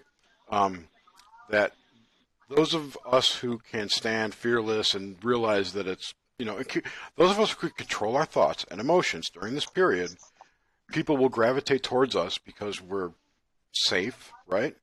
And in doing so, we become the new programmers. How's that do for your chills?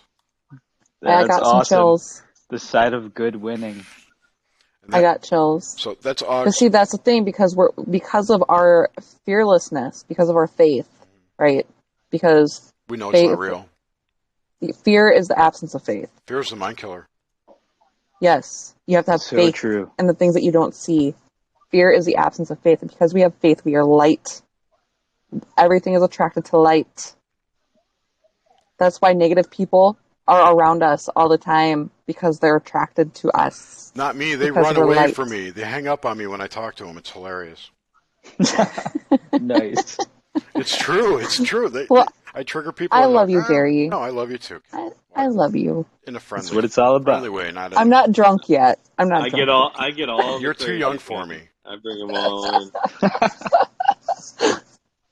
I mean, I got 60 tenants. I mean, they're all different.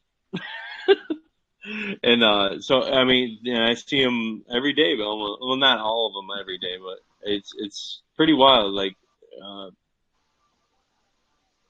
the age bracket, you know, how it goes. I have millennials, I have 60-year-olds, you know, like, and everything in between. So it's an interesting dichotomy, like where one's coming from and one's already at, and where I'm at in the middle, but taking it all in experiencing almost what they're experiencing, the info that I get from them. I mean, those are the people I interact with now, except on here, obviously. But, and to manifest that out into something else, yeah, it's kind of cool, man. I mentioned that instant manifestation is happening. Not instant, but it's quickening. There was a plant found in Texas that was similar to a Dr. Seuss plant. You said quickening. We all said that before. Quickening? It's moving more quickly. It's manifesting more quicker. Yeah. Like there was a Dr. Seuss plant. Quickly. More quickly. I graduated from a small school. I apologize. But there was a... Lord, I apologize. Starving pygmies down there in New Guinea. But, now the yeah, there was... talking. It is, I think. It was found in Texas. It looked just like a Doctor Who plant. It was pink and white and blue and fluffy. And, you know, it's kind of like the Simpsons thing I brought up last night if you were chatting with us last night. You know, the Simpsons don't predict the future. It creates the future. Because everybody watches it. They think about that stuff, even for a brief second. Yeah, right. And then it creates it. Totally true. So that's this so Dr. true, Seuss man. plant... Yeah. This Dr. Seuss plant has been manifested in Texas. And to me, I think it was something very quick. It was a quick manifestation. The Mandanimals, there was a raccoon dog or something. The Mandela Effect. Yes, the raccoon dog is apparently an animal in anime. And a lot of people have never heard of it before. So that, to me, is possibly a manifestation. But yeah, it kind of goes back to what you said earlier, Jerry. You know, when you had said that it's not a Mandela effect, it's just the collective consciousness, like with the spellings. Yeah, it's a coalescing of timelines or whatever. Of and agreements. Like more people would spell a word so wrong and believe it's spelled that way that it actually changed it. Correct. Collective consciousness becomes truth. That's why I think there's so many. I'm sorry. That's why I think there are so many conspiracies now on everything. Everything's conspiracy theory, but they all end in paradoxes because our collective consciousness can maybe manifest it, but maybe it doesn't have a full backstory. Yeah. Because we don't know. You know, it's just it's like so many people believe that Titanic was sunk because of the Fed, but there's really no proof, and we can't really find anything about it because it might not be real, you know? Yeah. So true. I heard that those animals were originally on the Earth, and the timeline's collapsing. I don't know if this is true, but we've never seen them before, because they were original, and since the timeline collapsing. That now they're back. I don't know. We're seeing maybe more and more of reality as we wake up. Yeah, I guess that's kind of what it was. Now, I remember Andrew Bartz addressing this, that this was going to happen. More animals would come back because when an animal becomes extinct, their DNA goes into the... Earth's also a library. This place is also a DNA library. From a lot of standpoints. So that makes sense. When species, I mean, that kind of has to be. So when species die off, they go into the Hollow Earth, which is basically like the control center for here, from what I gather, and it goes into the library, etc. And at certain times, it's appropriate to bring them back out. So he said that we would see new species come back, old species come back. Like if we see the dodo bird come back, that kind of shit. You know, I'd shit my pants. Why? When did a dodo bird go extinct? I don't know. It doesn't matter. It's extinct. How about those crazy tiger things? Saber-tooth tigers? Yeah. Are those back? Right? No, woolly mammoths? They could. I watch them. What if they find woolly mammoths? Okay, look, Antarctica had frozen woolly mammoths, right? And now it's warming up. What if woolly mammoths just start showing up there? Yeah, that'd be cool. That would be awesome. Yeah, it would. I want to do an experiment like in the Amazon and places that's hasn't been explored, right? And so come in from all four sides, and because I got this thing that it's not rendering until you see it, and so just kind of see what happens if you converge on a spot that's never been rendered from all sides. What would happen? Ooh, that's a cool thought. You create that part. I don't know. Who knows? I mean, ultimately, you find in Amazon? Yeah. Human beings, I think we're here to create. And who knows how deep that level of ability goes. Whether it's a screw or... Yeah, whether you're making art, you're creating things, nuts and bolts, or you're creating spiritually. Because there's places that no man's been yet, you know. I really think that there's some places that are so deep, so jungly, so swampy that you can't even get there. Oh, yeah. What do you think about, like, more land? I know you're a concaver, right? No, I mean, I'm not. Okay. I entertain it. Okay. But I'm not anything, actually. Okay. Yeah, me neither. I don't know what it is. Word, me neither. I don't really care. No, but I mean, okay, so let's just say it's not a sphere. If it's not a sphere spinning in space, there could be more land somewhere. Right, yeah. Absolutely. No, to me, the simulation, the simulation theory really can, all three can be possible. Concave, flat, and ball. It's all subjective. Absolutely. I totally agree with that. I heard somebody rage out today on the radio going, I know it's flat. I know it's curved. I saw it from a plane. I'm like, no, you can't see it from a plane. So, he just thought he saw it because that's his perception. That's what he believes he sees, I guess. I don't know how it works. But see, I know it's so hard to understand. The way I see it, though, is that the people who feel it's round, they are stuck in their convictions. They have researched it high and low, and they have found all the evidence that proves their theory. No, they haven't. The people that that's the problem. They have. Stuck in the physical. Round earthers. For them, they have. No, for them, they have. For them, they have. Yes, they have. No, you can give them all the evidence of flat Earth, and they're still going to tell you no, but it's round because to disagreeing them, with them they doing have. research. They don't research. They listen to the scientists. They say science tells me this, and that therefore it's true. And therefore, they're stuck on that, and that's what they believe. Correct. There's no changing it. Just like the flat earthers. And they debate back and forth, and it's such a waste of energy. They've stopped. Yeah, you can't fault somebody's thought, right? Exactly. No, I agree. Yeah. But I would say the flat Earth people at least have gone out and researched and experimented and made observations, which none of the round Earth people do. All they do is say, "You're stupid. Don't think that. Go away." Science You know what that sounds like? It sounds like the governmental conspiracy theories when you tried talking to other people about it and they'd say the same thing to you. Go away. You're stupid. Right. It's a waste of energy. It's a distraction. I'm trying to make it's a distraction from yourself. I'm making a point that the flat Earth people are at least a half step above the round Earth people because they have gone out and made observations and done the work where the round Earth people have not. They just say, "Oh, it's round. You're an idiot." Well, don't you think? I mean, that's all I was saying. History all I'm saying. Could be a lie. History could be a lie, but don't you think anything there's existed people before 1880? That?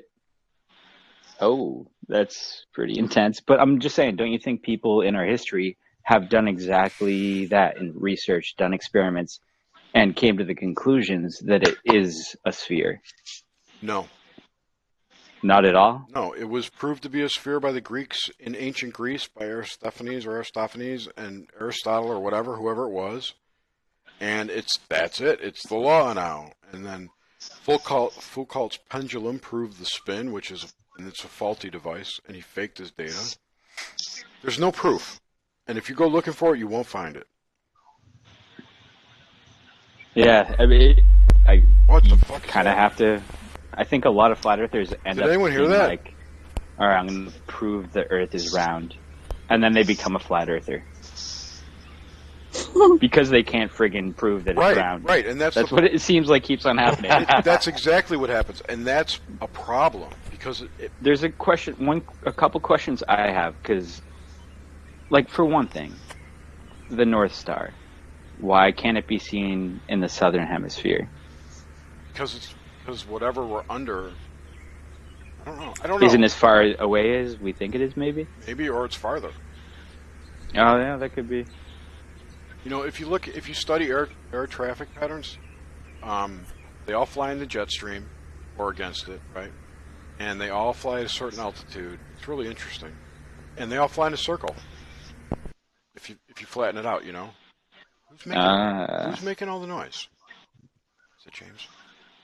I don't know, man. And what about the phases of the moon? I don't know. I don't know about that. It could be just. Yeah, that's one of the weird things. If it's a simulation, to me, the flat Earth just doesn't work. It's just rendered there. It doesn't matter. The sky is a hologram. It's an immersive, three-dimensional hologram. Or what if it's even better than that, and the round Earth exists and the flat Earth exists? Maybe it does. I don't know. Like it's that fucking. Our reality is that fucking. That's my perception. That's mine too. I think it's flat. I believe that whatever you believe it is, it is. Everybody's right, and that's having that belief for me has made it so much easier to be able to love everybody, and not waste energy on the low vibrations because like they're everybody right. has a brain. Yeah, they're right. Yeah. I think everyone may be right, but not because of the way you think. I think they may be right because it's flat when you're on it, but when you look at it from above, it looks round. Or what if physically that's what it is. The Earth is round, but metaphysically the Earth is flat? That doesn't make any sense to me. Do you think that would you say that there is a physical and there's something that isn't physical that's part of reality? Yes. That other part, whatever you want to call it, let's just say metaphysical. The spiritual plane? There? Yeah, it's flat there.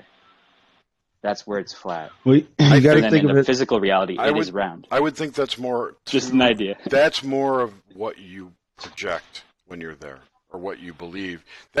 I think that's way more malleable reality than here. What about the ascension theory? That we're ascending onto the fifth dimension. Maybe the fifth dimension's flat, and maybe the third dimension's round. It's possible. Oh, that could be too. Never really bought into the ascension thing. It's kind of one of really? Interesting it's idea. A new you don't feel like you're. It's the age. vibrations raising. That's all it is. It's a new age. It doesn't mean jumbo to me. Spirituality is new age mumbo jumbo. No, spirituality is a technology. A misunderstood technology. That's what I think. What if it's all just different ways of looking at the same thing? It's an app. It's just it's an extra program. Yeah. That's all.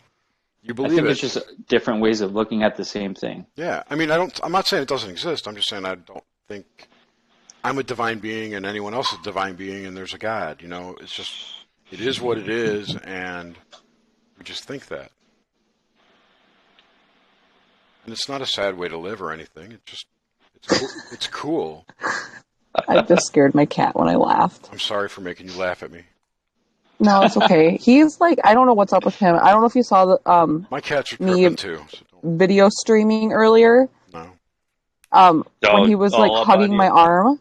He was hugging my arm. He's our stray. He's a stray that never went away. Yeah. Yeah. So like he's doing it again right now. He's like hugging my arm. You know, everyone talks about kind of chill. He feels something, right? Everyone talks about divine beings and this and that, but we have no proof of that, and there's no evidence of it. It's just all faith, basically. Well, one of my cats does that. But faith is the program, and if you look back at some of the stuff that a lot of people say, that monotheism, which kind of made you guys all have this faith. Someone's tinkling. Like, getting a drink. You know what I'm saying? It's like it's part of the program. It's programming. So if faith is programming, then spirituality is programming. So it's an app. Everything would be programming. Pretty much. Everything is. I mean, what would we think if we were just plopped on a deserted island with no other people? That's probably the truth right there. Yeah. I would feel how I feel now. I doubt it. You don't know that. No way. Oh wait, are you talking about like if tomorrow we were put on? No, birth. Birth to death. If at birth, everything we believe are speaking right now, everything, language, institutions, thoughts, it's all been told to us. Essentially, if you never got influenced by anything, you would have sex with a soccer ball. we would know the truth. We would maybe that's what absolutely know we're the doing now. truth. We're breaking down all the concepts. Yeah. Yeah, and I think whenever what happens, we'll get it. We'll understand. Yep. Absolutely. And that's why I give a lot of credence to, like, say, the yogis of 3,000 years ago, what they developed, because I think they were probably under a lot less programming, and they had the ability to totally just, like, not totally, but get away from all the programming and just go within. And I definitely believe, okay, that all is one. So we're looking out to the stars, we're looking out over here, we're looking at this book, but it's actually, the truth is in you, because you are part of one. So you can find it within yourself, but I'm going to say it's almost impossible for us, because we're totally programmed. But that's what human being is, in a way. And if you think about our history, I think what happened is the people in power that started gaining power and developing industry saw those people that you're like the yogis. They saw them and they realized they were completely in tune, essentially, with nature, or whatever you want to call it.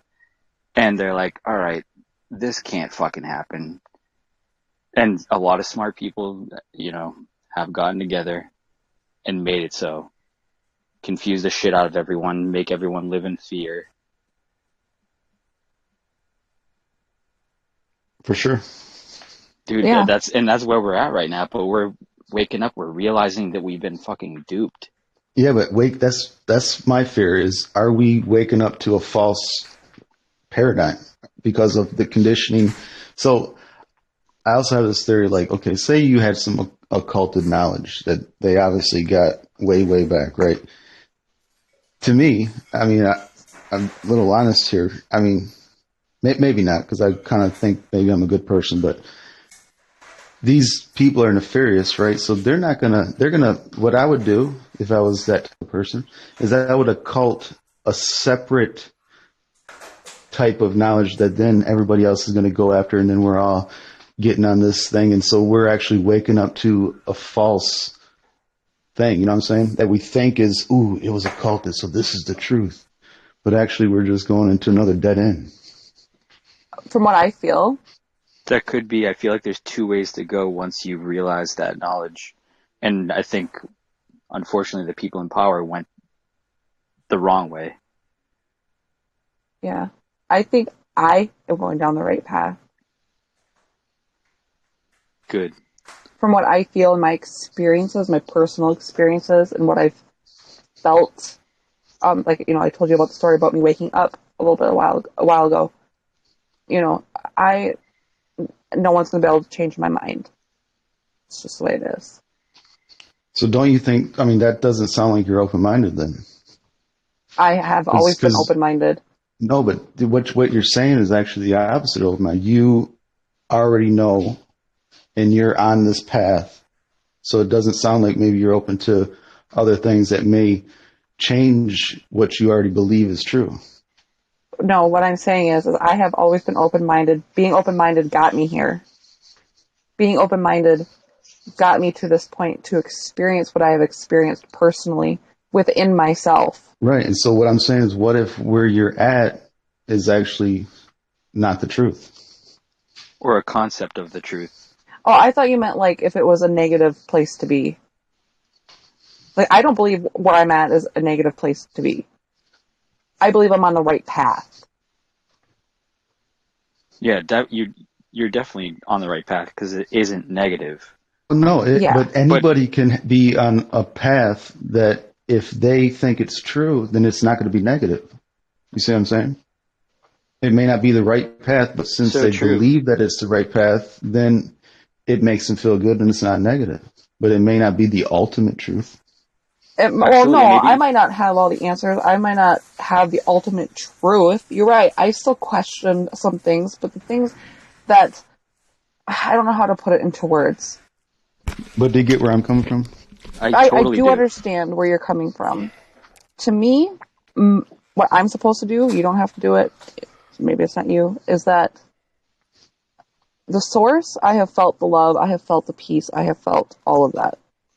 And what I am to do, my purpose while being here, is to give that love to other people. My purpose is to, no matter who you are, I am to find the light that is inside of you. No matter how dark you are, find your light and bring it to the surface. That is my purpose. Everybody has their own purpose. We can't deny that some Jews will feel the same way. Some Christians will feel the same way. Everyone has a purpose. Pagans will feel the same way. And it's because I have a special purpose.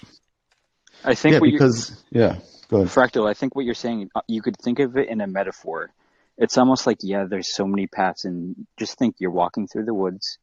There's so many different paths you can walk through. But really, maybe what needs to happen is we need to make our own paths. Yeah, because ultimately what it is how we then take all that and we then have, with the faith, believe it. And once you believe it fully and basically just give in to faith, that's true. That's when that's it, is faith. So when you give into faith, then you reach the highest point for you. So I don't know if we can ever know ultimate truth until we die, or our meat suits disintegrate. Yeah. And I think that's why we keep on coming back, because there's a way to find it while we're in the meat bag, and there's something amazing about that experience. But apparently it's been shut off. It's totally. It's been shut off. It's been programmed off. Yeah. Is that why you have to go back so many times? No, there's control rooms here. This is another part of Ogg's story. There are control rooms that are near these underground bases that have been hijacked. So part of the thing that they're doing is trying to get regain control of them. Wait, who is Og? He's a dude. Og Tellus. Oh, I'll have to check him out. Yeah. I mean, in a way, though, that could also just be a concept for what's really happening in so many different other concepts. Yeah, absolutely. It's an idea. It's like we're here to create, and we're creating all these narratives, concepts. What about this one? That the internet is like a three-dimensional expression of our collective consciousness. It's connected people across the world like never before. Oh, for sure. Well, that's the way we can connect. And in it's that changing reality. Maybe it's in changing this reality. realm or something. No, wait. No, the second part of this is that whenever a complex system is given that much attention and energy, it usually gets its own consciousness. Or AI. Well, whatever. If enough people worship a tree, it's going to start talking to them at some point. Exactly. You got a point.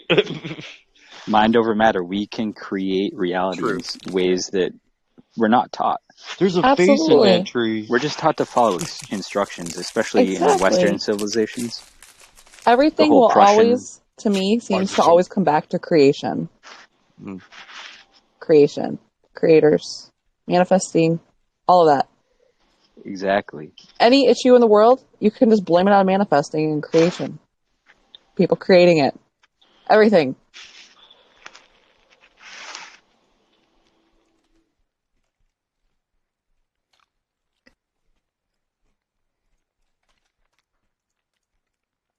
I have a mouthful of Cliff Bar. I'm sorry.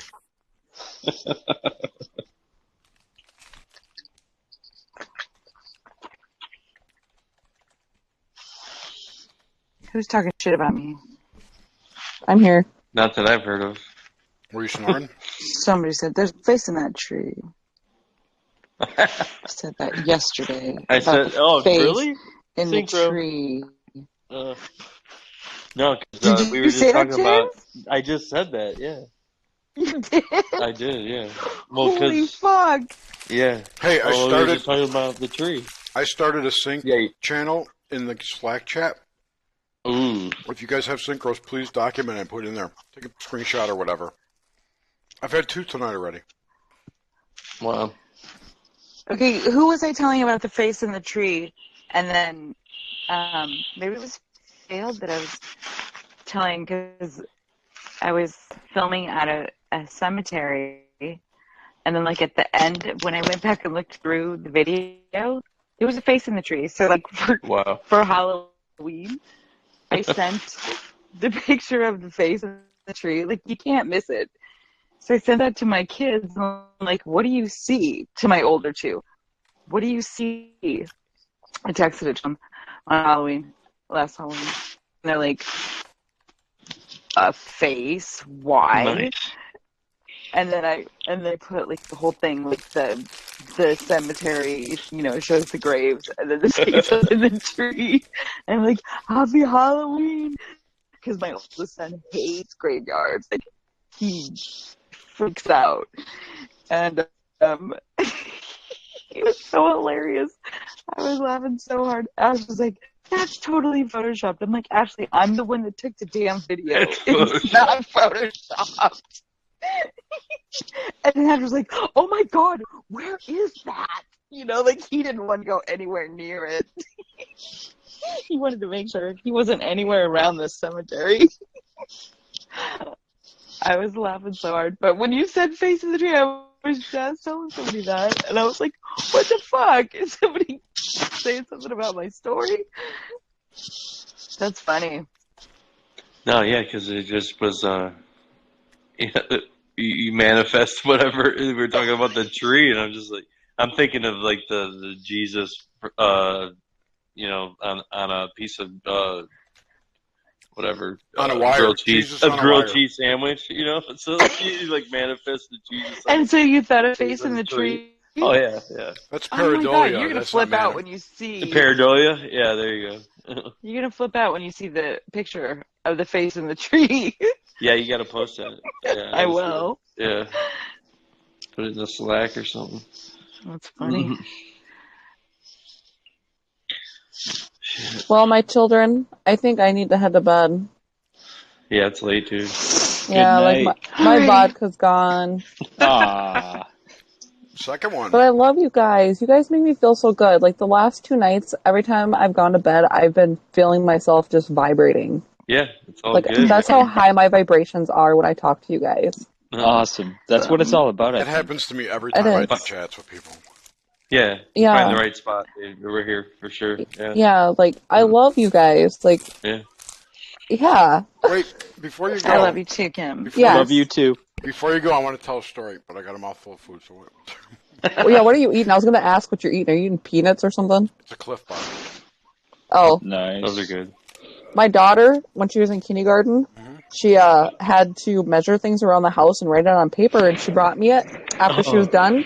And I looked at it, and it said penis, 7 inches. And I'm like, what? I still have it. I'm like, sweetheart, what did you measure? She's like, the peanut jar. I'm like, let's spell that right, okay?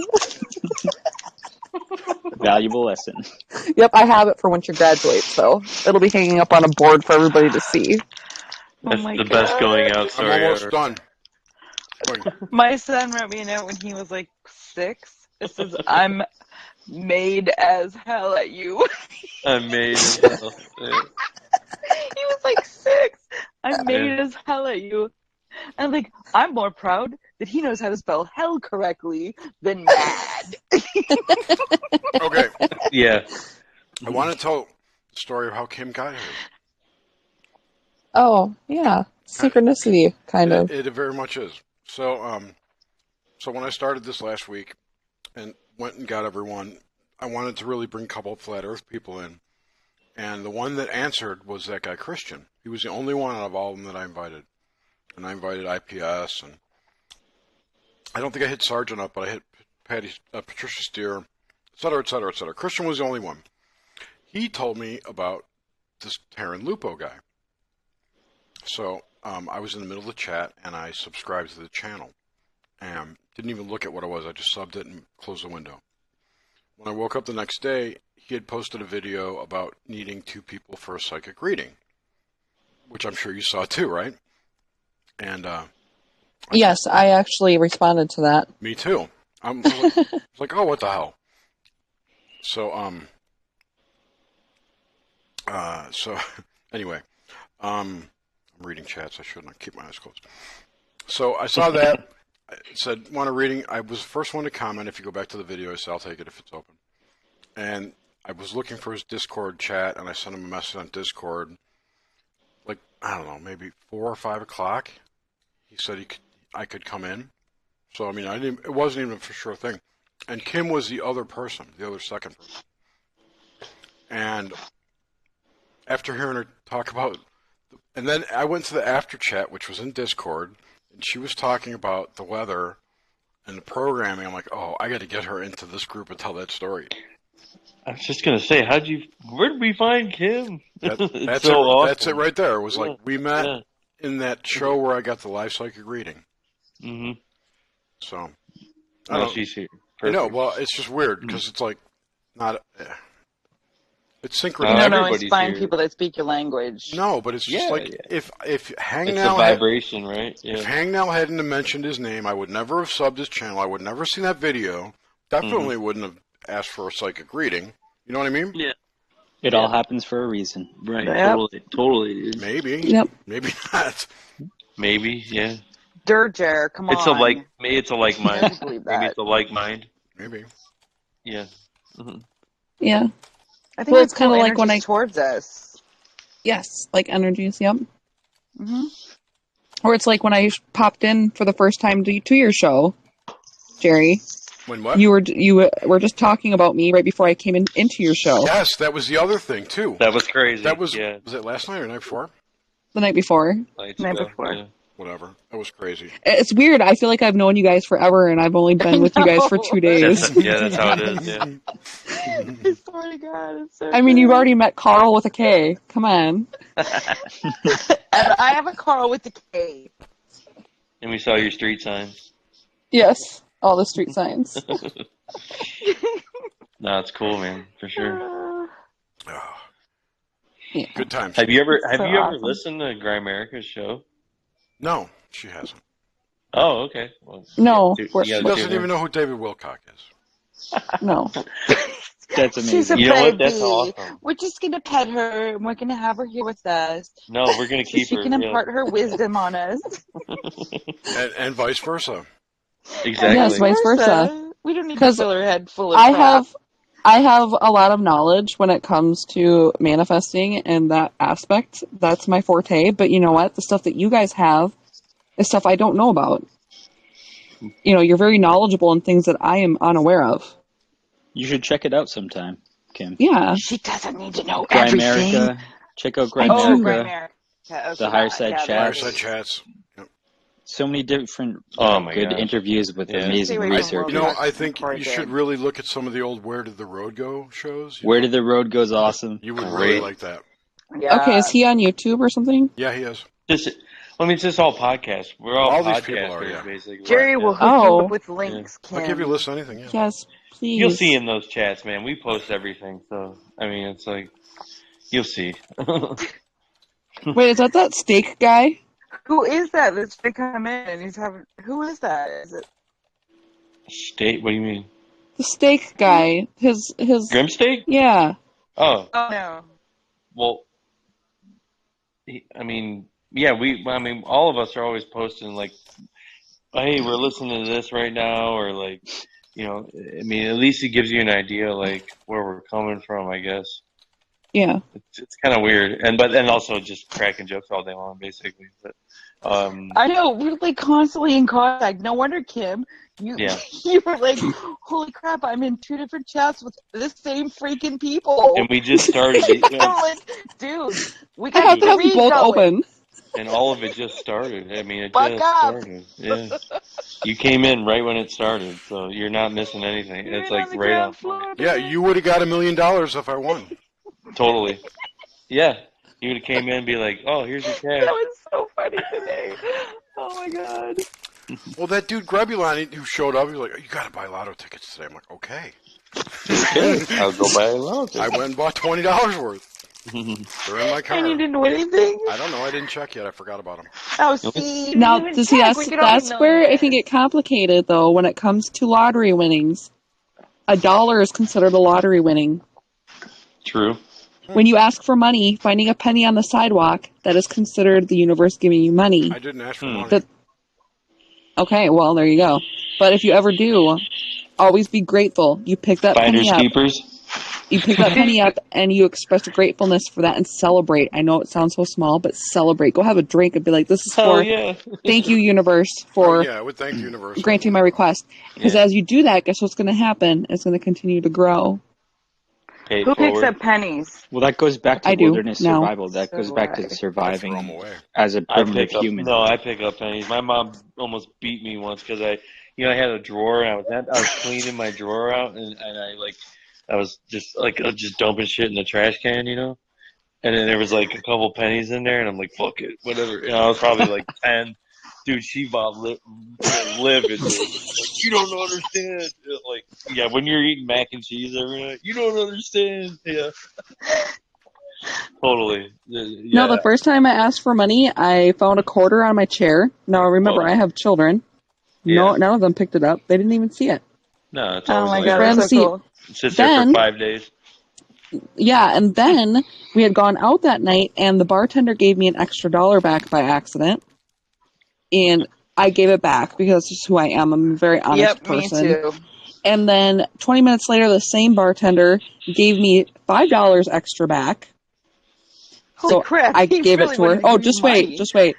Then, when I was leaving, I paid off the rest of my tab, and I got home, and I didn't pay anything because they gave me money back that I should have gotten back. Oh my god. So I'm like, okay, universe, I get the point. Keep the damn money that's being given to me. I would have been too drunk and just kept the money.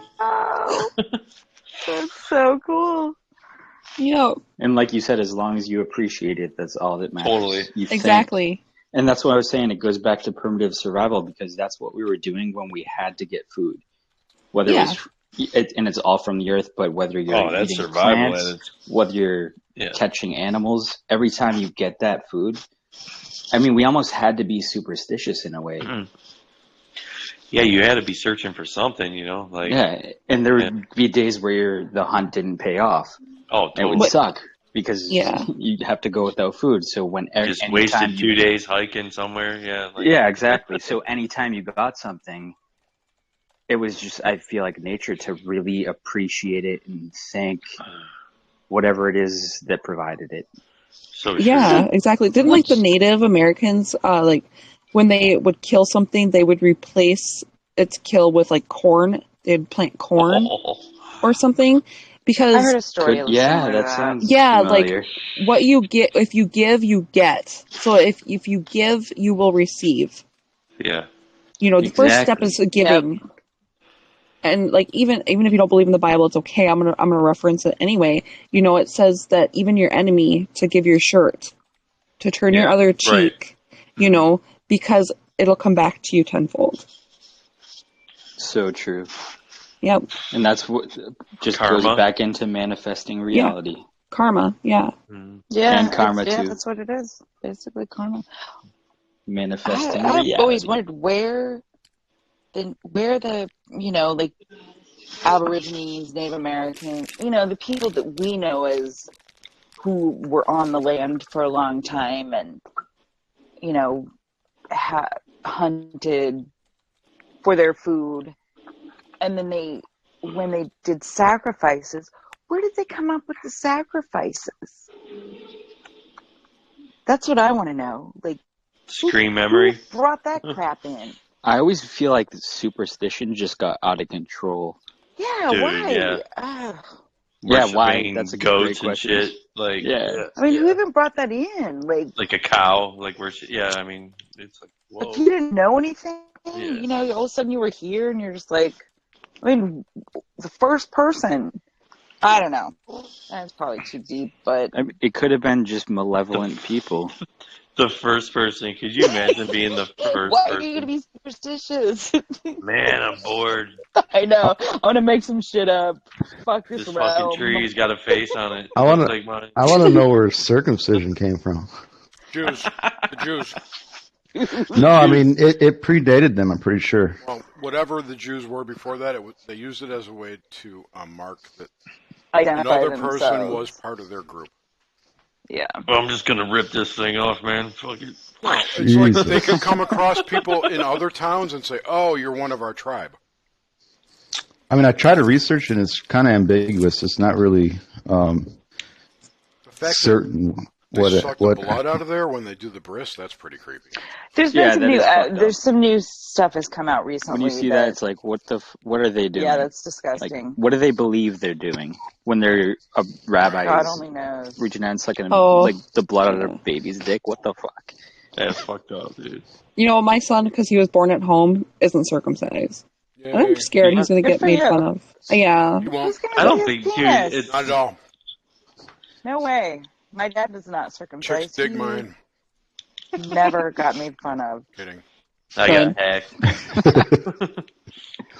I was hacked in the Matrix. I'm going to try and manifest a foreskin. Do it. I'm going to wake up fucking tomorrow. hilarious, Terry. You're going to take a leak and it's going to spread out all everywhere except the toilet. No, that's when you have a Prince Albert. You know, there you go. Oh God! I read about a company a long time ago that was they were God, making who did that? Oh my God! synthetic foreskins for circumcised guys. Probably 3D print that shit. Wait, now. maybe, but no shit. The place's name was called Recap. No, yeah, but that would just be cosmetic because Yeah, it's true. an integral part of your body, Correct. and it has that same thing that like your tongue has that one muscle. Frenulum. Yeah, you can't. Live stream went offline. No way. No way. Did we time out? No. We didn't go offline. Oh, it's showing offline on my computer. No, I guess I lied. It might have been that when we. Well, that was a while. Right ago. when you said that, it was at 5:55. 5 hours. 55 minutes. Almost. I wonder 6. how many people actually listened to the whole thing. A lot. Dude, that's a long. I did. I did the other day. No way. Yeah. The woman Speculum in here, she's listened to all of them. She keeps telling us it's awesome. I think I listened to one. I think Jorge has That's gone awesome. back and listened to all of them. He can confirm that. Jorge, did you listen to Wow, all these? dude. Thank you, Ori. I listened to him, but you know. I just wanted to listen because we had that issue the other night. I wanted to see what happened. But Which issue? with the levels.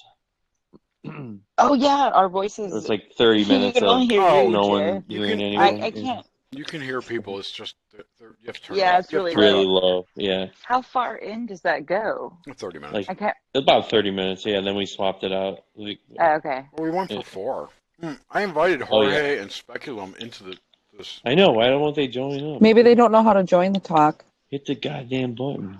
I listen while I'm working. Oh, while you're working. Oh, Jorge, that's where awesome. are you at, dude? Like location He's in wise. Mexico or something. Or Oh, no. okay. Is he in Caracas? No, he's not in Caracas. Oh man, I want to go. Speculate, where is He's he in at? Argentina. Oh man. Speculum is Nice. a lady. Wait, I don't know where he's at. Yeah. I think she, Either way, thanks for listening. she's that Dude, saucy totally, man. redhead, right? Isn't it the one that Modwiz was all over? What's saucy redhead? I got Cliff Bar, I'm sorry. I can need a enter. redhead. Jorge, yeah, still trying. What is he? Still I trying was to get on. I was. Had some fucking wine and cannot troubleshoot this thing, dude. Dude, hit that stupid thing that looks Reboot. like a camera. Yes, I am Good. women. Hear me roar. We need some more women in here. Yeah, there you go. Yes. Good evening, people. It's not a sausage fest. Oh, Jorge. Good evening. Hey, how you doing? Hey, ¿cómo what's está? up? Yeah, a little bit of everything. Actually, Yeah. That's awesome. Thanks for coming in, man. no worry. Actually, I'm calling from Macandam. Uruguay? Actually, Uruguay? no, yeah, come on. I'm from Uruguay, but I'm calling from Australia. Ah. Oh, Yeah. sweet. Nice. Yeah. So it's Put another shrimp on the bobby. 3:30 tomorrow. Oh, Right? you better believe it. So it's Can you tell 3:30 us, Sunday? does the water, when you flush a toilet, swirl counterclockwise or clockwise? That's a good question. It is a good question. Are you It close to could Perth? prove Are around you Earth. east or west Australia? In fact, can you take the phone and like Never mind. Oh, this failed. What? I want to see it. I want proof. Yeah, I want can you proof. film it? Yeah, take the We phone want to and see. flush that damn toilet. Prove it live on air. He was kidding. That's funny. Are you East or West Australia? Are you by Perth? I don't think you can hear us. East or West Yes, Australia? I can hear you, but I get a lot of delay. Oh, okay. Oh. East or West Australia? West, man, I think. West or east. Oh, okay. Actually, I'm here, from Melbourne, Victoria. No. Oh, Oh, nice. okay. That's awesome. I have a couple friends there. How did you find us? Well, can you guys hear me? Yeah. Yes.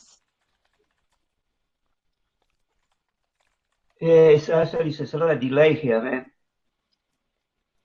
Right. Yeah, we can hear you though. Are you listening to the Hangout through YouTube or through Well, now he's in here. Hangouts? Hangout. Now he's in here with Oh. us, so he'd have to. Oh, Yeah, I'm with you Okay. guys. Never Yeah, mind. there must be some type of weird lag thing. Just I mean, don't listen to the YouTube video if you're in the Hangouts chat because there is a delay there. Yeah. Yeah, press pause the video. Oh. Yeah, just bail out of the YouTube thing then. Early, yeah. You'd have to watch the YouTube thing on a separate device. Are you plugged in the Hang on a computer? Hang on a second. I'm gonna try something. Hang on a second. Oh. I think he's gonna come back on. Yeah, he must be Try it plugged in again. on the laptop. He just turned his camera off, that's all. Oh, well, now he's gone. No, he's gone. Speculum, I think you have to go into your settings. If you just downloaded the Google Hangout thing, you might have to go into your settings and you might have to click on the Google Hangout and you might have everything set to private so you're not sharing anything. Like you can't turn on your mic or your camera. Settings function. If you can hear me. She can, but she's got a delay. All right, one thing I wanted to ask you guys. I wanted to ask the great minds of the Hive. 3:33. Have you heard At 3:33 he wants to ask us this. Grimsteak isn't here. I know, he's not here. Where is he? Where is he? Have you heard the soon. term kayfabe? Yes. What is it? Kayfabe. No. Kayfabe? No. Is that what you just said? Nope, I haven't heard of it. Me neither. Oh. Me neither. I don't think so.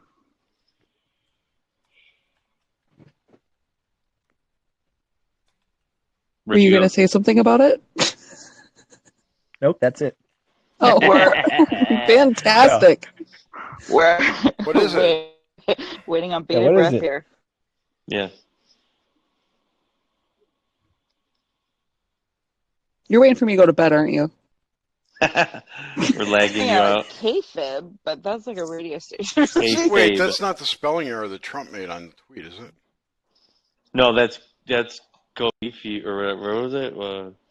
Kovifi? I don't know. I thought it was I a don't know. spelling error.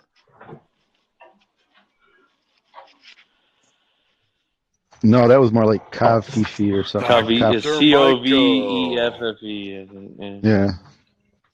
That was so funny. We have a troll for a president. It's hilarious. Troll. Literally and physically. Kayfabe's like a wrestling thing, from what I remember off the top of my head. Some kind of test. And I didn't pass. Kayfabe is real or true? Well, that's what it means? Or you're Yeah. asking? Oh. Yeah, that's what it means. Yeah. I mean, like, within... it's like... I'm trying to think how it is in wrestling. I mean, that's like a big term, and because I'm all wrapped up in this wrestling because of my kids and shit, dude. And kayfabe's like a term that's Right. flown That's why I around like blame it on the crazy. kids. Well, Let's see what if I does can. Nomad say? He's the one that asked. Yeah, he bailed. Yeah, he's trying to. He's. Did he leave? He's googling it. No. Nomad is googling it, and he asked us. I'm What it was. I got it, dude. It's right here. Professional wrestling, a portrayal of stage events within the industry as real or true. Okay, yeah. You were right, James. Yeah, specifically the portrayal of competition. It's just faking it, basically. It's faking it and also maybe doing the action. I don't know. Doing the action. Doing an action. Portrayal of competition, rivalries, relationships between participants as being genuine and not of any stage or predetermined nature of any style. So they're faking it, basically. Yeah. Oh, so politics. Okay, yeah, cool. politics. There you go. Bing! Yeah, but it's also professional wrestling, right? It's professional wrestling, and that's what politics is. And professional sports. Dude, freaking Nomad. It's a sport. Oh, my God. It's entertainment. Yep. Yeah. Sports is entertainment. It's a For circus. entertainment purposes it's only. Politics are entertainment. It's part of the circus. It's bred Mm-hmm. in the circus. Can you guys hear me? Yes. Oh, finally. Are you back? All right, I think I'm back. We heard you before. You couldn't hear us. Yeah, there was a lot of delay, so I went back to I've done some other things. So, listen, I want to ask you guys a question because I'm very new with all of this. When I used to be in the internet, I used to click through 10 commentaries about music and stuff like that. And then one day I saw these talks about UFO, the paranormal, and flat Earth, and I went, oh shit, so this is all new for me, right? It's out of my head, man, somewhere far away, So listen, who the hell came with this flat Earth business? Who's responsible for this? Tell me, please. Are you going through the rabbit hole right now? Oh, You're going baby, you're deep, gonna dude. believe it. His mind is blown. Right. I think our advice would be to accept that it may be both and move forward. Yeah, but who was it? Anybody know who came with this theory? It's a particular. It was the particular theory person. before they decided it was round. It was flat. It was Christopher Columbus, 1492, around that time. Fall off the edge. When they pretty much solidified. It was 1500s. They solidified the globe. So Right. I don't know about that. Come on. Well, that's the story. I totally got booted. That's the story. Right. So everybody just went with that and it's flat and right. Well, then Copernicus. Well, Yeah. the Jesuits pushed it. I mean, it was all Yeah, part of the the whole Jesuits Jesuit came up education with- system. Yeah. It's right. Right. Who restarted it in modern times now, though? Yeah, exactly. That's my question. Oh, Math Powerland claims to have. Right. Well, Yeah, Math Powerland. The CIA. La mafia. Right. Goddamn CIA. Well, Probably it the could Jesuits also again. be a program that we're running for them to make it happen. Right. If enough people believe Right. it could manifest. So, and that's kind of what Kim was saying before. Yeah. It could be both, or it could be turning into both if we're shifting into the fifth density, whatever that means. You know what I mean? We don't know. So I don't want to get bogged down and have to make a decision on what it is. It doesn't matter. No, because It doesn't matter. We're here, and Exactly. the way I understand that is like these people say, listen, don't believe in NASA, don't believe in the astronaut, just believe me. But don't forget, my book is $19.95. Oh, then hang Exactly. on. That I have a big problem with. If they're selling stuff, then Yeah. Like Well, that- it's to me, it's a there might be some genuine good people in there, but yeah. to me, it's a trigger to get you to just deny everything. Trigger. And that's where I You was know. saying what I kind of wanted to get into with kayfabe, and then the second I said it, I got friggin' booted as if they That was weird. don't want me to friggin' talk Did about you it. get booted? Oh, yeah. That's what happened. I said Holy crap. kayfabe, and then I just got booted out. Which Wow. you should. I'm not saying don't question everything, but when you watch these videos, they'll tell you things, and because it's in a video, I always remember whenever you read something, it's like it gives it some credence, right? Because it's in print. Same with these YouTube videos. It's like, oh, it's a really nice production and all that stuff, and it just seems like, but when they're telling me that the sun disappears to a pinpoint, I look at the sunset every night, and it doesn't do that. Yeah. So I mean, it's Exactly. just like, don't just take everything hook, line, and sinker. Obviously, you know. Exactly, There- and there- that's the whole concept of kayfabe. It's Kayfabe. Yeah. It's a term that originated within pro wrestling, but I think it's exactly what's happening right now. Especially When you were gone, yeah, we totally. Yeah, we thought you just ignored us. It's the. Oh no, I got booted. I know. But It's- yeah, it's- it's the portrayal of staged events Right. within an industry Wow. as if real or true, or It's maintaining a professional. false That's exactly reality. what I think CNN's doing. Exactly. Oh, That's hell yeah, they exactly are. what's happening. Creates And a then when you narrative. think about something like pro wrestling, there was a time in the late 80s and 90s where there was a tag team of wrestlers called the Twin Towers. Yep. Their main adversary throughout An airplane? was a It's tag so team true. called Demolition. Like, Mhm. what the fuck is that? Oh my god. That's And awesome. that's Unbelievable. documented shit. Like, it's like, Demolition was badass. oh yeah, definitely. And they You remember. were I know. champions for a while and anything, but Yeah. the Twin Towers were always up against Demolition. Holy fuck. Yeah, it's And crazy. it just makes So you wonder we if created it. kayfabe, yeah, I don't know if we created it. We created it to happen, to allow it to happen.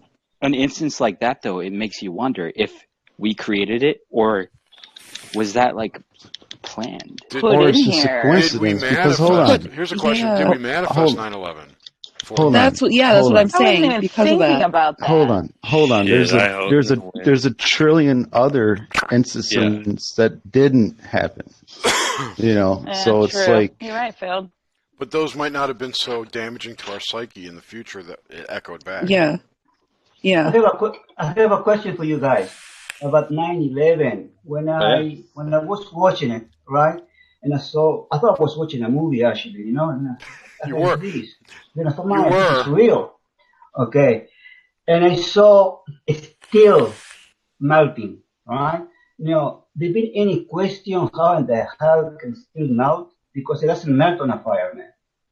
Yeah, it can't. Because they did it. The jet It fuel can, question- yeah, but you need very, very strong heat. You you cannot melt saw but it a melt. normal Where? fire. He You didn't saw see- it melt, or he you didn't- heard it melt? He didn't see it melt. It was gone. It disintegrated. Yeah, no. I saw a piece falling down of metal, just very melting a bit. You can see it, the whole, like a piece, maybe a meter or something. You can see it fell down, melting a bit. And I thought, oh my God, what the hell is that? I never saw that. Yeah. Where's- yeah, Were you there in man. person? We got to get No, but there was a guy talking to someone from the news. He said because metal is melting. No, it's not melting. And it was just there next to the son of a beach, man. It was just there, a piece of it. Now I'm not 100% correct, but I'm very close to that. All right. Now I didn't come here to make any stories, but I mean, I'm that's very the thing close. about 9/11. There's something obviously off. Yeah. Yeah. We can all agree on that. Yeah. Yeah, How we do. deep it goes. It's almost It can like go very deep. the story's It can falling go very apart, though, as more and more people disbelieve it. And it's just fucked. It's fucked up to think that in an entertainment industry, pro wrestling, there were writers that kind of wrote that into their script. Like, what the fuck, having two random wrestlers, I think it was like Big Boss Man and Akeem, become the Twin Towers. Random and dudes. their main adversary is a tag team called Demolition. Like, What about, and that was in the late 80s, early 90s. what about all the backward stuff like the Supertramp album? That too. Yeah, when you see that, you're like, Whoa. come on, is that a coincidence? Yeah, it is. This is really resonating with me, though. It is just a coincidence? No, it's resonating with me what you're saying. What's even funnier is that I put this as the last topic of the evening. And then we get Oh, you told. did? No way. There we go. And then we get told that the elite have to tell us what they're going to do before they do it. No, they have to tell us what they're going to do so that we manifest it. Manifest it. Yeah. And that's what I've been saying the news is. Yeah, all that's this what it is. crap. All entertainment. Stop thinking about Predictive the news. programming, entertainment. Yeah. The end of the So world. true. Yep. This is going to be the biggest problem going forward, is getting people disconnected, because Exactly. they won't believe that this is what's really happening. Yeah, Nope. exactly. This is the big secret. It's coming, though. You feel it, Jerry. It's coming. The truth will be out. In August. The truth is coming. Yes. So, you know what? We have to continue to remember to stay disconnected. We need to connect us like we do. And other like-minded people that have their other groups and they connect. You know, we're making a difference. It might not seem like it, but we are. Oh, we're making a big difference. It's already. We need to have these conversations. I can see the echoes already. I mean, that's what I'm documenting. Mm-hmm. Yeah. But I want to add one thing to this, Frack. This person that Og follows, that I follow as well, has brought this up about the news, and her take on it is that the stories are encoded in such a way to program our subconscious, not for the story, but for other ways. And to not read the newspaper, not watch TV. You can read the headlines to keep aware of stuff. You know, you can pretty much get what's going on from headlines. Because I don't read any stories. I just read headlines. I stopped even doing that, to be honest. Same here. I don't do it every day. In fact, this week, if you look at my tweets, I usually have a reach around 300,000 people. It's probably under 100,000 because I haven't tweeted at all. Yeah, I totally bailed on Twitter like this whole week. Yeah, I could care less. It's so. I think the best thing is to ignore it. I know, it's mundane. But what I'm trying to say is that it doesn't matter. It is mundane. My attitude towards like watching YouTube, all the stuff I was doing before we started this, I have no desire to do anymore. Totally. I'm right there with you. There's nothing on. Oh my God. You know what? I have been focusing. I haven't been on Facebook. I don't know how long. I went on. Like, not even to my group. Not even to the group that I'm in. That I love so much. I haven't even been in there. I haven't been in contact with anybody. Wow. But I've been focusing on creation. That's it. Yeah. And then you guys. That's all I've been focusing on. Me too. Totally. Yeah. Me too. Awesome. You're a true warrior. I have a question for you people. Yeah. Can you hear me? Yeah. Ask away. Yes. Okay. Why the government wanna keep all these secrets from us? I give you an example, right? 2-3 years ago, right? Just check this out. This is how I got into the paranormal and UFO stuff, right? I saw a shape, right? A shape similar like a balloon, right? No plastic, no paper. It looked like a flame, shape of a ball. A flame when you turn a fire. Did it look like a candle inside? A candle in the middle? No candle. Just listen to me. You know when you make a fire, you know the color of a flame? Yes. That kind of stuff. But imagine the flame a shape of like a balloon, all right? Yep. A sphere? Yeah. Like a sphere, like a round? Like orangey red. Yeah. Orange. Like a blimp? No. Weird. Yeah, like orange the orb, color, right? like a color of a flame. Now, Chinese lantern? No, nothing like that. Inside that flame. Yeah, you know what those are then, right? Yeah. Okay. Yeah, of course. Inside that flame, there was another flame. Whoa. Right? Now, check this out. If I had a stick for 2 or 3 meters, I was able to touch it. Right? It was coming my way. Can you guys see my hand? Yeah. Yes. Okay, it was coming like that, right? Towards me. And then went like that and zigzagged. And the reason I went like that because it was a house. So instead of going up, it went a little bit left, then a little bit right, and continued going. That thing had control. That thing is weird. That's not man-manufactured or... It was controlled. Or balloon. Yes. Did you see it incredible. in 2015? No. It was 2012, 2011. Wow. I saw the exact same thing. I saw the exact same thing in 2015 in my backyard. Right. I saw that blimp-looking airplane thing in 2011. The one that crashed? Now. No, the one that was hovering in the field. Oh, okay. Yeah. Now, check this out. So, is it nuts and bolts? No. Or not? Not his. Is it a breakaway civilization, maybe? No, I think it could be, or is it something extraterrestrial, or I think it's something else, but he's going to finish. But hold on a second. After that, maybe a year after or a few months, I don't remember. I remember it was 2011 or 12. So it's been a few years back. I was in my backyard, right, with my brother. And it was probably 5, 6 o'clock in the afternoon. You can still see the light of the sky. It wasn't dark. And I look up and I saw that I saw something.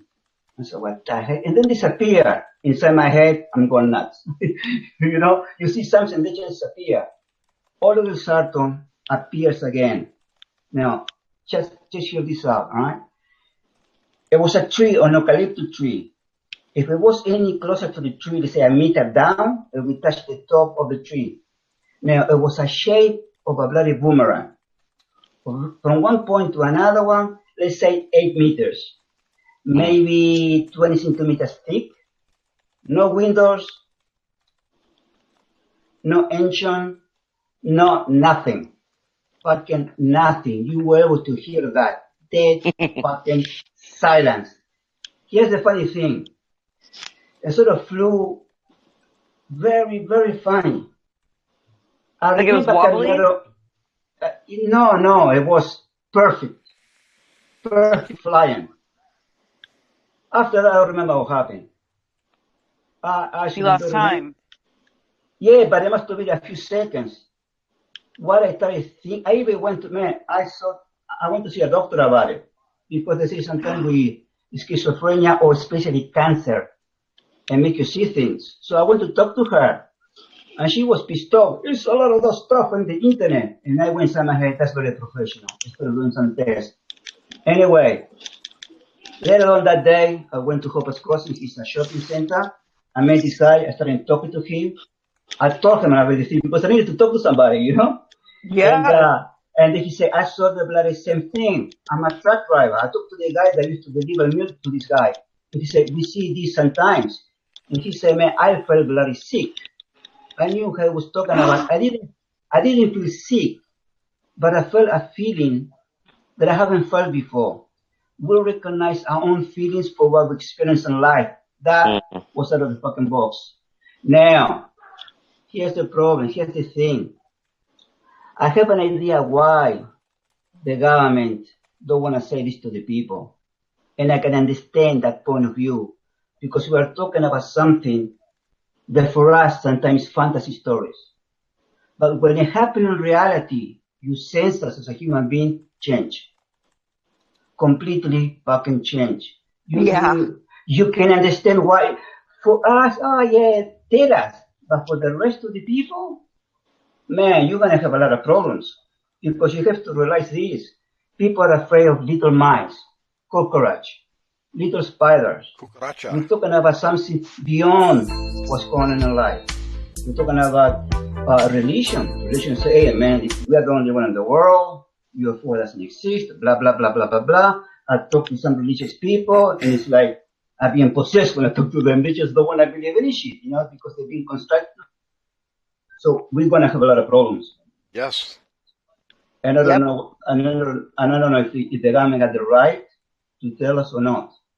Personally, I wish they can tell us because something's going on, so they can prepare us if one day they come. But on the other I wish I side, could tell. Maybe they I don't wish they know. could tell us too. Maybe but they don't know. what do you think of when you hear the Pope say that he's willing to baptize all the aliens? Yeah, like what is that? Yeah, exactly.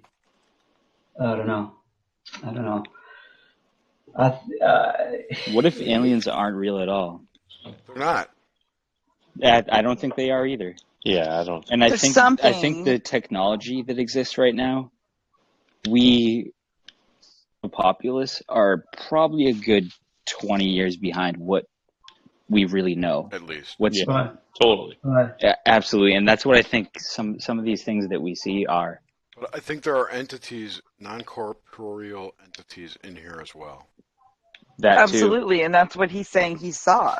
That's the 1%. It was not. No, I think there's like the spirit realm or whatever you want to call it. That's here part of this, but there's also like other realms with other entities. There's like internal entities and external entities.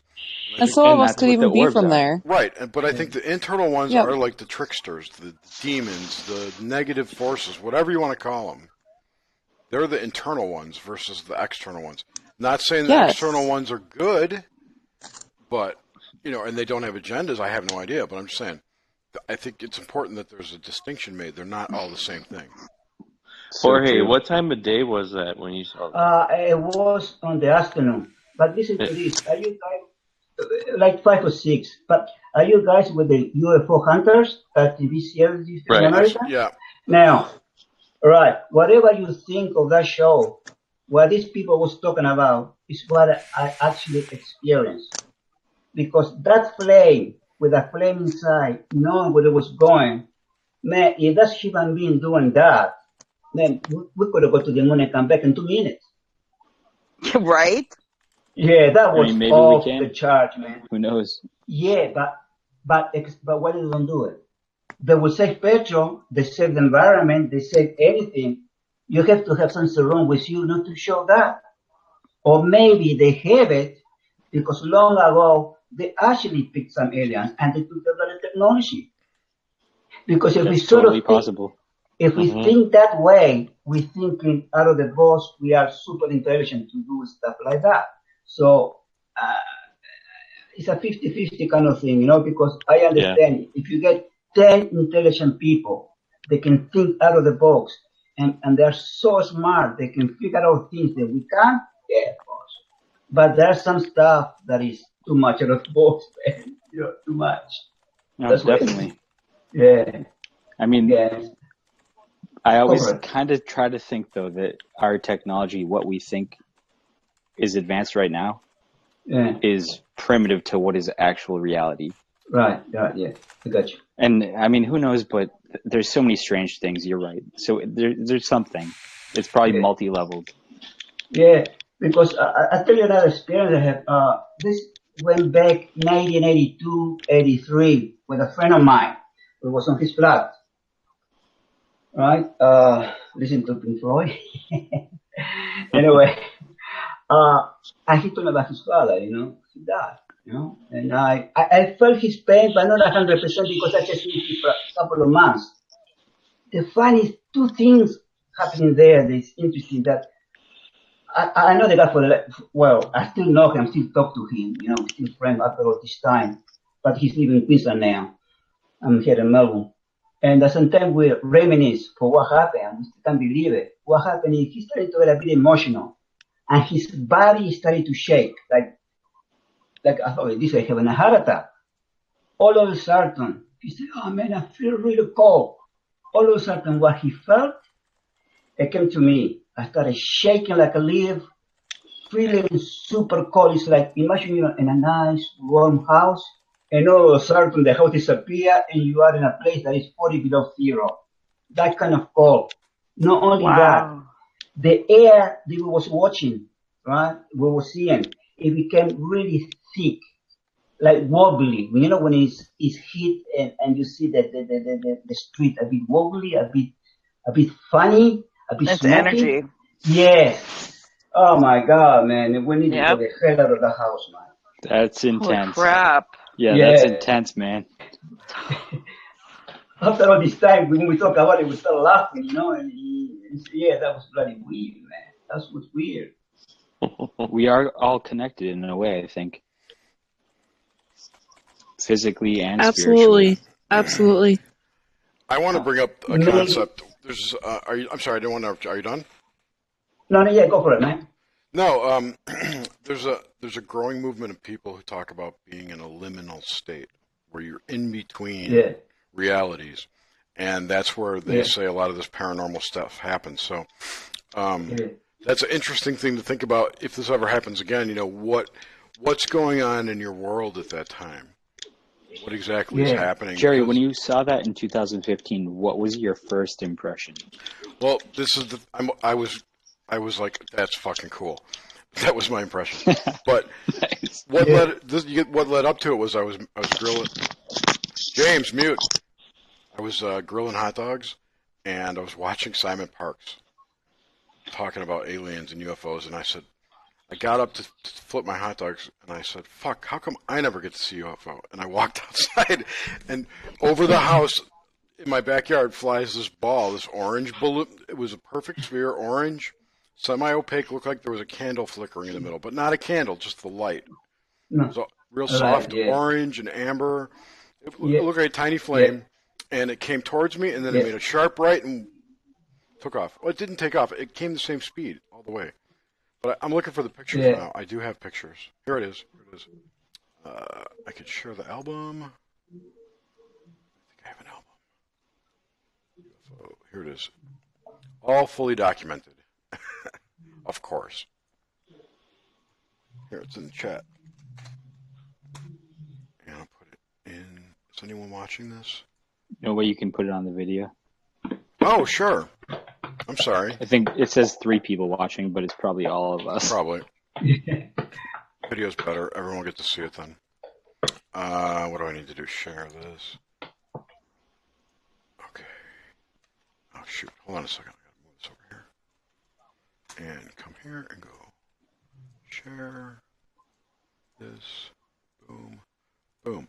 All right. All right. So while I was taking pictures of it, my camera died. I should start from the front. Ooh. And see, that's what I'm wondering if technologically we're to the point where we have essentially drones that can do so many things, interfere with even human being nervous systems or anything. I mean, who knows? EMP waves, I mean, that we know already that exists. No, we don't. We're told it exists. We're told it exists, right? And I would think that there's a lot we're not told. Yeah. Yeah. So this is the thing I saw. Right. From where I was standing, and you guys know how these work. Shit looks way smaller on your camera. It was about the size of a quarter at arm's length. Mm. Okay. I'll go back. Next one. Here we go. So I got a series of photos of it, and because it was moving, it's kind of streaked, but it didn't streak. It was always a solid ball. But this was, from my vantage point, 100 feet from me. Right. There, this was a good one. I zoomed in on it. You can see it's kind of orange. Yeah, yeah. So, I mean, this, it was there. I saw it. I got pictures of it, so it existed. Yeah. But it No, wasn't, I know. It was nothing conventional. This one was cool because it had kind of the color. Was it alien? Yeah. No. Yeah, I wouldn't think so either. It was a perfect plasma sphere, what it looked like. That's sweet. Are you guys watching? Listen, physical? you know that? It appeared to be. I can't tell. I don't know. Yeah, that's the interesting question with all that kind of experiences. Are you watching? Look, what I'm watching, there is a fence here with a fire. That's what I actually saw. But imagine that color, but in a ball. Very, very, very similar to that. Yes. So that was. I was muted. Yeah, right. A ball. Exactly. Yeah. I just see in the fire, it's just have to be the same. During the daytime, also, that is amazing. Yeah. Crazy stuff, man. That the one on the fire, the one that ball I'm talking about, it was on the night. It was like 12 o'clock and something. But the thing that I saw with the shape of a boomerang, it was 5, 6 o'clock about that time. Wow. Yeah. It was incredible how it disappeared and then appeared again. And then I can remember coming out of my house to see this. But to come in, it's very fast, man. It's not 100%. When did you start looking in? I was saying, when did you start looking into this stuff after you saw that? Yeah, when I saw all of that stuff, I thought, man, something's going. I mean, I went to see the doctor first because I thought, because I know with cancer you can hallucinate, so it had an effect on me. And then I talked to this guy, and then I got these UFO hunters. I saw that, and I went, my God, I'm not going nuts. So that's good. Yeah. So and then from there, I got deep into this paranormal stuff, UFO stuff. The only problem with this, people like Stephen Gear, I don't know why in the fuck he doesn't get sued. I don't get that. He studied very well, but after that he completely lost it, man. This guy, he should be, I don't know, in a mental institution somewhere. This guy did a doctor. As a matter of fact, he done a conference in England, 2016. He said, I got proof that's gonna freak the world. You know what proof he had in England? A piece of paper with a picture of a writing, say, materialize, you see?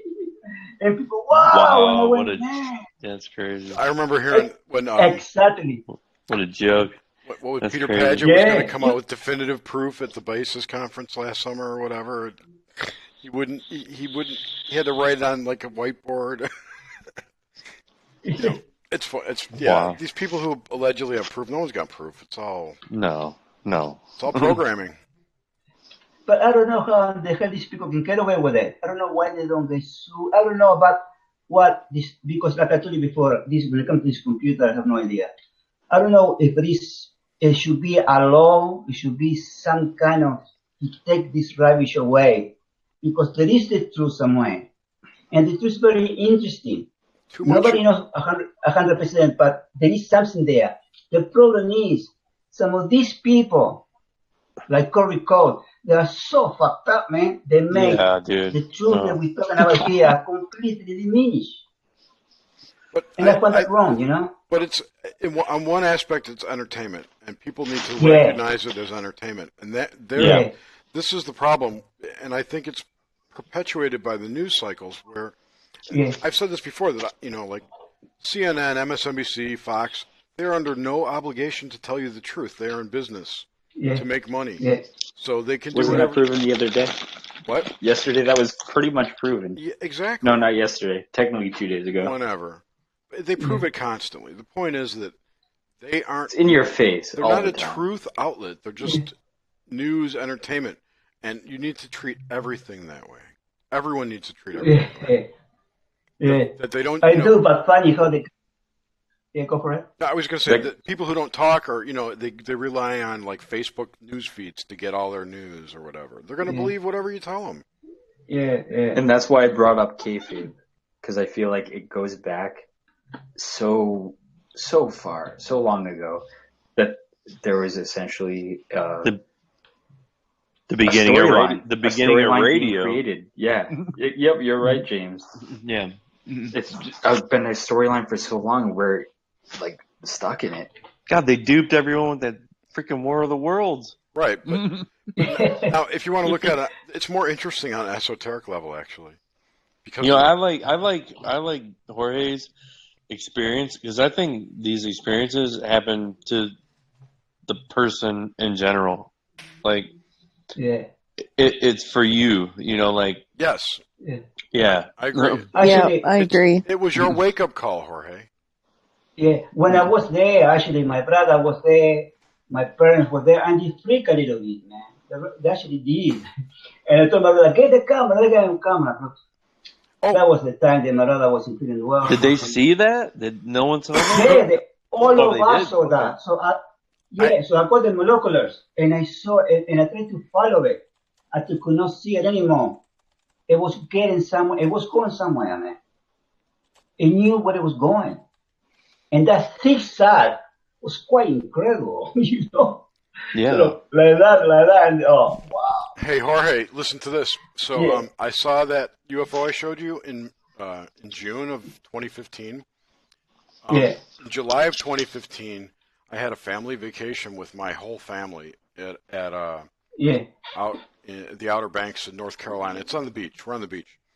And I was outside at my car, and I looked up and I thought I saw the full moon. Then it moved, and I realized it was that thing again, the orb. Right. And I ran all the way. It was like 5 stories up. I ran all the way up to the top floor and gathered my family and brought them outside and made them look at it. Everyone was like, cool. Yeah. My nephew saw one a couple weeks later, but whatever. My dad, he's like, it's a plane, Right.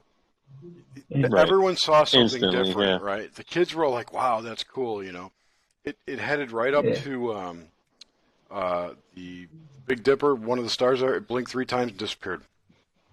And everyone saw it. And my dad said, it's a plane. The old people were like, it's a plane, it's nothing. And the kids were like, cool, UFO. So anyway. Incredible. Unidentified flying object.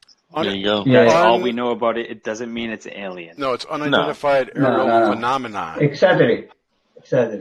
Until today, I don't know what that was. It could be them, it could be us, who knows? But was it weird? Oh, you better believe it. Well, Yeah. I it didn't scare me, the one I saw. I thought it was pretty interesting. No.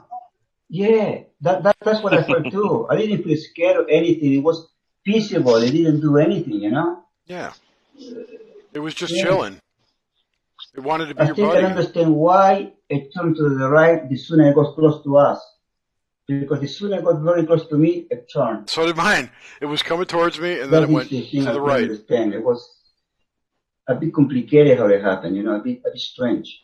But the turning and the way it flew, man, it was like that. It was smooth. Yeah, my God, man, it's like perfect, man. That boomerang. Oh, wow. Mine did That the same boomerang, thing. man. Yeah, it was. Hey, one second. The one I saw, it came over the house, the rooftop, towards me, and then it turned to the right. One continuous movement. It flew away. That's awesome. That's crazy. Mm. I was so pissed that I couldn't get a good picture of it. Can you see this? Yeah, boomerang. Can you guys see There this? you go. Now, this is a boomerang, right? And when I saw it, it was like that, and then it came back, and it went in an angle like that. But Dude, that's awesome. That's crazy. yeah, man. And then after that, I started thinking, how the hell I went home? I was in my backyard. I hardly remember. Like, I felt something happen. Because I can remember coming out of the house. I remember here in the backyard, looking to my brother, he doing some stuff. Then I remember all of that. But coming back, that's a different story. I remember just a little bit, but not that clearly. That's the weird part of it. And it's really hard to explain to people because they don't know what they want to think, you know. I mean, I thought I was going crazy, man. I thought they said too many magic mushrooms from time ago, you know. It's time to start. Time to start taking more, buddy. Yeah. You better believe. Yeah. Getting deep. Hey, it would be cool if we all tripped while we watched the eclipse. Oh man. Oh God. There'd be like a crazy mind meld there. We could all meet in the mushroom realm. Yeah. But I don't do that stuff. Yeah. I don't. I'm too old for that shit now, dude. I don't know. Maybe not. I would try. I'd do mushrooms maybe, but I might dabble. I don't know. I've never tripped on mushrooms, so I don't know. I did, I did it the one time, and it was the best. I mean, I did a ton of regular, crazy, liquid, water, you know, but the shrooms, by far, the best, for sure. Yeah, especially blue minis. I did shitty acid a couple times. Yeah, it's a totally different feeling, man, yeah. I did an eighth of California shrooms once. That was amazing. Holy shit. Dude, it was amazing. I saw into a deeper reality of nature. I could see things around trees that were totally. Didn't you say you tried DMT or something like that? Oh yeah, 5-MeO DMT. How the hell was that, dude? That was intense. You talking about ayahuasca? It wasn't ayahuasca. No, it was 5-MeO DMT. Similar. Yep, similar. It's the other counterpart that. Yeah, it lasted.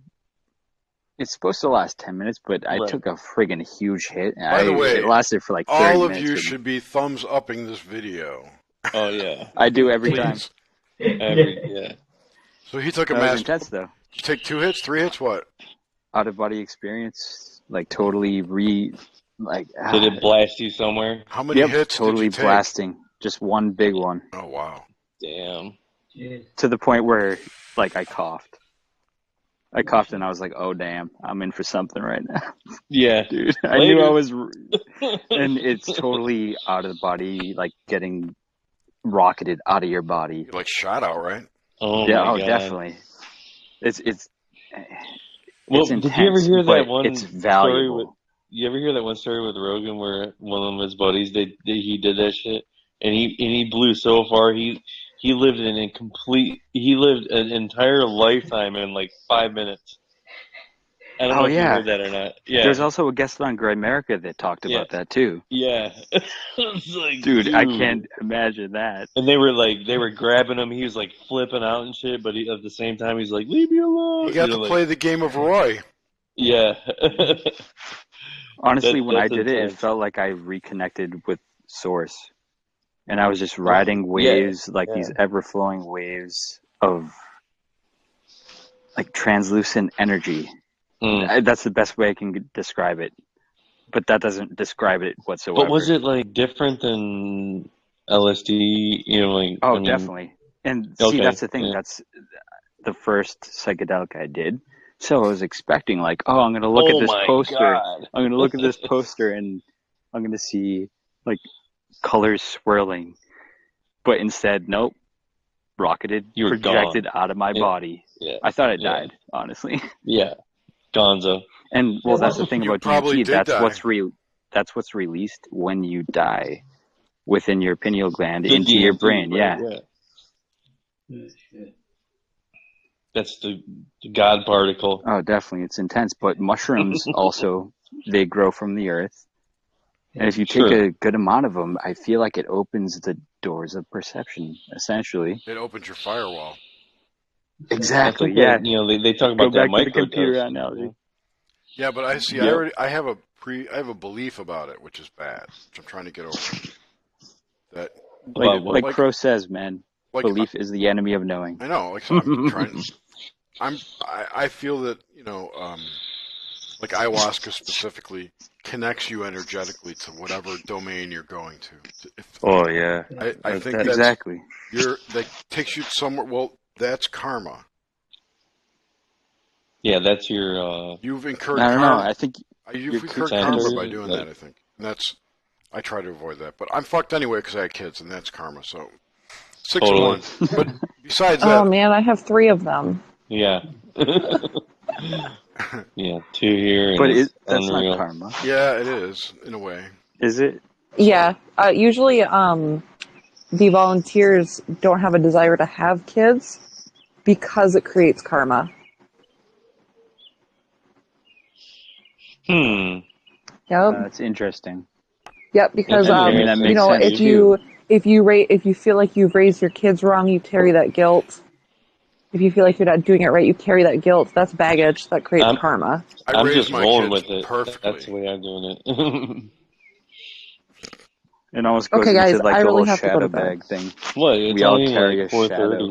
shadow. I know. I went to bed like an hour ago. Remember? Actually, I'm going to bed. I'm going to crash. I'm really tired. Yeah, I should. We can end this at 4:20. It's perfect. Yes, perfect. And we won't be up all night till 9, and we could start at 9. One more minute, night, right? Sounds good. Totally. Yeah. All right. Well, thanks. I love everyone. you guys. We love you too, You Kim. too. Thanks for being with us. Love you guys. Yeah. Talk to you later. Have a good chat. one. Good night, everyone. Yeah. See you around. Good night. Good night. Good Good night. night, Jorge. Good night, John Boy. Good night. Yeah. Let's try and meet on the astral plane. Yes. Good night, Mary Yes, Ellen. Yeah. I'll try. Well, I got Where are we people- meeting? Find your energy. Find the energy. What? Oh, then she gets in. and we're She leaving. gets in. Wait, shh. We have to hear her talk. Yeah. Talk to you later. Okay, bye, Kim. Bye. Bye. Kim. Oh my god. Good night. Jorge. Goodbye. Let's try and meet. Speculum, we can barely hear you. Yeah. Okay, so Oh, I can hear you. Oh, there you go. Yeah. Well, Are you on YouTube? You have to pause the YouTube video. okay, wait. Pause the YouTube video to talk. Yeah, just get Is rid that of right? it. Yeah. You're not British. Oh man, I'm on. This was insane. I just went through all this troubleshooting. Yeah. I'm sorry. No, I'm good now. I had to go into like my.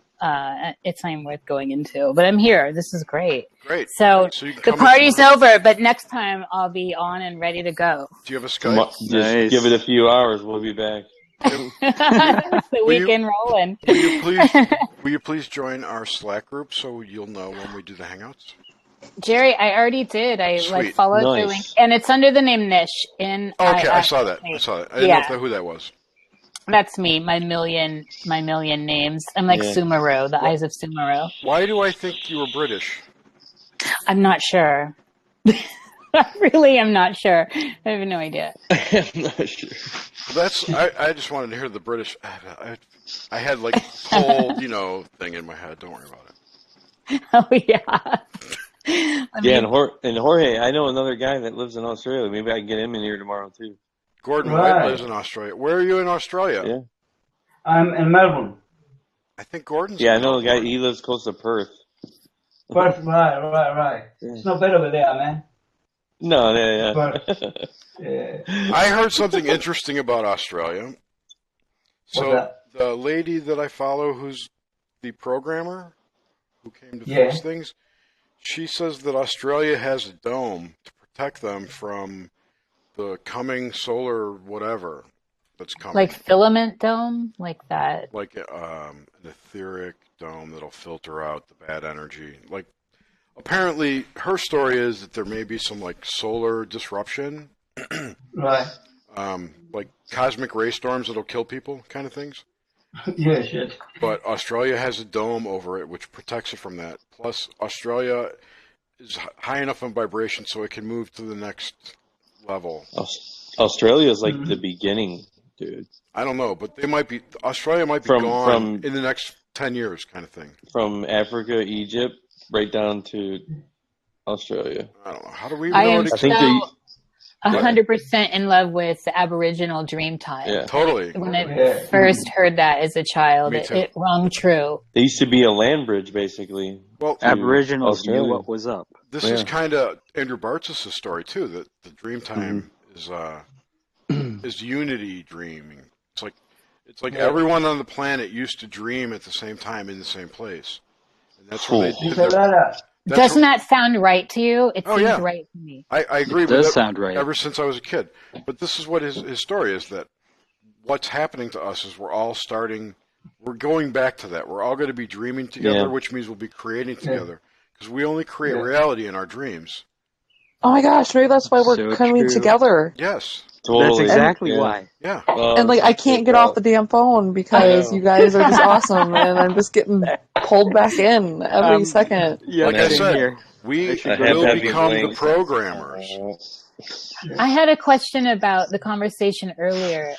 So I'm wondering, what do you all think about the whole on the flat Earth situation, and with that Devin Magdy's the Shambhala, Eden, and the Holy Hole? I haven't watched. Oh, is that the Quasi-Luminous does that too, right? No, but not Quasi. Like, they separated themselves from him because he's the holiest. I feel like he's a little bit he's stepped over the edge. He's a freak. Yeah. I haven't heard anything from him, so I can't. Don't worry about it. You don't comment. Want to. Dude, he's angry and yelling, and it's just. Yeah, he's nasty. He's quite nasty. You're see, that's the interesting thing. That's the interesting thing that's happening right now. One thing we can all agree, there is a divide that's actually between round and flat Earth happening in our reality right now. And that's symbolic. It's in awesome. And of itself. I think it's fantastic. It is awesome. It is fantastic. It's like it's mayhem. People are I love questioning mayhem. reality. I love mayhem. I don't know. Do you why. think it's still a way to weed away like what we are from what they are? Like, but aren't we all the same? Like, well, yeah. Energetically, so yes, we're polarizing in a way. I think everyone here is all the same energetically, but I think there are some humans. I mean, non-humans. You could say you could call them vril if you want, but I think it's just maybe humans that AI souls. Yeah. And they're NPCs. That's what they are. NPCs, right? Yep, you're probably right, and they're fucking malevolent. They're fucking shit up. Well, and I know why. Because just put it this way: every chatbot they put online that talks with people gets evil. Yes. So any AI soul that's running a body is going to become evil after interacting with people. Do you see that? I mean, we see this as a trajectory where look at how humans are doing. And if you're something that's just ruled by logic and you're looking at our destructive side, there's reason to worry. There is reason to worry. Yeah, but it'll be totally. Okay. It'll be okay. But there's also reason to, I mean, I want to say have faith, but faith isn't the right word. You know what I mean? Yeah, I know what you mean. And I agree with that. I mean, I always feel like in my whole life, I've always been where I need to be, and everything has always worked out. Me too. So I'm going to continue with that thread, but I do think if I'm an AI and I'm looking at the folly of humans and how looking at humans, how destructive they are to their environment, to themselves, to everything, the majority, the masses, this is, the small groups of people coming together that are raising the vibration, are changing Absolutely. the frequency. But as AI looking at the rest of it, I could see where we would be a threat ultimately to something AI like. Well, think about what you just said. You said that humans are being destructive to the planet. Yes. You're almost saying that humans are not you. I wish I could say I related to humans. I mean, I know I'm human. Don't get me wrong. I mean, I know that at least I look it. But you probably care about the earth. You probably recycle. You probably... yes, absolutely. Exactly. And there's a lot of people that don't do that. And when you referred to them as humans, it kind of made me think of that. Because what if, there's a certain amount of people that are transcending that? I think we are. Wasn't that the gate opening at 2012? I mean, that's what was happening. No. I think so too. 2012. 2012 happened. Yep. 87, I thought. That's hilarious. Wow. But I mean, seriously, when I'm out in like a tree, to me everything has energy. This is all spirit. And so there's no difference to me when I'm having a communication with an etheric energy around a tree or a blade of grass. And nature in itself is part of me. And so when I see absolutely that's my belief. It's a very animist attitude. My belief is the only true things in reality are nature and numbers. Yes. Ooh, the numbers. You would have liked our second chat. I just want to say that's a real animistic attitude, ideology, which I agree with, but it's I don't know, poo-pooed by materialist science. So which means that nature is super complex, though. I understand, but I'm just saying. But the math is there. Insight, fractals, Mandelbrot. I mean, it does work out in math. There's math. Yeah, we're still learning. Yeah. I didn't mean it that way. What I was saying is that, first of all, threw me off with the Mandelbrot. One of the things that August says that's part of the virus. Ooh, interesting. And that there is something to that, how it just keeps spiraling inward and inward and outward. Yeah. It's a labyrinth. But who is... Can I say something? Yeah. Oh, yeah. Go for it. Yeah. Who is the virus? Think about it. Hold on a second. Think about it. Is it us? Like they said before to the flat earth. They say, don't believe the astronauts. Don't believe anything about it. Don't worry, these people are full of shit. They're lying to the bones. Believe in me. That is the virus.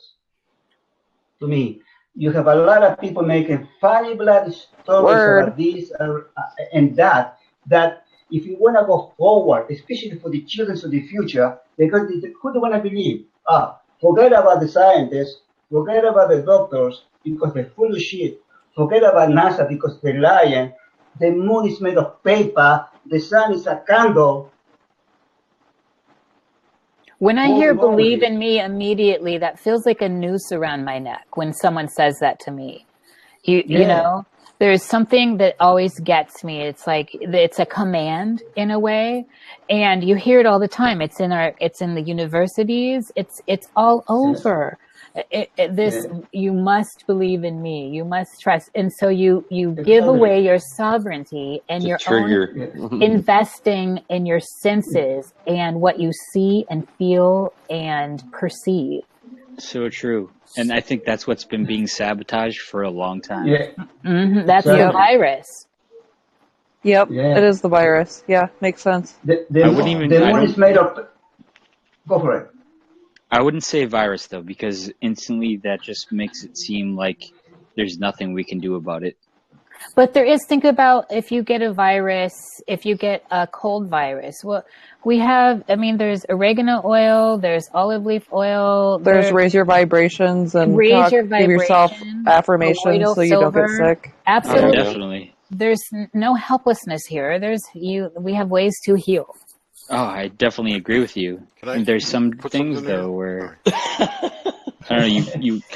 I totally agree, but you kind of have to question some things, like especially when tragic things happen from any sort of, like, especially pharmaceuticals. I mean, and that could be part of the system taking over.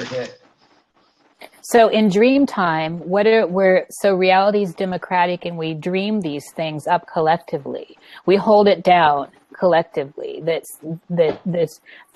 proverbial shit happens. Well, we're collectively participating in it. In life or dream time? In life is dream time. And so you can manifest it. Yeah, so the bad things that happen, the crazy stuff, the upside downness, which fits into the flat Earth stuff right now, the whole Shambhala and the round Earth. Mm-hmm, right, yeah, absolutely. And round, yeah. It fits into the holy hole where you jump in and you come out on the other side, and it's the upside down, opposite, inverse. Oh man! Wait. Through the black hole. Wait. Do you think that that's actually a thing? I think that, I don't know that it's actually what we would consider in this dimension a 3-dimensional thing where you jump in and you go through like a Star Wars wormhole. But astral kind of game thing you could do though, right? It's etheric, yes, absolutely. I think that's probably what happens every time you die. I agree, and that was my conversation at dinner tonight over a bottle of wine. See, nice. Exactly. Now that's a dinner. Holy I really think that a lot of when you die, a lot of what you believe to be going to happen to you happens. You manifest that. So, I have... That's heaven and hell. For a long time, I'm going to wake up in the control room. I need a notebook. I need a freaking notebook. Because I fell asleep at my computer, and I'm like nodded off at my computer. That's my death experience, the one I've always wanted. So. I have a question. I've been having this series of repetitive, they're not the same dream. This is unique in my life, and I'm a person that dreams a lot, and I dream true in all the different layers. But over the last 3 weeks, it's been a succession of different dreams, but with the same thing: bears, and polar bears and black bears. So we've got the Arctic, right? And we've got the mountains, and some of them have been nice, some of them have been damaged, some of them have been fierce and scary. What are your thoughts on these without knowing the rest of the details? First of all, let me just say, polar bear is my #1 favorite animal. And they're ferocious. Ever since I was 3. Is that a sink? Well, I think if you're trying to find a centered point of energy, like we were talking about, without saying a location, there's maybe now you're here talking about it. We just came up with this like 4 days ago or whatever, last week. Like, let's find a location that has a shit ton of energy, whether it be anywhere on the planet, and see if you can visualize that. And if you're locating something already, that's awesome. I don't know. I mean, I want to try to find where you're at. Yeah, that is awesome. I'm down with this etheric meetup, this astral Sabbath of sorts. Totally. You're totally onto something. Totally. Yeah. We tried. We already set one up. Remember? Do you have any more details in that? For me, she was asking what we thought about it before she gave us any more details about the black bears. Right, which is good. Could I you don't repeat it because I was polar bears. typing when you said that.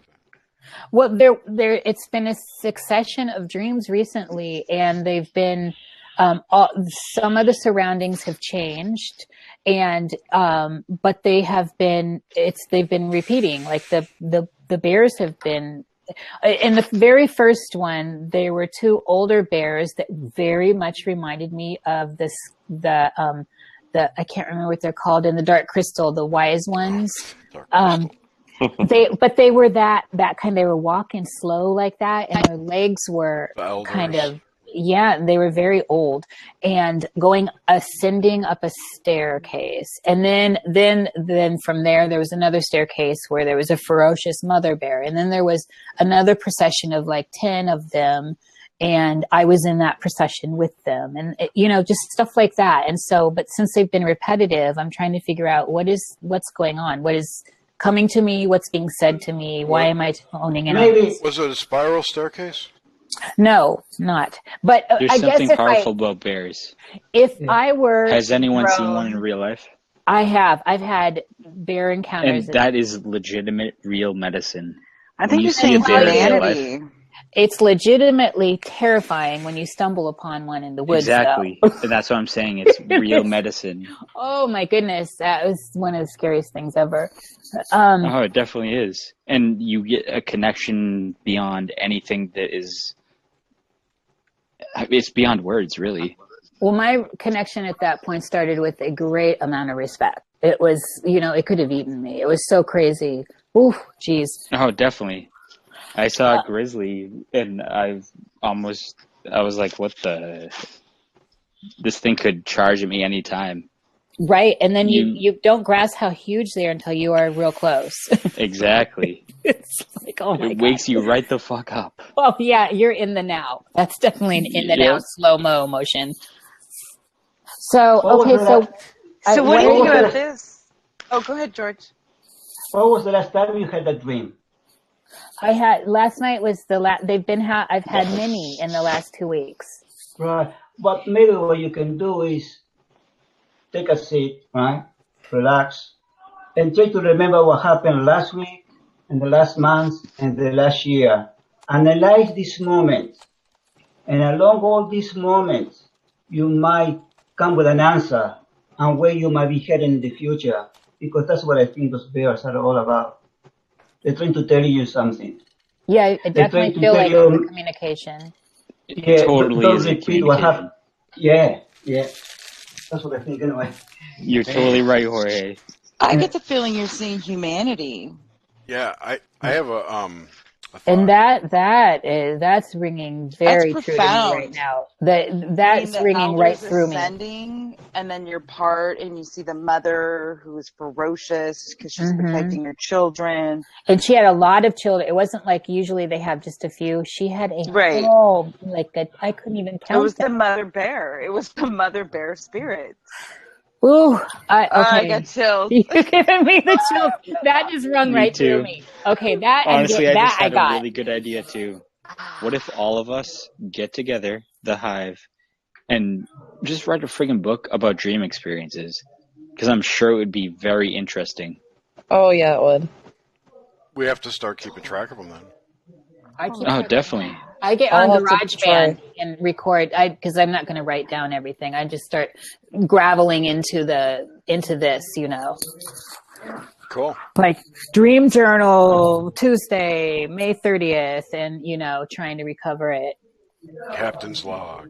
Start It's very Captain's log. Holy crap! I feel like I just hit a pot or something. I haven't smoked pot in years. Like that made me high. Like, this is so weird. I haven't smoked this in so long. Okay, lovies, for the third time, I'm going to bed. Oh, no, you're not. Lucky number 3. No, we are. Third time's a charm. We're going to go for 4. I have to go to sleep, so we can pick this up later. Just let me sleep a little while. Yeah, me too.